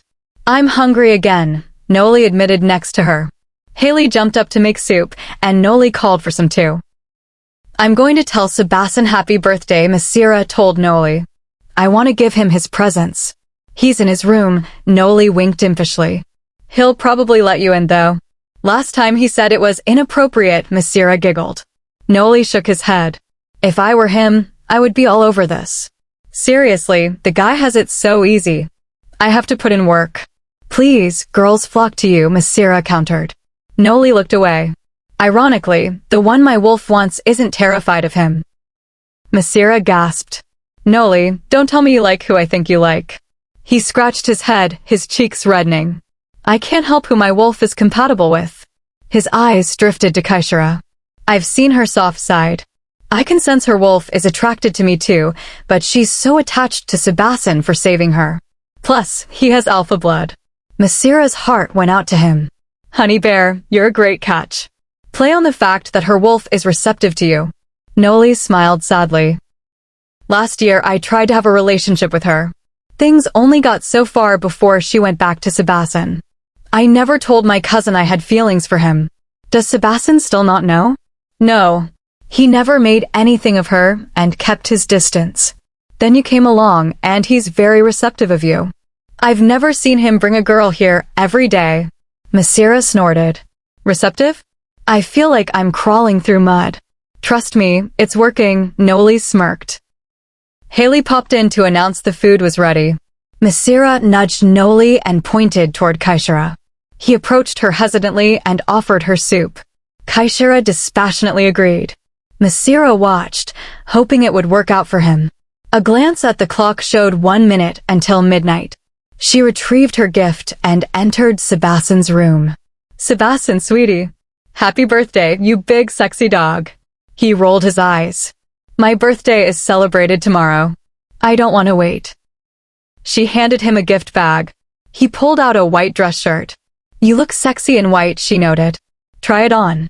Sebasten pulled his black t-shirt over his head, revealing his incredible physique, and put on the dress shirt. Massira had to help him with the tiny top button. I like this, he admitted. Kaishira chose a white dress, so I'll wear this to the dance. Massira's mood soured. No. Gross. You will not wear this to the dance with her. Why not? It's my present. I will not help my competition, she sniffed, refusing to unbutton it for him. Woman, she is not your competition, he sighed. He pulled on her shirt to bring her near. This material feels nice. Having won that round, Massira unbuttoned the shirt. Her hands wandered to his chest. This feels nice too. He looked down at her. Hands off, he admonished, putting his t-shirt back on. The second part of my present is birthday kisses, Massira announced. I get to kiss your cheek 18 times. He hesitated but eventually agreed. Giddy, she wrapped her arms around his neck. They were sitting on the edge of the bed at eye level. 1, she began. She felt his arms hug her waist. By the time she reached 18, she was nervous but determined. And one more for good luck. Before she could back down, she grabbed his cheeks and kissed him on the lips. She almost lost herself in it before pulling away and bolting out the door. Massira, he yelled, and a loud boom came from his room. She ran to the kitchen. Noelle. Me. Home. Now, she whisper-shouted. What did you do now? Noelle asked, soup in hand. Kaishira gave her a contemptuous glare from the table. Massira. A cold, furious voice stopped them. Sebasten was there. He strategically plucked her from behind Noelle. I will handle her. Stay out of this. He led her to a private area. She tried to run, but he grabbed her waist. You said on the cheek. About that. You are not allowed in my room again, he hissed. Next time you even knock, I will bite you. And I'll make sure it really hurts. Do I make myself clear? Massira squirmed under his amber eyes and nodded. Don't be mad. I just wanted to kiss you. He stared at her for a few more heartbeats. I don't think you know what kind of dangerous game you're playing. He finally released her and walked back to his room. Massira stood there, baffled. Ugh. It's like male PMS on steroids. Was it bad that she secretly wanted a part 2? Chapter 31. Did you read the book? Yes, Massira replied, effortlessly slipping into a lie. 2 weeks ago, following her disastrous birthday kiss fiasco, Sebasten had shoved a small black book with golden ridges into her hands. It had something to do with pack laws and alphas, but she hadn't managed to read a single page. At first, it was out of saltiness over his reaction to the kiss. After that, she simply forgot in the excitement of packing for California. It was a shame, really, because now they were on a 3-hour flight and she could have knocked out a good portion of it. But what could go wrong? She had learned plenty just by being around them. The only real obstacle had been Kaishira, who had tried to sabotage the trip by arguing to take Massira's place. It turned out she was still grounded by Papasaurus for her previous attempt to snipe Massira. Now, Massira was enjoying first-class seating next to her man. Sebasten brought out a black velvety box from his pocket. He met her eyes with a steady gaze. I told you that in order to come, we would be doing things my way. For your protection, we will enter Everglades as an engaged couple who has not yet mated. Massira squealed, nearly jumping out of her seat. Are you proposing? Because the answer is yes. She threw her arms around his neck and kissed his cheek. Sebasten sighed. Woman, is my head on your lap? I am not proposing. We are merely appearing to be engaged for the duration of this trip. Massira pouted. You ruined the mood, Sebi. She looked over at Jordan, who was peeking over his seat, laughing. Hey, how about I pretend to be engaged to Jordan instead? To make things easier for you. The air became tangibly murderous as Sebasten turned to face her. Jordan quickly ducked back into his seat. Sebasten leaned in until their foreheads met, pinning her against the window. Is there anything you wish to tell me about your affections for Jordan? He asked, his voice low and dangerous. It was only to make things easier for you, Massira smirked, pushing against his chest. I just doubt your ability to act engaged. You freaked out when I kissed you, and now you want to play fiancé.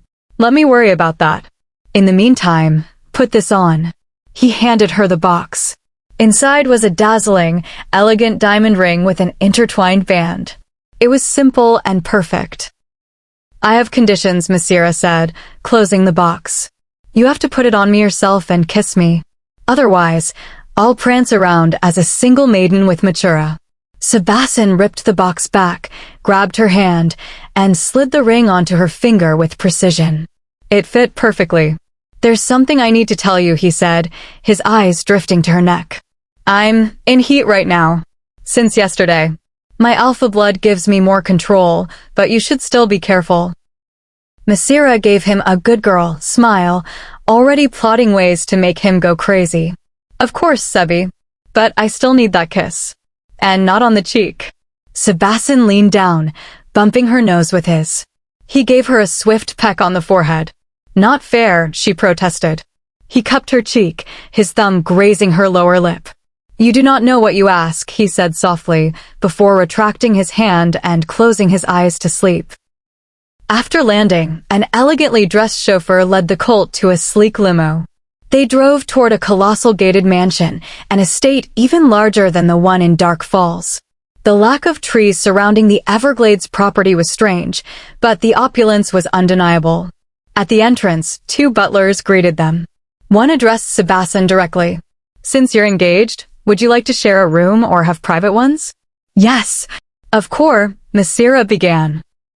Actually, no, Sebasten interrupted, moving her behind his massive frame. Since we have yet to fulfill the mating process, separate quarters would be best. Massira huffed. There went her cuddling fantasies. Her room was right next to his. A few minutes later, Sebasten entered with her suitcase. Is the idea of being in a room with me really that revolting? She snapped. Sebasten crouched to meet her eyes. Massira, I am in heat. I refuse to choose a mate for myself in a moment of fleshly weakness. What would be so bad about that? I'm a great catch, she countered. He sighed and stood up. I'll pick you up for dinner. Massira rolled over with her back to him. Whatever. She heard him shuffle, then a pause. Suddenly, a warm hand landed on her shoulder, and she felt lips against her cheek. He kissed her, unprompted. He nuzzled her neck, his breath cool against her skin. Just trust me, he whispered. Would you like me to move on to Chapter 32? Chapter 32. Describing dinner at the Everglades estate as elaborate would be a severe understatement. Unlike the cozy, huddled family dinners at Dark Falls, this was held in a massive ballroom organized like a high-end buffet. Large basins of varied foods lined the walls, and the room was filled with people socializing. I told you, Massira, these people mate faster than rabbits, Jordan murmured after she accidentally voiced her surprise. Massira continued to gape. The guests were decked out in the latest fashion trends, the women in high heels with impeccable makeup and perfectly styled hair. Compared to the reserved, stealthy nature of the cult, the Everglades pack members were loud, boisterous, and vibrant.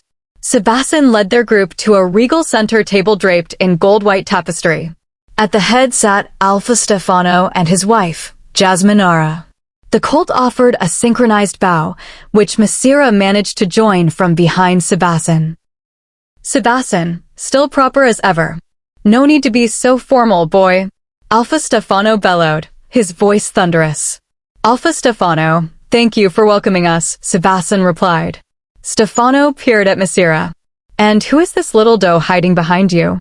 This is my fiancé, Massira, Sebasten introduced, tightening his grip on her hand.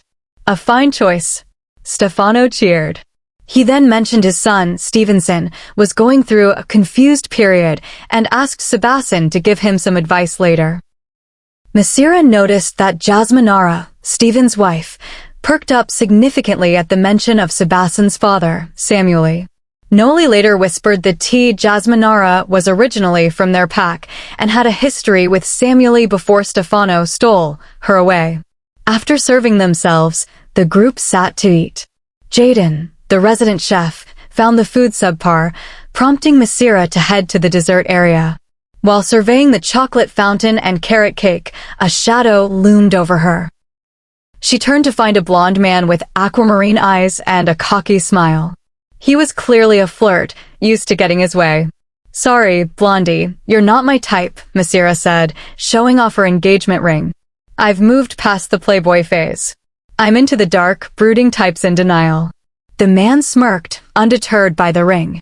"You're engaged, but not marked." He stepped closer, his interest predatory. "Finders keepers, losers. Well." Suddenly, the air grew heavy with hostile energy. Sebasten intercepted them, looking dangerous. "You will stay away from her, Stevenson." Massira realized this was the Alpha son. Stevenson chuckled but backed off, giving his word, as one with alpha blood, that he wouldn't touch her. Later that night, Massira visited the estate's female-only sauna. She was joined by 3 girls, Ravenna, Ruby, and Blair. They were friendly but revealed a startling fact. All 3 were Stevenson fiancés. "We all have Massira," Blair explained. "He just needs to pick one of us to mark. Until then, we stay here. It's like an addition to the pack." Massira was stunned. It was like a werewolf version of The Bachelor. The girls fawned over her diamond ring, noting that rings weren't typical in werewolf culture and that Stevenson hadn't given them any. On her way back to her room, Massira got lost in the mansion's maze. She was wearing a short summer dress, and a slimy man named Rydell began cornering her with gross innuendos. "She is unavailable." "Leave her, Rydell," Stevenson voice commanded from the shadows. Rydell obeyed and left. Stevenson offered to walk her back to the guest area. During the walk, he was arrogant, telling her she'd grow bored with dark falls and that her ring held no permanent value since she wasn't marked. "My estate is always open for any indiscretions," he whispered. They reached her door just as it swung open to reveal a furious Sebasten. Stevenson smirked and left, claiming he hadn't touched her. Inside the room, Sebasten lectured her about the dress. "The men in this pack are deplorable. I don't want you wearing this." Massira changed into baggy sweats and a shirt to deal with the freezing bedroom temperature. She asked Sebasten if he had ever slept with anyone, given Stevenson's behavior. "No," Sebasten muttered. "We are not meant to be intimate with anyone except the one we mark." Massira pouted, asking for a good-night hug and kiss. Sebasten hesitated, reminding her he was in heat, but eventually gave in. He warmed her cold hands and arms, eventually pulling her into a hug. "My lips are cold," she whispered. Sebasten chuckled, a rare, beautiful sound. He kissed her temple and then the corner of her lips. "Lock the door," he whispered before leaving. Massira wished he had stayed. She didn't know that her wish to be in the same room was about to be granted sooner than she thought. Chapter 33. Massira awoke to a powerful knock on her door at 2 in the morning. Still drowsy, she opened it to find Sebasten standing there with a large, fresh gash running down his arm. "No questions," he commanded.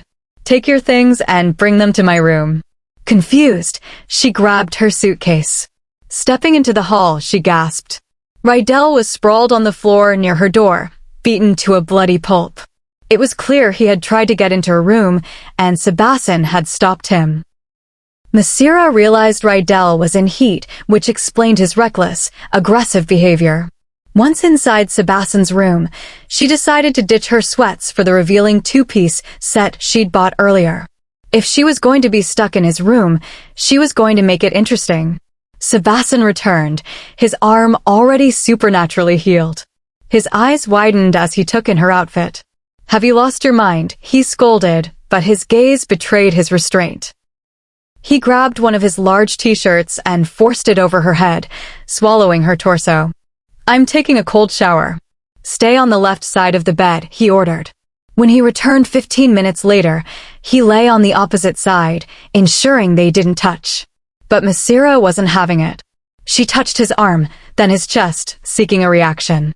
"I'm telling you to stop," he warned, his voice icy. Massira kicked out in frustration, her legs sliding against his. In an instant, the air changed. Sebasten pulled her against him, his heat radiating through her. He buried his head in her neck, his teeth grazing her skin. "I warned you," he growled. He kissed her neck, her cheeks, and then finally, his lips met hers in a searing, feverish kiss. Massira opened up to him, her breath hitching as his fingers threaded beneath her shirt, rising higher. For a second, she hesitated. This was further than she had ever gone. Suddenly, he released her and threw her to the other side of the bed. His eyes were glowing with a furious fire. "You're getting your own bed tomorrow," he hissed. "Tonight, I'm sleeping on the floor." "You ruined the moment," Massira cried. "You're being dramatic." Sebasten grit his teeth, lying on the hard floor with his back to her.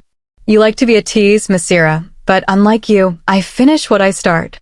I don't believe you truly want to go all the way with me. I noticed your hesitation. So I was a little nervous. That doesn't mean I don't want you." Massira retorted, throwing a pillow at him. "What would you have done if you marked me by accident?" "Even in heat, nothing I do is by accident," he said coldly before falling silent. Massira lay in bed, her mind a whirl of anger and sadness. He was so hot and cold, so black and white.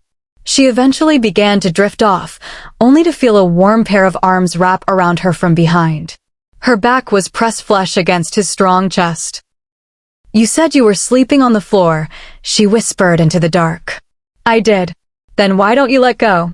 She heard a sigh of defeat against her ear. "I can't." Chapter 34. Massira woke to the comforting weight of masculine arms around her. Sebasten was still sleeping, his breath steady, but his hands were possessive. One cupped her hip as if anchoring her to him. So I wasn't dreaming. Last night had been a whirlwind of passion and arguments. Sebasten was a puzzle. One moment, he pushed her away, and the next, he held her as if she were his world. As much as she loved his actions, she craved the words to solidify them. Massira turned to face him, her fingers tracing his features before resting on his lips. "Massira," he breathed, opening his eyes.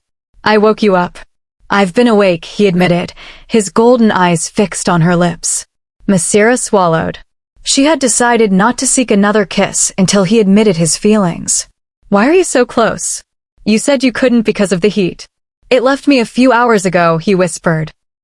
He kissed her forehead and rested his chin on her head, encasing her in a warm cocoon.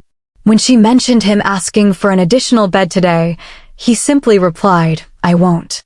Breakfast was a bustling affair with stations for custom omelets and waffles. Sebasten followed Massira like a shadow. As they waited in line, his arms encircled her waist. "Someone's affectionate today," she teased. "There are things I feel that I don't always show," he replied. Massira rolled her eyes. "Would it kill you to just say you like being close to me?" Sebasten lightly bit her ear. "Lower your tone. We will talk about this later in our room." Their conversation was interrupted by Stevenson, the Alpha's son, who apologized for Rydell's behavior the night before. Sebasten's grip on Massira turned to iron as he gave a curt, "Thank you." Massira sensed the apology was just a formality to keep the peace. At the table, Jaden complained about the subpar food, while Noli ate with abandon. Massira was soon greeted by Ravenna, Ruby, and Blair Stevenson, 3 fiancés, who invited her to a spa treatment. Before she could answer, Sebasten's voice cut through. "Go where?"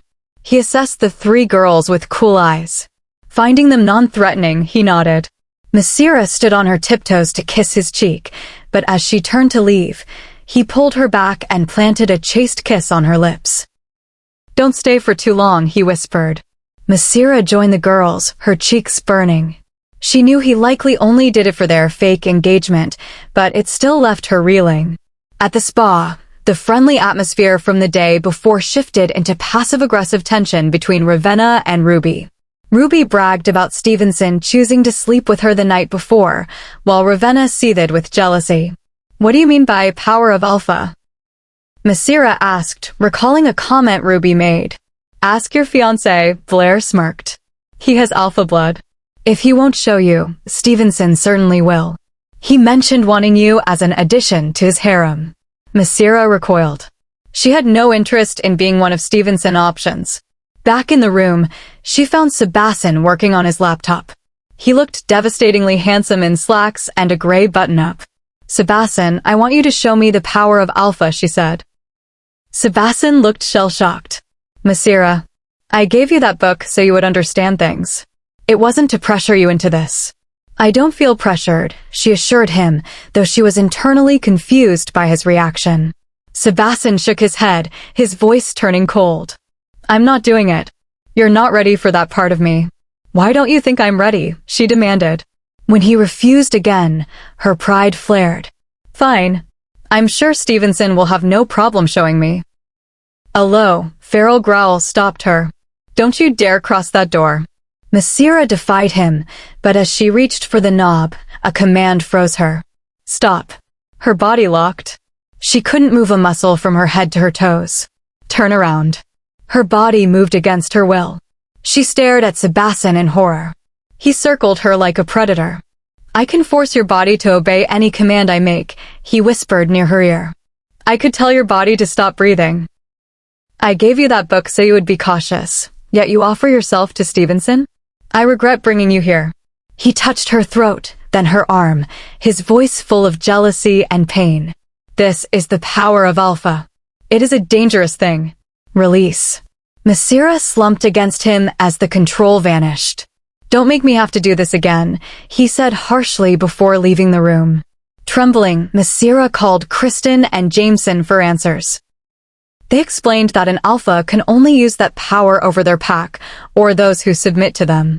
By asking him to show her the power, Sebasten thought she was offering to submit to his absolute control as a sign of her commitment. By then mentioning Stevenson, she had inadvertently threatened to give herself to a man he despised. Massira threw her phone across the bed, a sob rising in her throat. Her lie about reading the book had backfired. Sebasten felt betrayed, thinking she was a wishy-washy girl who didn't understand the gravity of her own offer. She had to find him and fix this. Chapter 35. Massira lounged on a recliner near the massive, Olympic-sized swimming pool. It was a beautiful afternoon, yet the area was strangely deserted. Adjacent to her, Ruby was soaking up the California sun, while Blair and Ravenna swam laps. Massira hadn't packed a swimsuit, so she was wearing one of Blair's extras, a cheeky purple two-piece. So, did your man show you the pleasures of the power of Alpha? Ruby asked suggestively, applying sunscreen. There was nothing sexual about it, Massira replied, squinting against the sun. She explained that there had been a misunderstanding since she hadn't realized that asking for the power meant submitting herself to him. Ruby nodded. It's the main advantage I have over Blair and Ravenna. It makes Stevenson and me closer. Massira noticed a hickey on Ruby's neck. Blair, emerging from the pool, saw it too. Ruby, what are you thinking? You aren't allowed to have relations with anyone but Stevenson. This is the 5th time I've caught you. Ruby sneered, threatening to tell Stevenson about Blair's late-night meetings with a werman named Adamas. The tension was thick. Blair later whispered to Massira that she didn't want Stevenson to pick her. She wanted to be disqualified, so she could be with Adamas. She hoped Ravenna, who was truly into Stevenson, would win. As the girls prepared for a race in the pool, Massira stepped out to watch. Suddenly, she saw a familiar figure approaching. Sebasten's eyes were an inflamed gold, and his jaw was clenched. Ladies, my fiancé wants to talk, Massira excused herself. She won't be coming back, Sebasten corrected, his voice callous. I'm taking her with me. As Massira gathered her things, Sebasten pressed against her back. I get that you want to catch Stevenson attention, but at least remember you're supposed to be engaged to me. Massira gaped. I am not trying to catch his attention. So you just happen to be out here in a flimsy two-piece right before he and his men have training in the pool, he mocked. Massira felt like burying herself. She hadn't known the men were coming. If I wanted his attention, you would know. You're well experienced in how far I'll go for a man's attention, she hissed, referring to her pursuit of him. Sebasten's eyes darkened. Is it because his house is bigger? His pack more numerous? Tell me you're joking, she whispered, horrified that he thought she was so materialistic. Put your dress on, he commanded. When she hesitated, he repeated it with the power of Alpha. Massira watched as a spectator while her own hands reached for the dress and pulled it on. Just then, the glass doors opened, and Stevenson led a group of shirtless wermen into the pool area. Massira sighed. Sebasten now assumed she had planned the whole coincidental encounter. Back in their room, Massira showered to get the chlorine off. When she stepped out, Sebasten was typing aggressively on his laptop. "How many minutes until dinner?" she asked. "Are you excited to see Stevenson?" he snapped, his eyes black with jealousy. Massira dropped her clothes and walked over to him.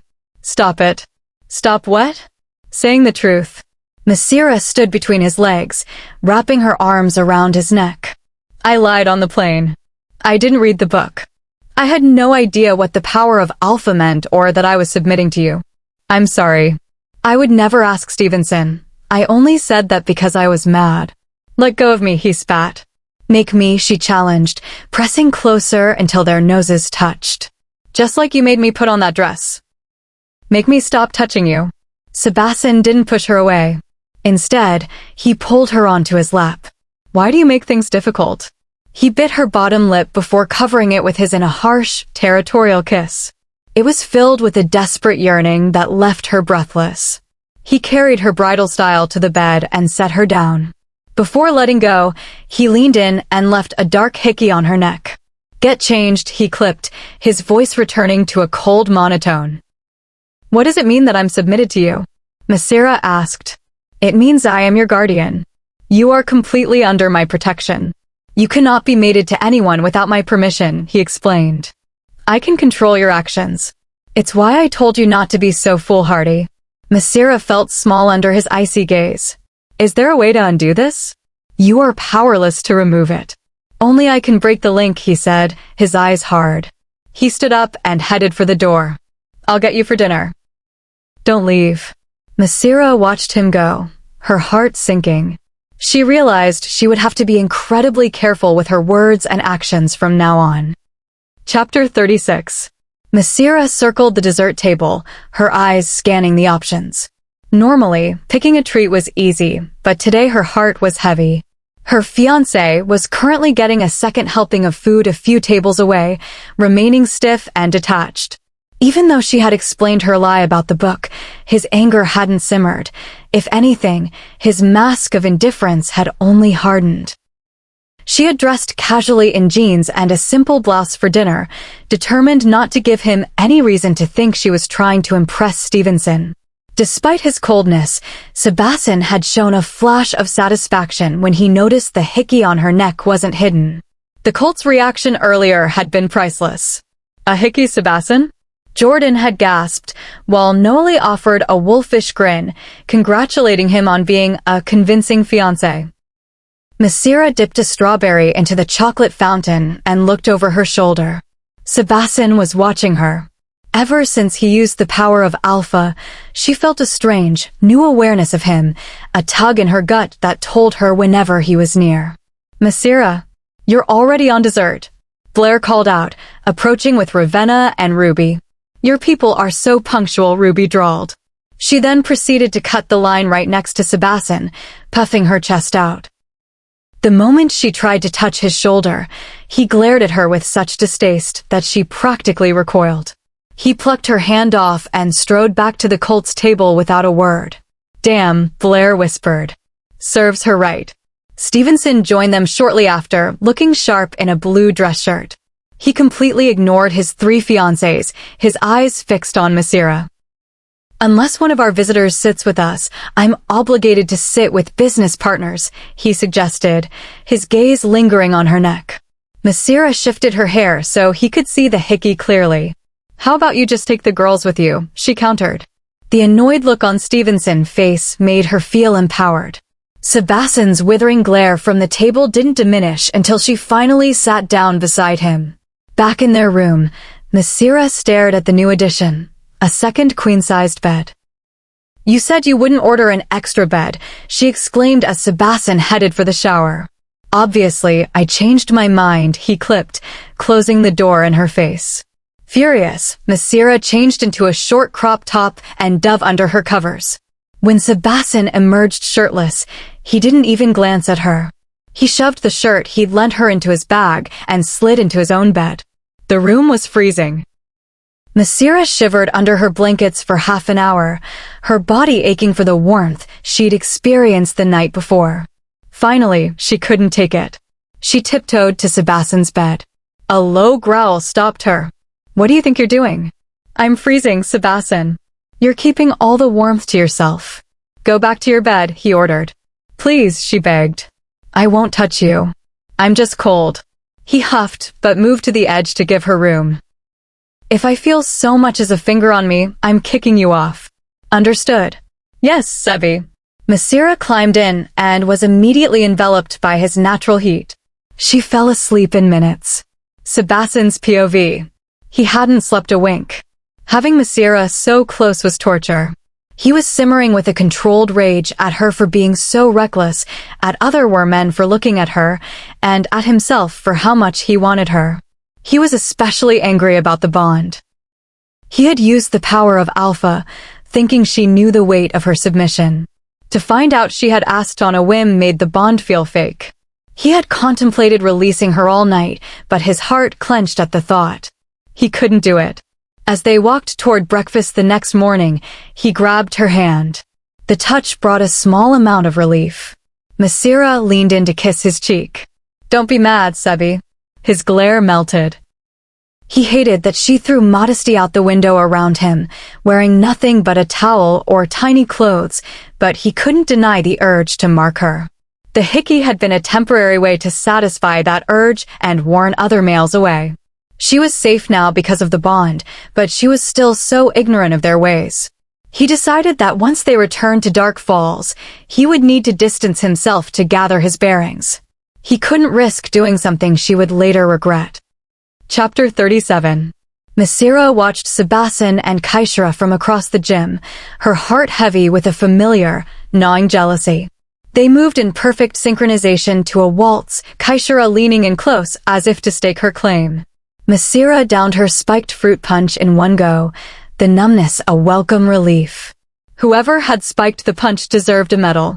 "No more," Noli said, pulling a glass from her reach. "I can smell the effect it's having on you." Both of them were essentially dateless. Jordan, Massira's date, was busy being charming elsewhere, and Noli's date had found a more cheerful human to talk to. So, the two of them sat in a shared pool of misery, Noli pining for Kaishara and Massira mourning whatever progress she thought she'd made with Sebasten. Returning from the Everglades had been a disaster. For a full week, Sebasten had ignored her. He'd sidestepped her hugs, avoided her kisses, and stopped picking her up from school. It was as if she were a stranger again. Or worse, a nuisance. "He thinks I'm ugly." Massira pouted, her self-esteem hitting rock bottom. Noli laughed and kissed her hand. "You're far from ugly. I'll prove it. Go to the dance floor and pick a human stranger. Someone we don't know." Massira stood, feeling the light-headed buzz of the drinks. Noli was right. Screw Sebasten. She wove into the crowd and let the dark, raunchy beat take over. Within minutes, a dark-haired guy approached her, pressing against her as they danced. Noli watched Kaishara excuse herself to the bathroom. He'd been trying to develop a friendship with her, as Massira suggested, but it hadn't changed her devotion to Sebasten. "Where is Massira?" a voice asked. Noli turned to Sebasten. His friend had spent the week keeping tabs on Massira through others while pretending to be indifferent. "She's where your date just went," Noli lied. "Avoiding her is messed up," Noli challenged. "She had me kiss her hand twice tonight just to feel pretty." "Do you have any idea what she's going through?" Sebasten's gaze was steely. "I'm doing what's best for her." Noli scoffed. "You're afraid. Afraid she'll find out that being an alpha's mate means pain, potential miscarriages, everything that happened to your mother." Sebasten slammed his fist onto the table, shattering a glass. "Stop it." "I lied," Noli added, smirking as he saw Sebasten's posture shift. "She isn't in the bathroom." Sebasten grabbed Noli by the shirt, his eyes glowing. "Where is she?" Noli nodded toward the dance floor. Sebasten activated his senses, and his face turned lethal. He watched a human man handling Massira, the woman he wanted to claim, in a way only he should.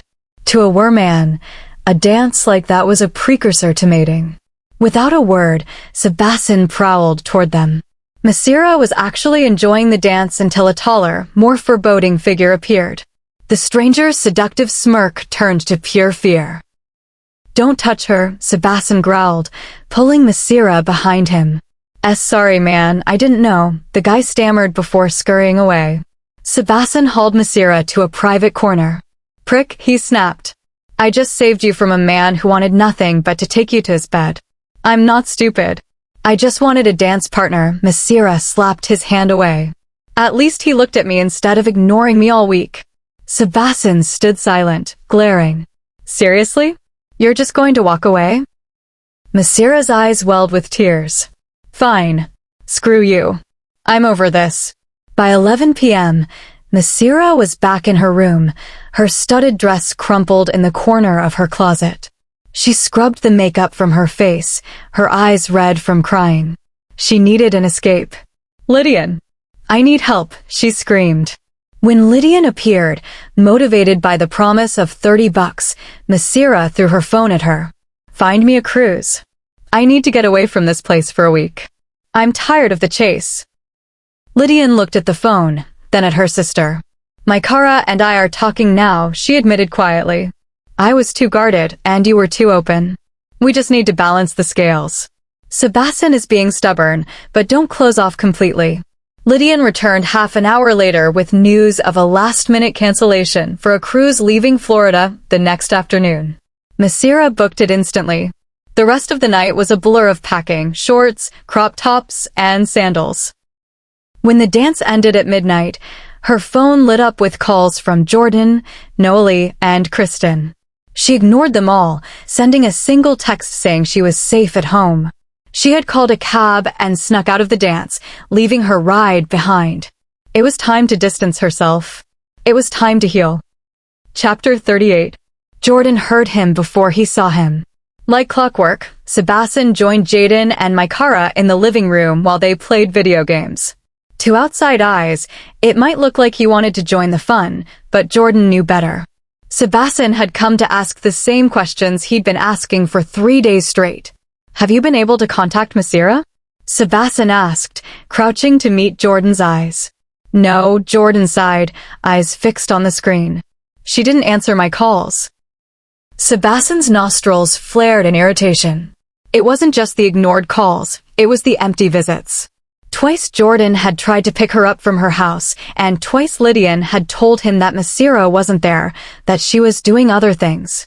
Sebasten had even gone himself today, but the answer hadn't changed. They could both smell that Lydian wasn't lying. Massira's scent was absent. She truly wasn't home. "Visit her early tomorrow before she goes anywhere," Jaden suggested. It was strange seeing Sebasten so worked up over 3 days of absence, especially given how poorly he'd treated her since Everglades. Massira, jumping up after winning his game, gave them a weird look. "That's a dumb idea. Why visit her when she's away on vacation?" The room froze. "Explain yourself, pup," Sebasten commanded. "Where is she?" Massira frowned as the realization hit him. "Oh no, Lydian's going to kill me." Massira's phone lay at the bottom of her suitcase, buried under a pile of clothes. It had been 4 days, and she was tempted to check if Sebasten had texted, but she forced herself to let it go. This vacation was for healing. She spent her afternoon lounging by the cruise pool, enjoying the California sun. She even treated herself to an overpriced pair of dark sunglasses from the boutique, where she noticed an elegant but detached-looking couple browsing the rings. It reminded her of the ring Sebasten had given her. "I wish my mind could forget you with the same ease I escaped you," she thought, sinking into the clear water. Noelle gasped for air as the team reached the edge of the forest. Sebasten had led them on a brutal 30-mile run through strenuous terrain, pushing them to their absolute limits. As the men headed for the outside showers, Noelle approached Sebasten under the frigid water. "Are you all right?" It had been 5 days. Sebasten had always been content watching her from afar, but her total absence was different. Sebasten's golden eyes met his, filled with a deep, non-physical exhaustion. "No. Noli pulled him into a supportive hug. Sebasten would have to fix this himself, but Noli would be there as a papmate. Later that night, Massira sat at the cruise club, sipping a virgin drink. She watched a familiar, slender man, the one from the jewelry shop, flirting with a new blonde girl. As she walked back to her room at 1 a.m., she took a wrong turn into a fancier section of the ship. She saw the man from the shop against the wall with the brunette woman he'd been with earlier. Massira froze in horror as she saw him sink his teeth into the woman's neck. He's a vampire. The man detached himself and the woman crumpled to the floor. Within seconds, he whizzed in front of Massira. His cold hands cupped her chin, and his blue-dotted dark eyes seemed to spin. You will forget everything you saw tonight. Go to your room and sleep. Massira woke the next morning feeling oddly well-rested, though her memory of the previous night was a fuzzy muddle. She rushed to the restaurant for breakfast and joined the omelet line. A sharp wave of dizziness hit her. The man in front of her, the one from the club, turned and caught her. Hold on to me, he said, his voice smooth, but his hands uncharacteristically cold. Don't faint on me, Candy, he chuckled. Suddenly, like a fast-paced film, the memories of the night before rushed back. The dizziness vanished, replaced by pure indignation. Massira grabbed the front of his shirt and hauled him toward her. I know what you did to me last night. The man's eyes flooded with shock, then shifted to intense interest. A devious smile graced his lips. It's been a long time since I've met one with Massira. Now I really want to be your friend, Candy. Would you like me to move on to Chapter 39 to see how Massira handles this new threat? Chapter 39. It's been a long time since I've been gifted the opportunity to meet one with Massira, the man said, a devious smile playing on his lips. I really want to be your friend, Candy. Massira immediately regretted her impulsive move. She released his collar, noticing he seemed to enjoy their proximity. Stop calling me Candy, she snapped. I know you're a vampire. How astute. I'm Theodore, he replied, his blue-dotted eyes spinning with amusement. And I prefer my given name. You sound like you've been talking to werewolves. My friends are werewolves, Massira said, wrinkling her nose at his name. You sound ancient. Theodore pouted. You wound me. Their conversation was interrupted by the brunette woman from the night before, whom Theodore called Sugar. She looked at Massira with pure disgust, boasting about her fun night with Theodore before stomping off. Massira rolled her eyes. Do you name all women after sweets? Why, Candy? Does it make you feel less important? Theodore teased, kissing her hand. He spent the next hour explaining that he was 80 years old, quite young for a vampire, and that they don't drink blood for the taste, but for the feeling it gives them. Apparently, mature blood provided the best sensation of all. Don't get any ideas, Massira warned. It's a shame your heart belongs to someone else, Theodore shrugged. I don't mind being the rebound. The next few days were surprisingly easy. Theodore was a playful gentleman, even if he did occasionally wander off to flirt with other women. He was rich, charming, and a welcome distraction from the heavy silence Sebasten had left her in. On the final day of the cruise, the ship docked in Puerto Rico. Massira dragged a reluctant Theodore into an extravagant mall. Shopping is not my cup of tea, Theodore groaned, rooted to the spot. Massira wiggled her index finger. I'll let you suck on my finger for 2 hours if you come in. Theodore's eyes darkened with interest. That is an offer I cannot refuse. Inside the fitting room, Massira found 2 perfect dresses, a flowing purple one and a form-fitting olive green one with a thigh slit. Realizing she could only afford one, she called Theodore over. He handed her his wallet without hesitation. You can be my sugar daddy for the day, Massira beamed. Theodore laughed and bought both dresses for her. That night, they sat together watching an old Dracula movie while Theodore contentedly sucked on Massira's finger. The blue swirls in his eyes glowed in the dark. Teddy, Massira said, a sinister idea forming. I want you to bite my neck. Hard. Theodore pulled her finger from his mouth, looking concerned. Why? I'm going home tomorrow, and I want my ex-lover to think I'm over him, she admitted. Theodore shook his head. I could accidentally mark you. You're a nice catch, Candy. Massira pouted, determined.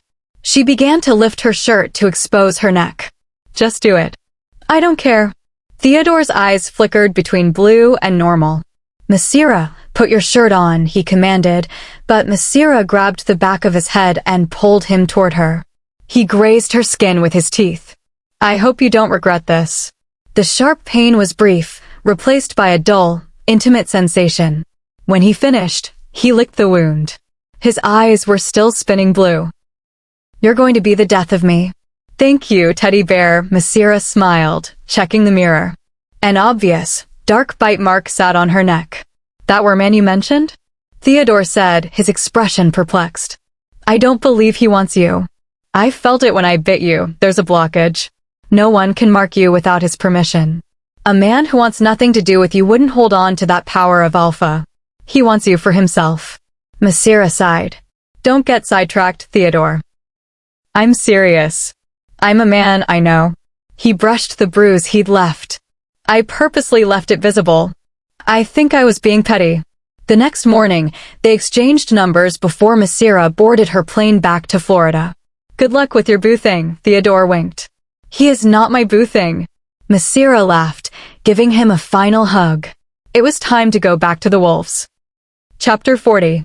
Massira knew returning to Dark Falls would mean an imminent reunion with the cult. She expected the questions, the missed calls, and the flurry of worry. She just didn't expect them to be waiting at the terminal.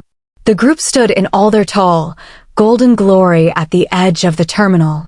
The moment she stepped off the runway, they were all over her. Noli pulled her into a back-breaking hug while Jaden checked her phone for glitches. Jordan started fussing over her lack of a jacket, but before he could remove his own, a heavy coat descended over her shoulders. Sebasten quietly zipped it to her chin. He looked troubled, his familiar scent of woods and musk making her heart ache. Massira purposely ignored him, engaging with the other guys as they walked to the car. When they reached her house, there was a silent agreement that Sebasten would carry her things to the door. Do you want me to bring them to your room? He offered, his hair falling slightly over his eyes. No, thank you. As she turned to say goodbye, he pulled her into a hug, the first real one in weeks. Massira remained still, refusing to return the gesture. Sebasten sighed, his fingers catching her neck to bring her closer. He kissed her forehead. I'm glad you're safe, he mumbled.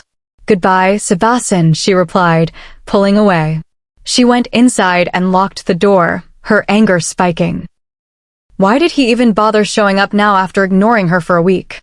In her room, Massira noticed a particular black book with gold binding on her dresser. I thought I lost this, she said. Lydian peeked in. Oh, I borrowed it. I didn't think you'd notice. Massira's eyes narrowed. If she had read that book before the trip, she could have avoided the whole submission fiasco with Sebasten. She placed it back down, deciding it was useless now. She showed Lydian the new dresses Theodore had bought for her, and eventually, the conversation turned to the bite mark on her neck. If the goal was to show him you didn't care, why wear a turtleneck? Lydian asked. I changed my mind, Massira rationalized. If I'm getting over him, I'm not supposed to care what he thinks. Later that night, her phone vibrated with calls from Sebasten. She ignored him, watching a TV series instead. Suddenly, an unmistakable howl reached her ears. She looked out the window to see Cinnamon. She mouthed a no and closed the blinds, but seconds later, her window slid open. A scowling Sebasten was perched on a tree branch outside. You aren't answering your phone, he said. Either I come in or you come out. I'm staying here.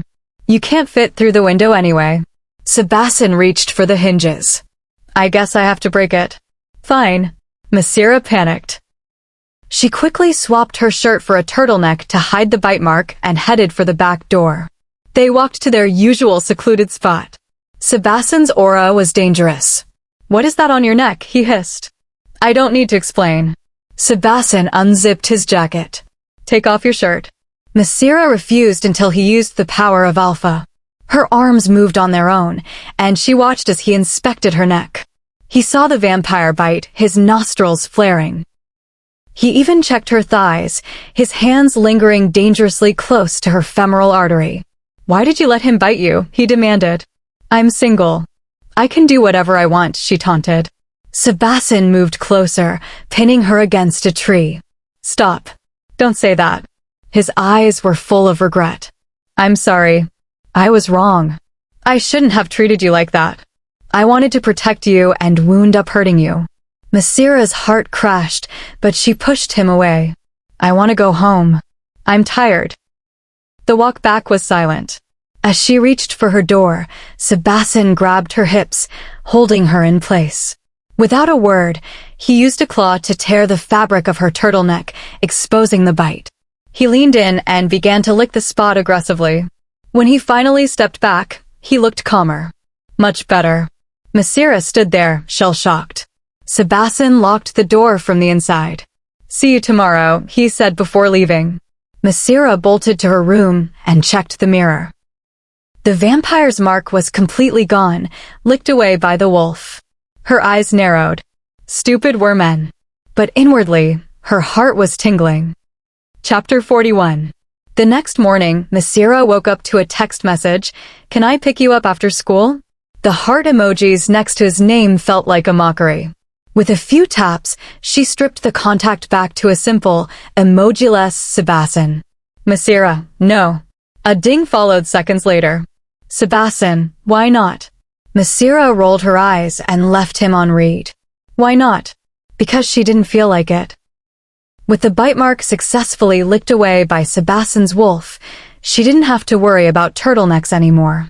She settled for a simple sweater and headed to school.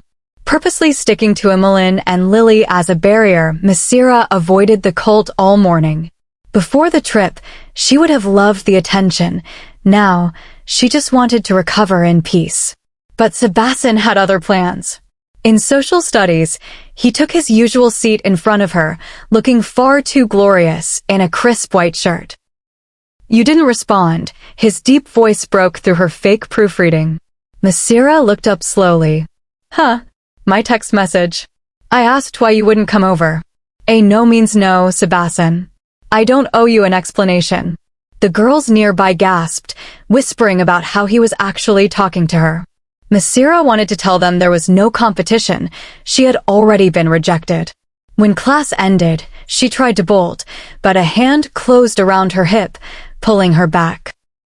I won't be satisfied until I have an answer, he said, his hold unrelenting. He walked her through the hall, craning over her like a protective umbrella. Sebasten, people are staring, she hissed, trying to pluck his fingers off. Their staring is not my concern. I'll think about it, okay? She lied just to get him to let go. I'll text you if I decide to go. He grunted and released her. At lunch, he followed her all the way to her table instead of breaking off to sit with the cult.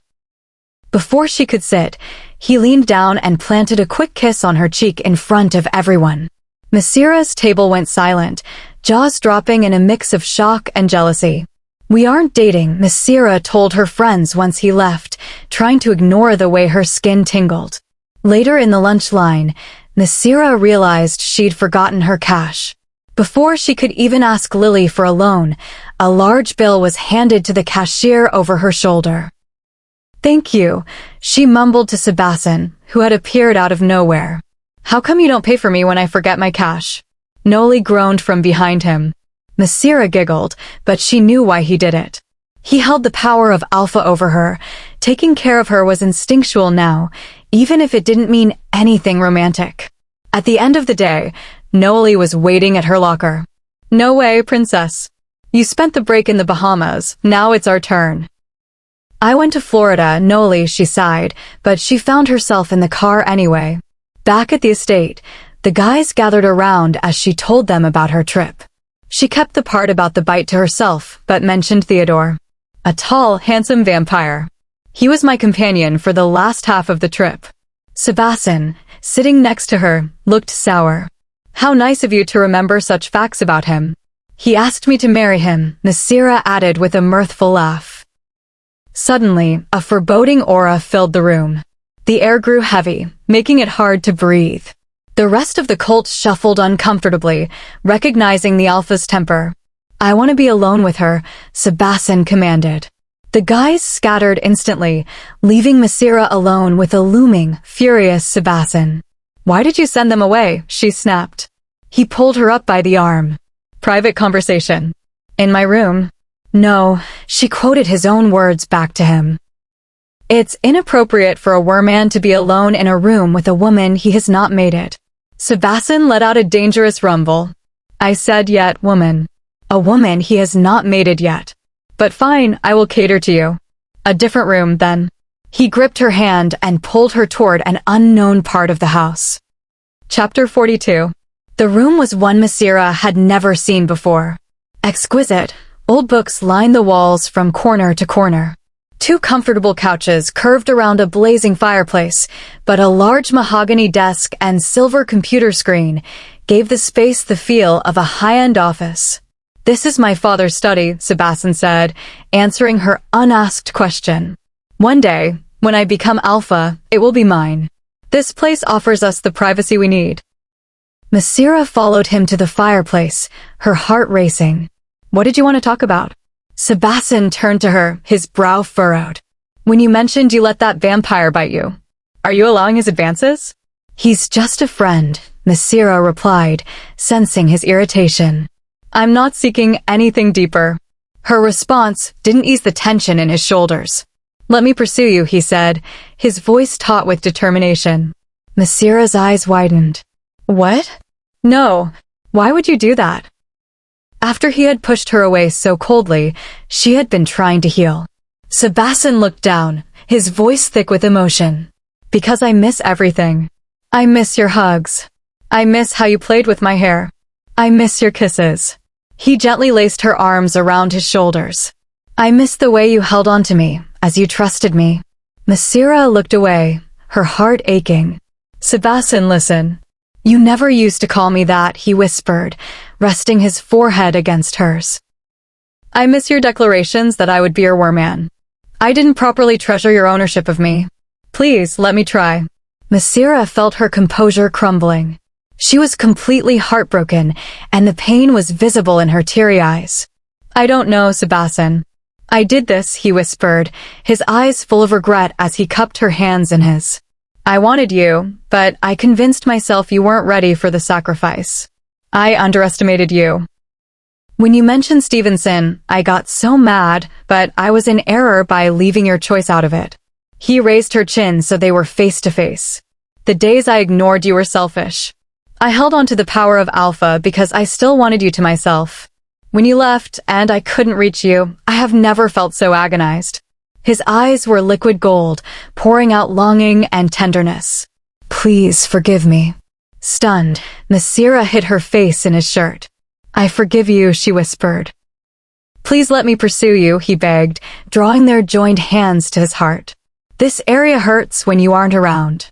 You're the only woman I want. Just let me try." Massira remained quiet for a long moment before answering softly, "I think we should only be friends for now." Sebasten frowned, letting out a small, wolf-like whine. "Very well. For now." "Oh my gosh, thank you. You are the best." Kristen cried later that day, pulling Massira into a crushing hug.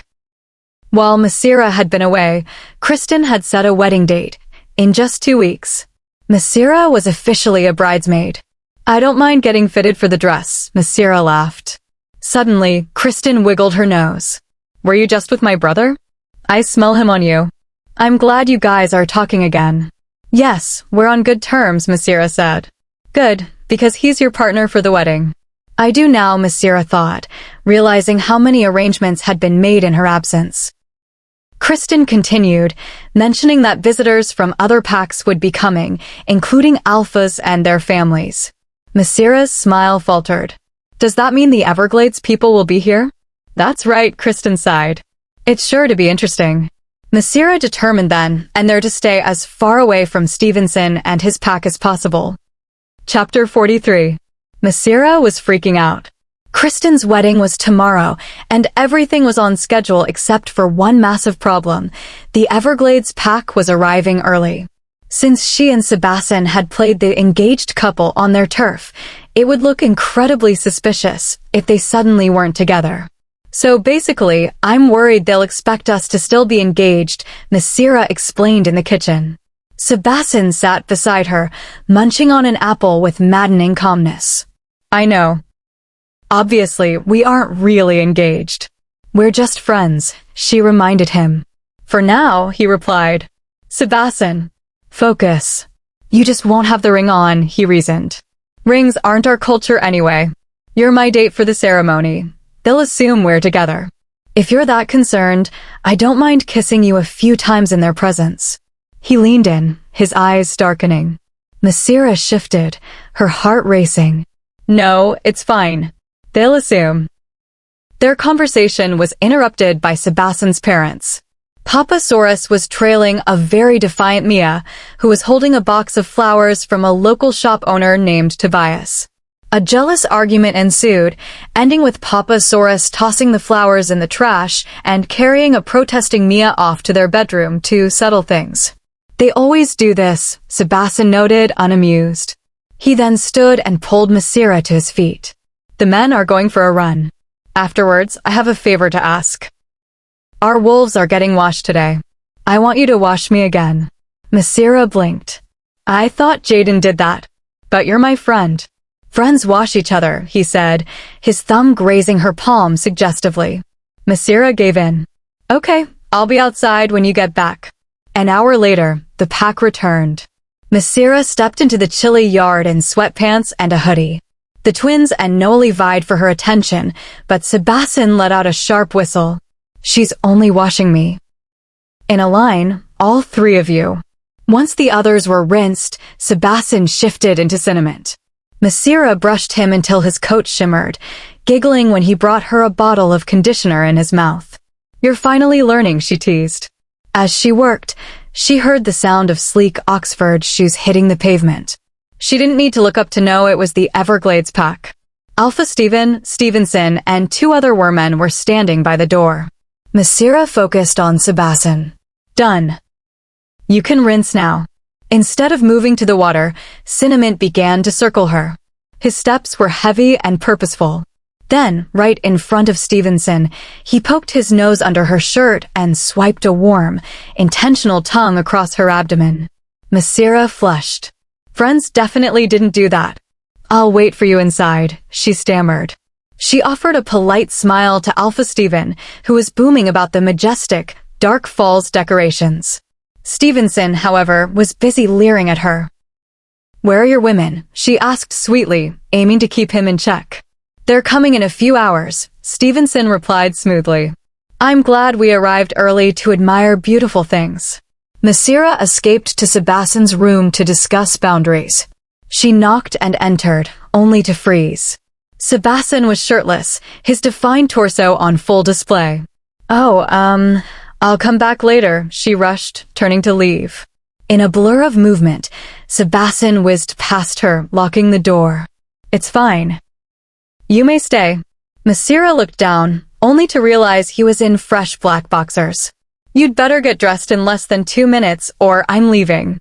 Sebasten smirked, noticing her staring at his legs. He pulled on some sweats and a shirt, then handed Massira a gray t-shirt. Change. Your hoodie is wet from washing me. Turn around and don't watch, she commanded. Friends can watch each other change, he countered. In the Everglades, you changed in front of me. Friends are allowed to see. Massira was stunned. Since when was he so suggestive? She swapped her shirt quickly and turned back to him. Outside, you started to lick me. That is not something friends do. Sebasten was suddenly an inch behind her. Licking is a part of friendship. What logic is that? His lips fell to her neck. You allowed Theodore to bite you because he's your friend. You should let me, your friend, lick you. At least I'm not consuming your blood. Sebasten. Vampires bite. Werewolves bite, too, he whispered against her skin. Since my bite risks leading to a mating, I lick you instead. Massira felt his warm tongue swipe against her neck. Her own past actions were coming back to haunt her in the form of a very determined wolf. Chapter 44. A soft waltz floated from the speakers, weaving over the dancing crowd and drawing guests together.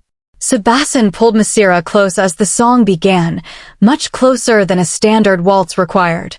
Their chests constantly brushed, and his hand rested low and heavy on her back. The wedding ceremony had been perfect. Kristen, looking like an angel in shimmering white, had married Jameson. The sheer joy in Jameson's eyes when he saw his bride had punched Massira in the gut in the best way possible. Massira tried to maintain a sliver of distance, but every time she gained an inch, Sebasten swirled her back into his warmth. Sebasten. I don't think friends dance this close, she whispered. Yes, they do, he replied calmly, his thumb caressing the fabric of her dress. You weren't this close to Kaishira at the Winter Wonderland dance. Sebasten gave her a small, youthful smile. Kaishira is a packmate. A sister. You are my friend, and friends dance close. At that other dance, I saw you dancing very close to a human acquaintance. I am more your friend than he is, so we will dance close. Massira giggled, defeated by his logic and the intoxicating scent of woods and spice radiating from him. When the song ended, Stevenson approached. If I may, I'd like to take Massira for this next dance. Sebasten's smile went tight. He pulled Massira firmly against his side, his hand possessive on her waist. Unfortunately, Massira has all her dances filled up. Is that so? With who? Stevenson asked critically. With me, Sebasten countered, nodding toward the corner. Your fiancés seem unoccupied. I'm sure you'll have a better outcome with them. Later, Sebasten led Massira toward the beverage table, but took an odd detour. Mistletoe, a young boy's voice squealed. You're under the mistletoe. Now you have to kiss. Massira opened her mouth to explain they were just friends, but Sebasten's lips met hers before she could speak.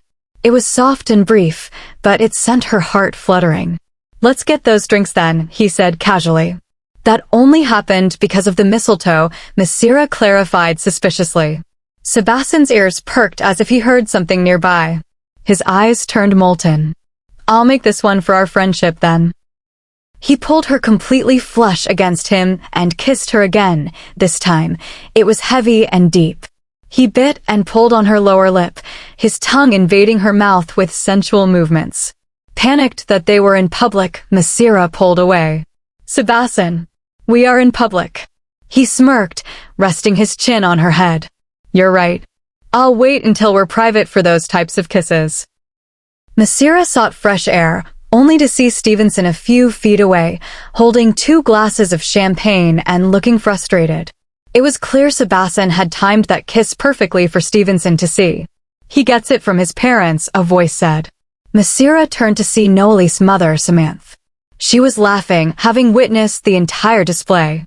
Samantha led Massira towards Samueli and Mia's table. Mia was currently acting worried. Oh, honey, I think I heard my phone drop. Did you push it over? Samueli looked down to search the floor, inadvertently tilting his head to reveal a large, fresh hickey on his neck. Jasminara, Stevenson's mother and Samueli's ex, gripped her dress tightly, her eyes widening. Sorry, honey, I don't see it, Samueli said, sitting back up. Oh, I left it in my room. Silly me, Mia giggled. She then hauled a confused Samueli onto the dance floor. Mia loves petty games, Samantha whispered to Massira. Sebasten was always the gentler version of his parents, but he's learning. At the dinner table, Samantha asked loudly who Sebasten liked. Massira, Sebasten said clearly, loud enough for half the room to hear. I like Massira. Massira blushed furiously. Samueli joked that his son needed to work on his charms, but Sebasten just looked into Massira's purple eyes. If she didn't know, she knows now. That night, Massira knocked on Sebasten's door to set boundaries. Did you come for the private kiss? He asked the moment he opened the door. No, friends don't kiss on the lips. You kiss me on the lips on my birthday, he reminded her with a sneaky smile. We were friends then. Massira huffed. Just, no more kisses like that, got it? Fine. I'll give you an appropriate goodnight kiss on the cheek. He leaned down and did exactly that. But as Massira turned to leave, he landed a quick, playful peck on her lips. I'm sorry that one was missed because you moved. Massira laughed. Sevi, we both know the truth. Sebasten froze. A joyous smile broke across his face. He rubbed his cheek against hers in a gesture of pure affection. I missed hearing you call me that. He pulled her into a tight hug, his voice dropping to a whisper. You will be mine, Massira. Her heart thudded against her ribs. Truth be told, she already was. Chapter 45. The morning after the wedding, the estate was filled with the delicious scent of waffles and sausage as the various packs prepared to depart. Sebasten insisted on serving Massira, a gesture she happily accepted. She noticed him greeting almost everyone except Stevenson. Sebi, why did you ignore him? He was right next to you, Massira noted as he sat beside her, his hand immediately finding a spot just above her knee. He disregards boundaries, Sebasten replied, his eyes darkening as he leaned in to kiss her cheek. I don't associate with men who make moves on my woman. Massira smiled, her fingers grazing his beard. It's time for a haircut. Okay, he whispered, showing no intention of moving. Their moment was interrupted by Noeli, who unapologetically stole half of Massira's bacon. Massira just laughed, knowing food was the only way to Noeli's heart. Across the room, Massira saw Stevenson 3 fiancés. Wanting to say goodbye, she waited until Stevenson was distracted before heading over. Ruby scurried off the moment she saw Massira coming, but Ravenna and Blair stayed to chat. We're leaving Stevenson after we get back to the Everglades, Ravenna whispered. Massira's jaw dropped. What changed? He's too childish, Blair sighed. He doesn't really like us. He just likes having options. Unlike your fiancé, he was on you all night. You found a keeper. Later, Massira was in the guest room, folding her clothes, when Sebasten entered. He stepped up behind her, his warm chest pressing against her back as his arms wrapped around her. You're preparing to leave, he stated. The wedding is over, Sebi. My help isn't needed. I still need it, he murmured into her neck. With things. A lot of things. Massira turned in his arms, teasing him. You just want me to stay. Yes. He guided her toward the door. You aren't leaving today. He led her to his bedroom, a place that had been strictly off-limits until now. You're going against your own rule, she sassed as he locked the door. You're the exception to my rules, he replied. He picked her up and carried her to the bed, spooning her and tangling his legs with hers. There are a variety of things I want to do to you on this bed, but today I only seek to hold you. Massira showed him a picture on her phone of a ring with large purple stones. When you propose, I want one like this, Sebasten responded with a pleased, low growl, turning her over to pepper her face with kisses. Massira, I'm in love. He was interrupted by her phone ringing. It was Theodore. Sebasten snatched the phone, his face contorting with jealousy as a voicemail played. Hey, Candy. I missed you, gorgeous. Even if that Tootsie Roll doesn't want you, I sure do. I can be your sugar daddy again. I'll stop by next weekend. Sebasten's hand shook with rage as he dropped the phone and hovered over Massira like a predator. Gorgeous? Candy? Sugar daddy. We're just friends. Massira insisted. Theodore is just flirtatious. I am a male, Massira. I know how males think. He wants you. Call him back. Why? I plan on meeting the vampire who calls my woman Candy, he hissed. He captured her lips in a fierce, territorial kiss before moving to her neck. He didn't mark her, but he left a trail of deep hickeys. A temporary claim until he could truly make her his. Massira touched her bruised skin as he pulled her back into a spooning position. Sebi, I'm not leaving this room until you lick these gone. HN, looks like you're sleeping over then. Chapter 46. The air in the room felt heavy, draping over Massira like a physical weight. Sebasten sat before her on the bed, shirtless and deathly calm, waiting for her to make the call. After hearing Theodore's provocative voicemail, he wasn't letting the issue drop. Do it, Sebasten insisted, nodding toward her phone. Massira mentally braced herself. She didn't want Sebasten listening in on Theodore's flirtatious banter, but there was no way out. I'm going to tell him you're listening. He doesn't need to know, Sebasten clipped, tapping his ear to remind her of his enhanced hearing. Massira called Theodore. Well, if it isn't candy. Theodore's voice chirped. Does this mean I'll get to see you soon? Actually, Theodore, I'm with the guy I was sad about. We're together now, Massira rushed out. Theodore sighed, but sounded genuinely happy for her. Massira nervously extended the invitation for a double meet-up with Sebasten.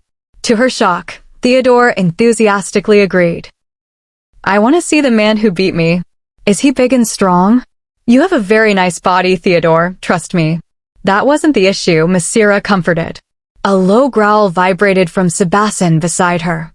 Once the call ended, Massira tried to pull Sebasten back into a cuddle. He remained as stiff as dried cement. So, he started, his voice ice cold. What parts of his body did you find very nice? Sebi, please. It was just a basic observation. Sebasten wasn't mollified. Would you like it if I told Kaishira she had a very nice body? Fine. I get your point, Massira groaned. She climbed into his lap, forcing him to face her. Stop being jealous. She peppered his face with kisses until his stern expression finally thawed into a smile. Come on, Sebasten said, standing up. First, we're going to your house so you can donate those dresses Theodore bought. Then, I'm buying you new ones. The following weekend, Massira dressed modestly in dark jeans and a turquoise blouse for the meeting with Theodore. She didn't want to give Sebasten any reason to doubt her. They drove to an impressive restaurant with a ceiling decorated with paintings of angels and demons. Theodore was already there, looking every bit the pristine businessman in a suit and tie. The moment they met, Sebasten's speed was a blur. He pinned Theodore against the wall with a hand on his neck. Bite her again, and I'll kill you. Theodore's eyes shone with excitement. A true big, bad wolf. Your man is strong, Candy. I won't bite her again, I promise. Massira felt like melting into the floor from embarrassment, but the two men eventually settled into a surprisingly civil conversation about investing. Back at the estate that night, Massira was brushing her hair in her guest room when Sebasten entered. His golden eyes trailed up her bare legs, stopping at the hem of her short cotton bottoms. These are very short, he murmured, his voice distracted. He noticed her shirt was cut high in the front, exposing her stomach. Bad idea to visit you at this time. Massira spun around and kissed him. Sebasten let out a tortured groan. And you're not wearing a bra. In an instant, they were on the bed. His kiss was hot and full of heavy want. He parted her thighs with his leg, his mouth trailing down to her stomach. He sucked the skin there, leaving her breathless. How many times have I told you showing your stomach is an offer of submission? He growled, suddenly pulling back with shaking hands. I'm a dry forest, Massira. Any spark you give me, I'll burn up. He left the room stiffly, leaving Massira pouting under her covers. The next day, Sebasten went to his father's study. It's been more difficult to be around Massira, he admitted. I cannot contain. Samuel smiled smugly over his coffee. I see. Well, there's only one solution for that problem. Sebasten nodded. He knew exactly what he had to do. Chapter 47. Sebasten couldn't believe his morning had devolved into this. His parents were making it their mission to tease him to no end. He had tried to be honest with his father, admitting he could no longer contain his urges around Massira, only for Samuel to immediately relay the news to Mia. You can't contain what? Your excitement. Mia asked with a sly grin, her sleeping robes flowing around her. Sebasten sighed, his fingers twitching. The urges. The same ones Dad had with you. I want to mate her, Sebasten finally grunted, surrendering to her prodding. Mia beamed, patting his cheek. But in the background, Samuel was doing something horrifying. He was fixing a large, human-sized teddy bear into a chair, trying and failing to cross its stubby legs like a lady. Dad, that is so unnecessary, Sebasten groaned. I just want to make sure my son proposes properly, Samuel chuckled, massaging Sebasten's shoulders. Go ahead, Seb, make us proud. You've been carrying that ring in your pocket for days. It was true. The moment Massira showed him the ring she liked online, he bought it. He looked at his father, then his squeaking, excited mother, and decided to just get it over with. Massira was in the kitchen, feeling uncharacteristically clingy. Sebasten was late for breakfast, which never happened. I saw him enter the study this morning, Jaden noted, watching her scan the doorway for the 100th time. When Sebasten finally entered, he looked exasperated, but kissed her cheek softly. He had cleaned up nicely, wearing dark jeans and the deep purple button-up she had picked out for him. Beneath the table, he let his hand rest on her thigh, though he seemed too anxious to eat much. After breakfast, Jaden ordered Massira to help with the dishes. Once the kitchen was clean, she joined the pack in the living room. It was a cozy scene. The kids playing board games, the adults talking, and someone always curled up with a book. Dark Falls finally felt like home. Suddenly, the room hushed. Sebasten walked toward her, his steps purposeful. His golden eyes were more vibrant than she had ever seen them, full of a magnetic fire. He stopped in front of her and went down on one knee. Massira's heart hammered against her ribs as he opened a black box.